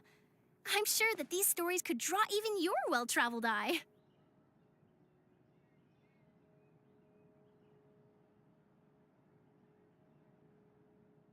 Paimon's curious too! Wait a minute. Didn't we watch everything happen from start to finish? What's there to be curious about? And that's exactly why I'd like you to come conduct interviews with me. You're the best incubators of news, if you haven't noticed. And also, with you around, I'm sure I'll get to see that Duke. Are you sure? Hasn't he turned you down several times already?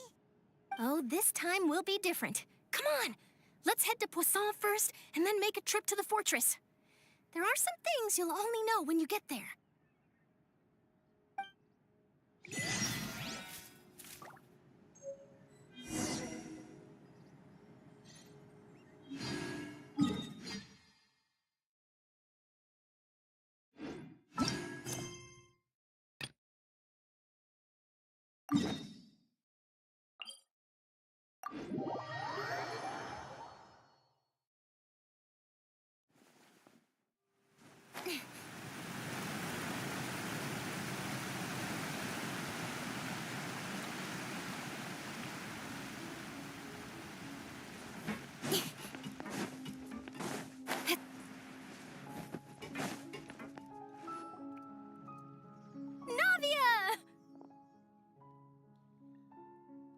Oh, it's you. What brings you all here? Hey, we're just having a look around. I'm here to update myself on how things are going here.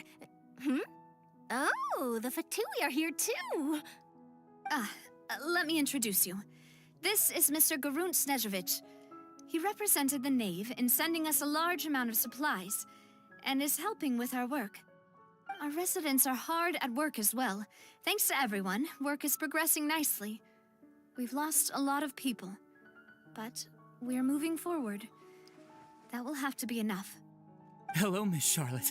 I'm a big fan of yours. I especially like that article you wrote last year about Fontaine's stray cats. But if you don't mind, could you not emphasize our role too much in your report? It's not charity we're doing here. We just happen to share the same interests as the Spina. I get where you're coming from. I'll keep it as simple as possible. Or would you be willing to feature as friendly neighbors? That would be fine. Thanks. Oh, you're back too. How are things? We finished laying down the construction materials. It'll be another hour before the workers are able to go over there. Huh? You're here too, Clorand? Well, her reputation's greatly risen after that whole duel business with Miss Farina, so she's here in Poisson to wait out the heat. All right. She really came here to help me out. There's too much to consider in the reconstruction of Poisson. The Spina has need of more decision-makers. And, well, I do already happen to be connected to Mr. Callis. Oh, wait just a moment. Do you mind me asking a few questions? You know, about how you felt before the duel, about what it was like facing down a god. There's lots of exciting material there, I bet. Forget it. I'm sure you can find a better theme than that, Miss Charlotte. I see you're the same as always. Couldn't you do me a favor, for Navia's sake? Well, if we're talking about doing things for my sake, you might as well just take a few more photos of me. Or of the Traveler. It's better than wasting time persuading Clorand, at any rate. Of course I will. I'm not gonna let him off that easy. All right, then everyone who wants to be in the photo, gather up. And smile.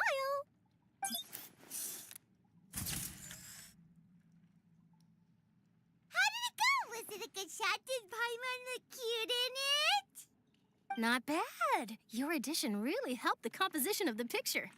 All right, hang on a moment. Let me snap a few more shots.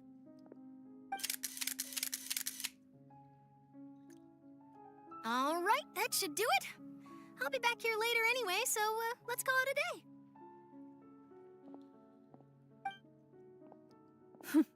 You're very quick.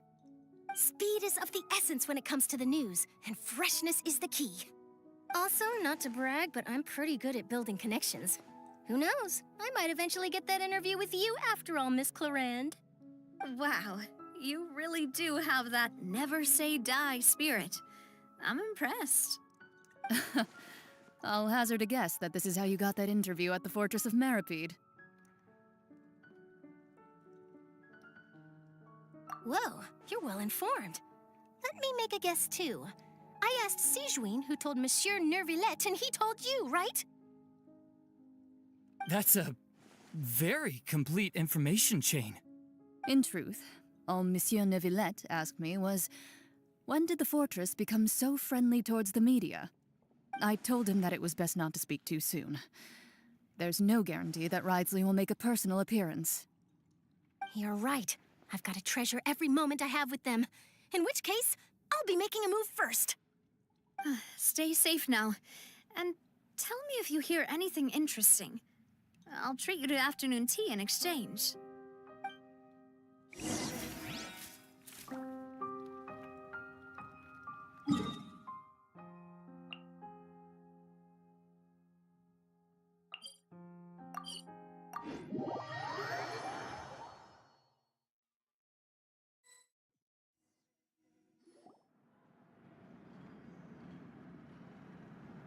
Wow, guess we're here again, huh? There's a real nostalgic feeling to this place. Looks like you've been missing us. Duke! Did you come all the way to the entrance to greet us? Of course. I'm here to welcome you and our dear Miss Charlotte, whom our good head nurse recommended to me. It's an honor to finally meet the much-rumored Duke. Thank you for consenting to my visit to the fortress, sir. No need to thank me. But that said, I shouldn't be the focus of your interview. I trust you recall our agreement? Of course, of course. All right then, this way.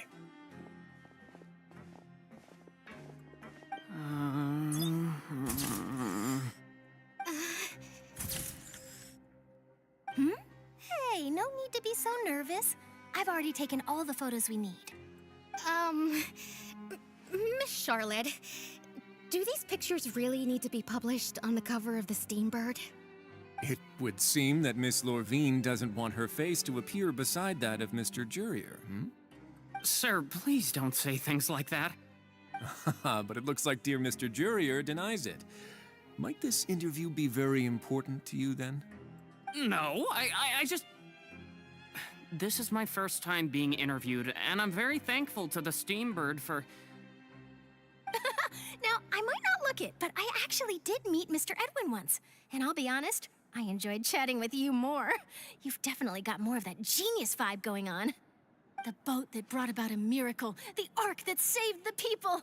Why, you recreated a myth back there, like an emissary of legend. Still, if I might ask, where's that flying ship now? Huh. Looks like Charlotte's trying to get herself another exclusive scoop. I have to apologize, but that ship is presently in the bowels of our factory.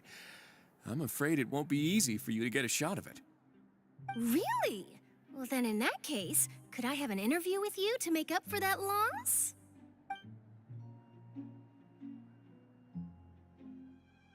You already know my answer, I'm afraid. Best you interview our head nurse instead. Or perhaps you'd like to take another photo of this couple of researchers? Did you really have to use the word couple? Well, then, 2 solo photos will do. Is my hair messed up? Please, someone help me have a look. Things sure are getting pretty lively here. We've seen this kind of thing before. Oh, seems like everyone's here. Would any of you like to try this new drink I came up with? Ah, Siegeween. Hey, Miss Charlotte. Why don't you, take some pretty photos of our head nurse? Sure. Come on, Miss Siegeween. Over this way. Let's find a brighter spot. Huh? Sure. Do I have to smile? So, how have things been at the fortress?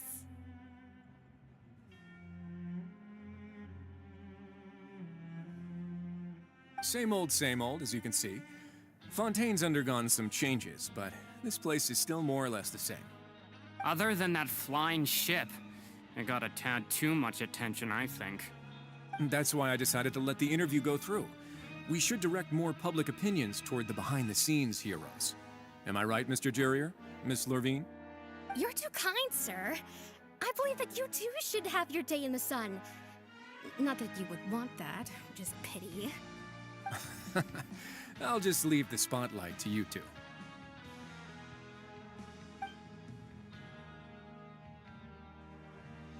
I see. Lots of things happened that day, huh? Anyway, regarding that Harbinger, I'm not sure you remember, but his 3 young followers are still waiting for his return. He sure did win them over, huh? I'll tell them that there's good news and bad news. The good being that their boss seems fine, and the bad being that they must face extended sentences for abetting his escape. Oh, actually, what about you? Are things gonna change for you too? What change can there be? The fortress will keep chugging along, and so will my duties. As to what Miss Farina's departure will mean for the nation, and if our laws and governance will be transformed, we'll leave those to the folks in the overworld. Hey everyone, the photo shoot's done. Good. In that case, let's call it a day here. Thanks for your cooperation. Come on, Traveler, let's go. Till next time, everyone. There'll be a next time? Maybe. Who knows? I might write a story about the underwater factory next time. Until then. All right, last stop, the docks.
Navia mentioned that she stayed in touch with Linny and the others after working together.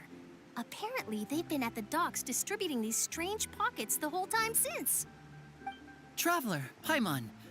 Ah, and Miss Charlotte, too. Would you like a magic pocket? What sort of gadget is it? It's a wondrous bag that can be used to carry many things. The water level has returned to normal, but if you see any of your things floating around, you can use this to carry them. Or you could trick a friend into doing it for you. Trick a friend? I wonder which of my friends would fall for that.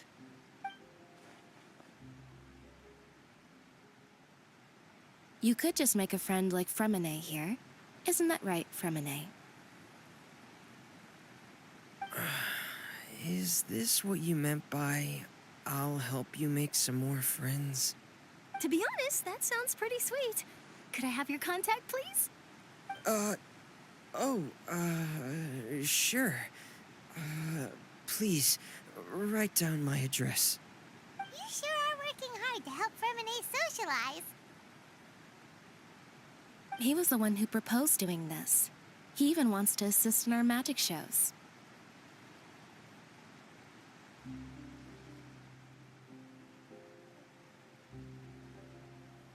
Yes, I was planning to first introduce Per as an assistant, and later Fremine himself. In the future, I think we can leave underwater escape magic to him too. That said, would anyone want to see a diver escape underwater? Oh, it'll work out. Every journey begins with the first step. He'll become a part of our show eventually. Lynette, could you come over? Miss Charlotte says she wants to take a picture of us. Got it. My, that Charlotte is rather perceptive. She got rid of everyone the moment she realized I had something to say to you. So, how have things been, Traveler?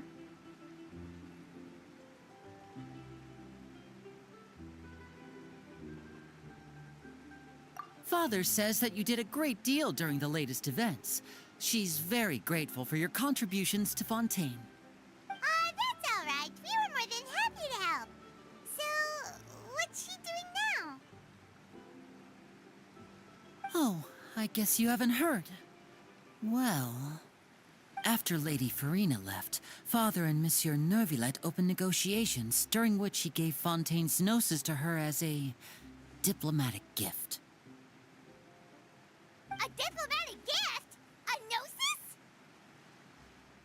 Yes, I was quite surprised at first myself. But when I thought it over, there were actually a number of things going for it.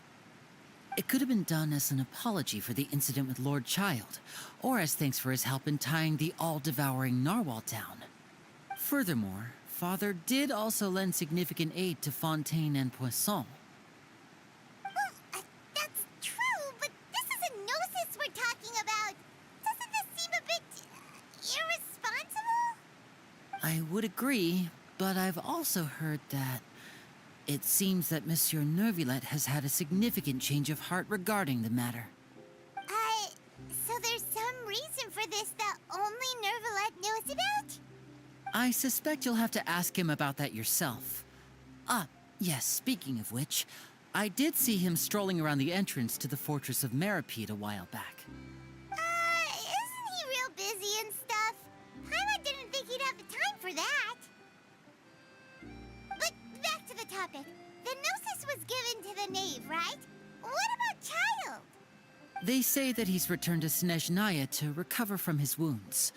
I hear that the recent disaster really did a number on his health. That's true. When you think about it, we've had loads of run-ins with the Fatui.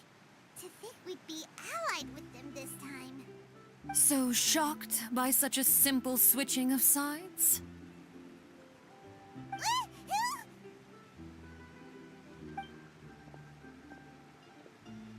Father! Well, what do you know? Come to the docks to see how my children are doing and meet the Traveler by chance. Please do not pay my accomplishments in Fontaine too much mind. I would have done them regardless. Are you going to take the Gnosis back to Snezhnaya? That is our duty as harbingers, yes. Don't be too preoccupied with sides. The goal of the Fatui concerns not a single place or person, but the entire world. With such a grand goal in mind, it is inevitable that we must wear many masks. Switching my masks is something I've always done.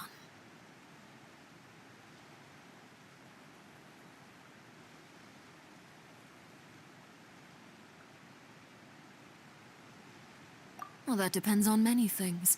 No one truly knows what the future holds. What good is honesty if you can't rely on it forever? As for you, I very much look forward to our next collaboration. Good things cannot be achieved alone, and you've proved yourselves to be great partners. A vision? All right. I'll remember to return it.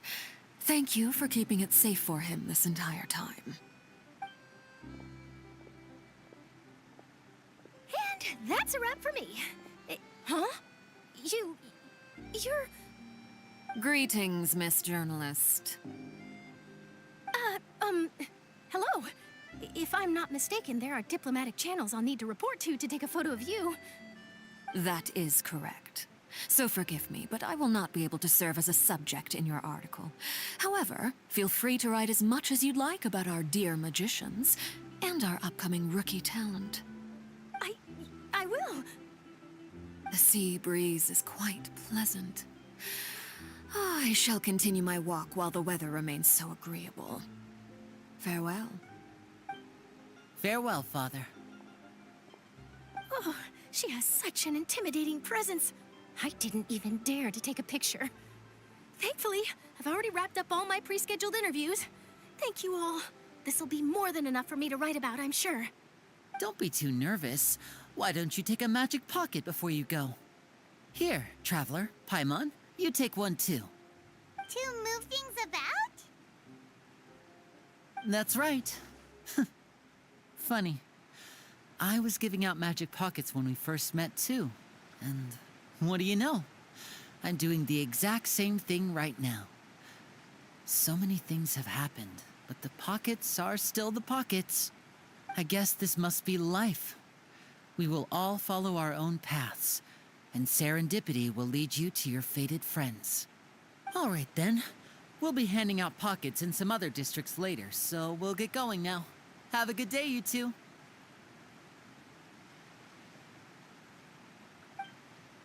Well, guess we sent Charlotte off. Shall we go see how Neverlette's doing? As long as he's not so busy that he doesn't have time to chat anyway.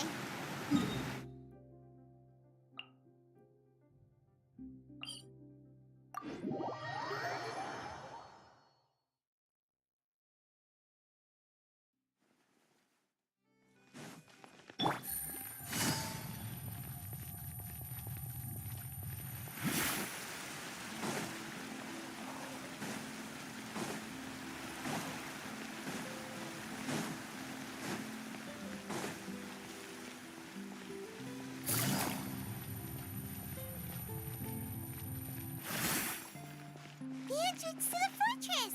Ooh, he really is there!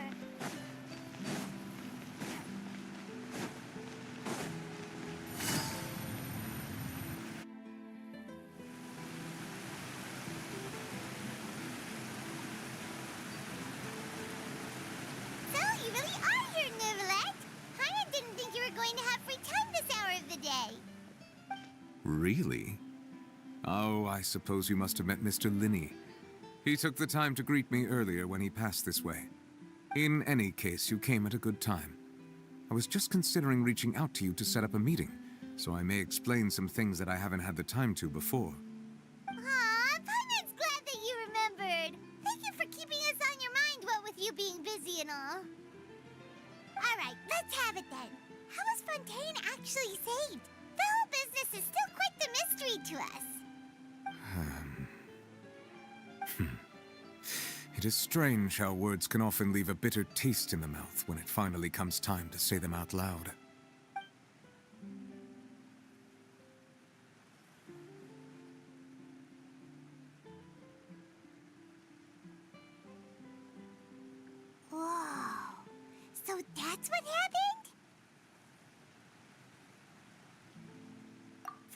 destroyed the divine throne of the Hydro Archon and restored your power to you, transforming you into a fully fledged elemental dragon sovereign. But Paimon still doesn't quite get what you did to save the Fontainians from dissolving. For me, the authority of the ancient dragons refers to absolute control over the hydro element. Fontainians were incomplete humans born of Egeria's use of the power of the primordial sea, with constitutions similar to that of mimics. But so long as those primordial energies remain within them, I could use the ancient dragon's authority to grant them true blood, after the fashion in which life was first brought into being on this planet. In other words, when I gave my verdict, Fontainians became true humans, and thus would naturally no longer be dissolved by water from the primordial sea. Fossilor must have counted on you to make that decision as well. Your verdict was the key to making the prophecy appear to have come true while saving everyone.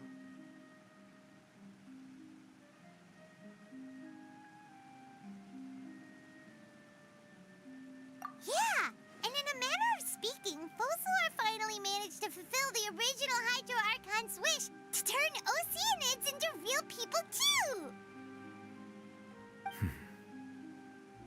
It seems from your expressions that you still have more things you wish to ask.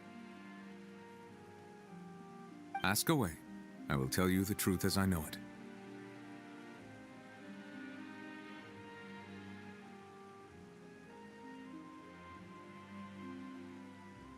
Yeah, about that.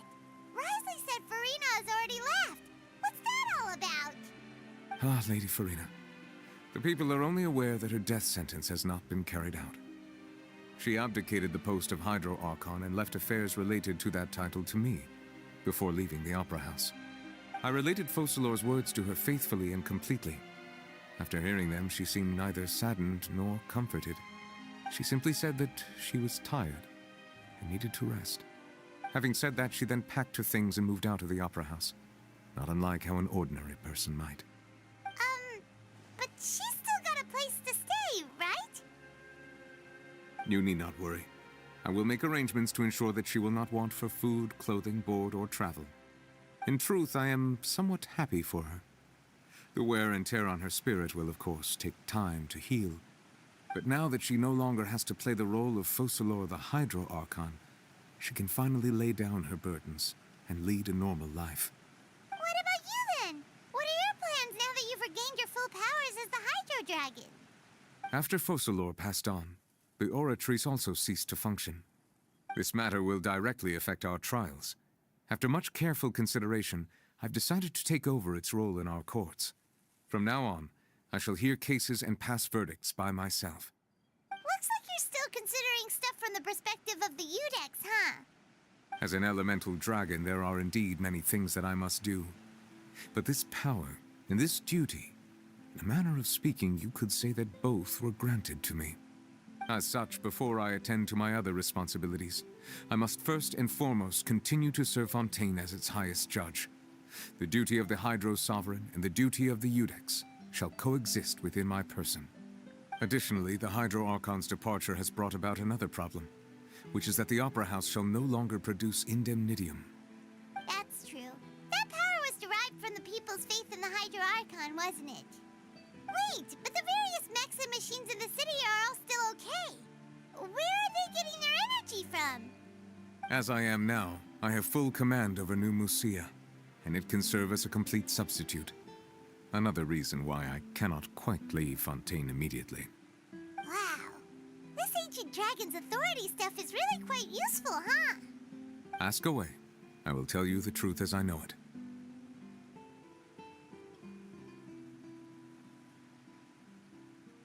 You will soon be heading to Natlan, I presume? I'm afraid that I have little talent as a travel guide, so all I can do is tell you what I know about that land. As far as I'm aware, Natlan can be said to be a nation of dragons. A nation of dragons? You mean like you? No, I suspect that I would not find myself welcome there. Unlike ancient dragons such as myself, the dragons of Natlan have undergone long years of development and evolution. Large numbers of them have entered a form of coexistence with humanity. Natlan is also the nation of war. War ravages those lands like an undying flame. There is one other piece of information I got incidentally from my negotiations with the Knave that I believe may be useful to you. The harbinger known as the Captain has thrown his hat into the endless ring of war. The Captain. Sounds like a real tough customer. Seriously, everywhere you look, there's a Fatui harbinger doing their thing. I suggest that you fully prepare yourself before going to Natlan. In the meantime, Fontaine's doors will always be open to you. Ask away. I will tell you the truth as I know it.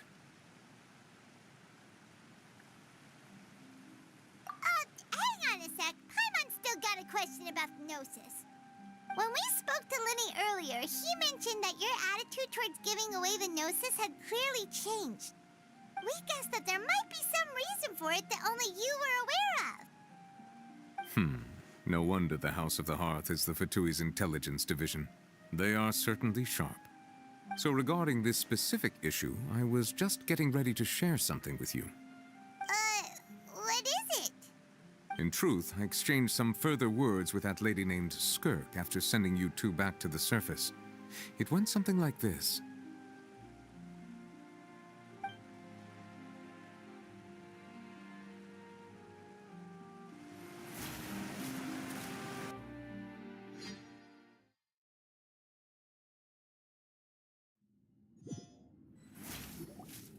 Well, we're going to head topside to see what's going on. You hurry over soon as well, all right, Nervalet? What next? The all-devouring narwhal isn't here, so I'm no longer getting any interference. I can finally catch the scent of your power, what it's made of. It is the authority of the planet's primordial dragons, but with something very similar to a god's curse mixed in. It's quite a novel blend. I'm sure I've encountered something like this before. What was it again? I do not know what you speak of. Of course. How could I forget? You should have the remains of the third descender on your person, yes? Remains? I've never heard of any such thing.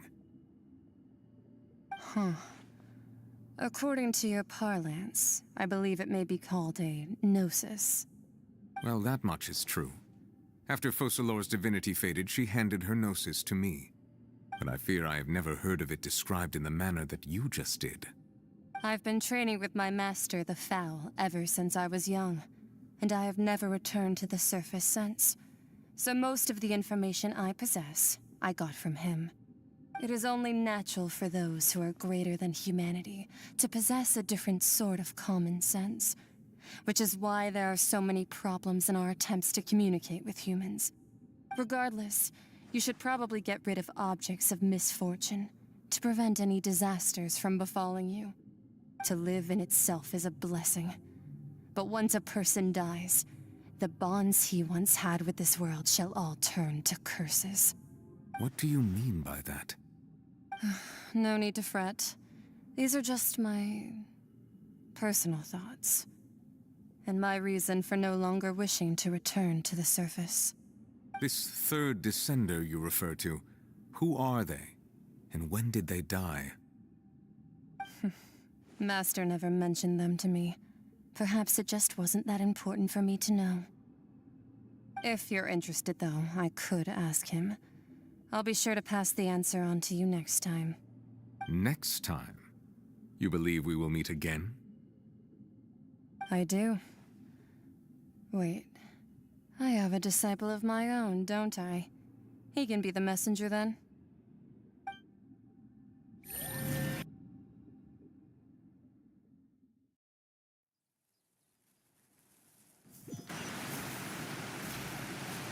That's what she told me.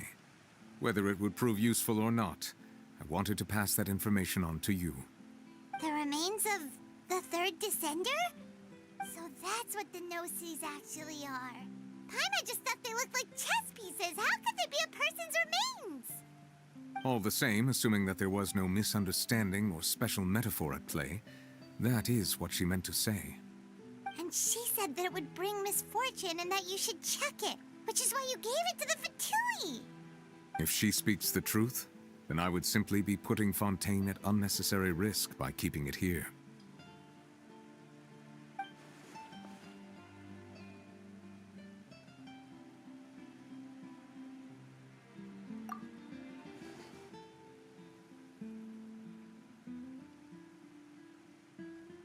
I had guessed that you might already be familiar with this concept, but I did not expect you to be one of them. That means that the Gnosis, which are exceedingly element-compatible and can even enhance elemental abilities, do indeed come from the third descender. I wonder, does your body also possess similar properties? Like being able to use elemental powers without a vision. That does sort of count as special compatibility, right? No, let's not think about this stuff right now. It just feels creepy. Comparing the Traveler to the dead third descender and all. That's what you say, but this topic still feels like bad luck. Once Child recovers, let's get some more answers out of him. Or go look for his master and get the answers that way. I too believe it unwise to make too many blind guesses when information is lacking. The same is true of being at court. All right. Whatever the case, it seems like the crisis here in Fontaine's over for now. Yes. All of Focalor's efforts were for this moment as well. But she sacrificed herself in the end as a god, and she suffered through all those years as a human. Was that really what she wanted? I suppose that would be the mystery of a god's will. I suspect not. But once in a while, I too would guess that if wishes were like the clouds in the sky, they will one day return to the earth as raindrops. Life flows like water, and rain is the final answer. The water levels may sometimes tilt one way or another, but the rain falls fairly upon all. And what, ultimately, is the difference between the rains that fall upon all of us?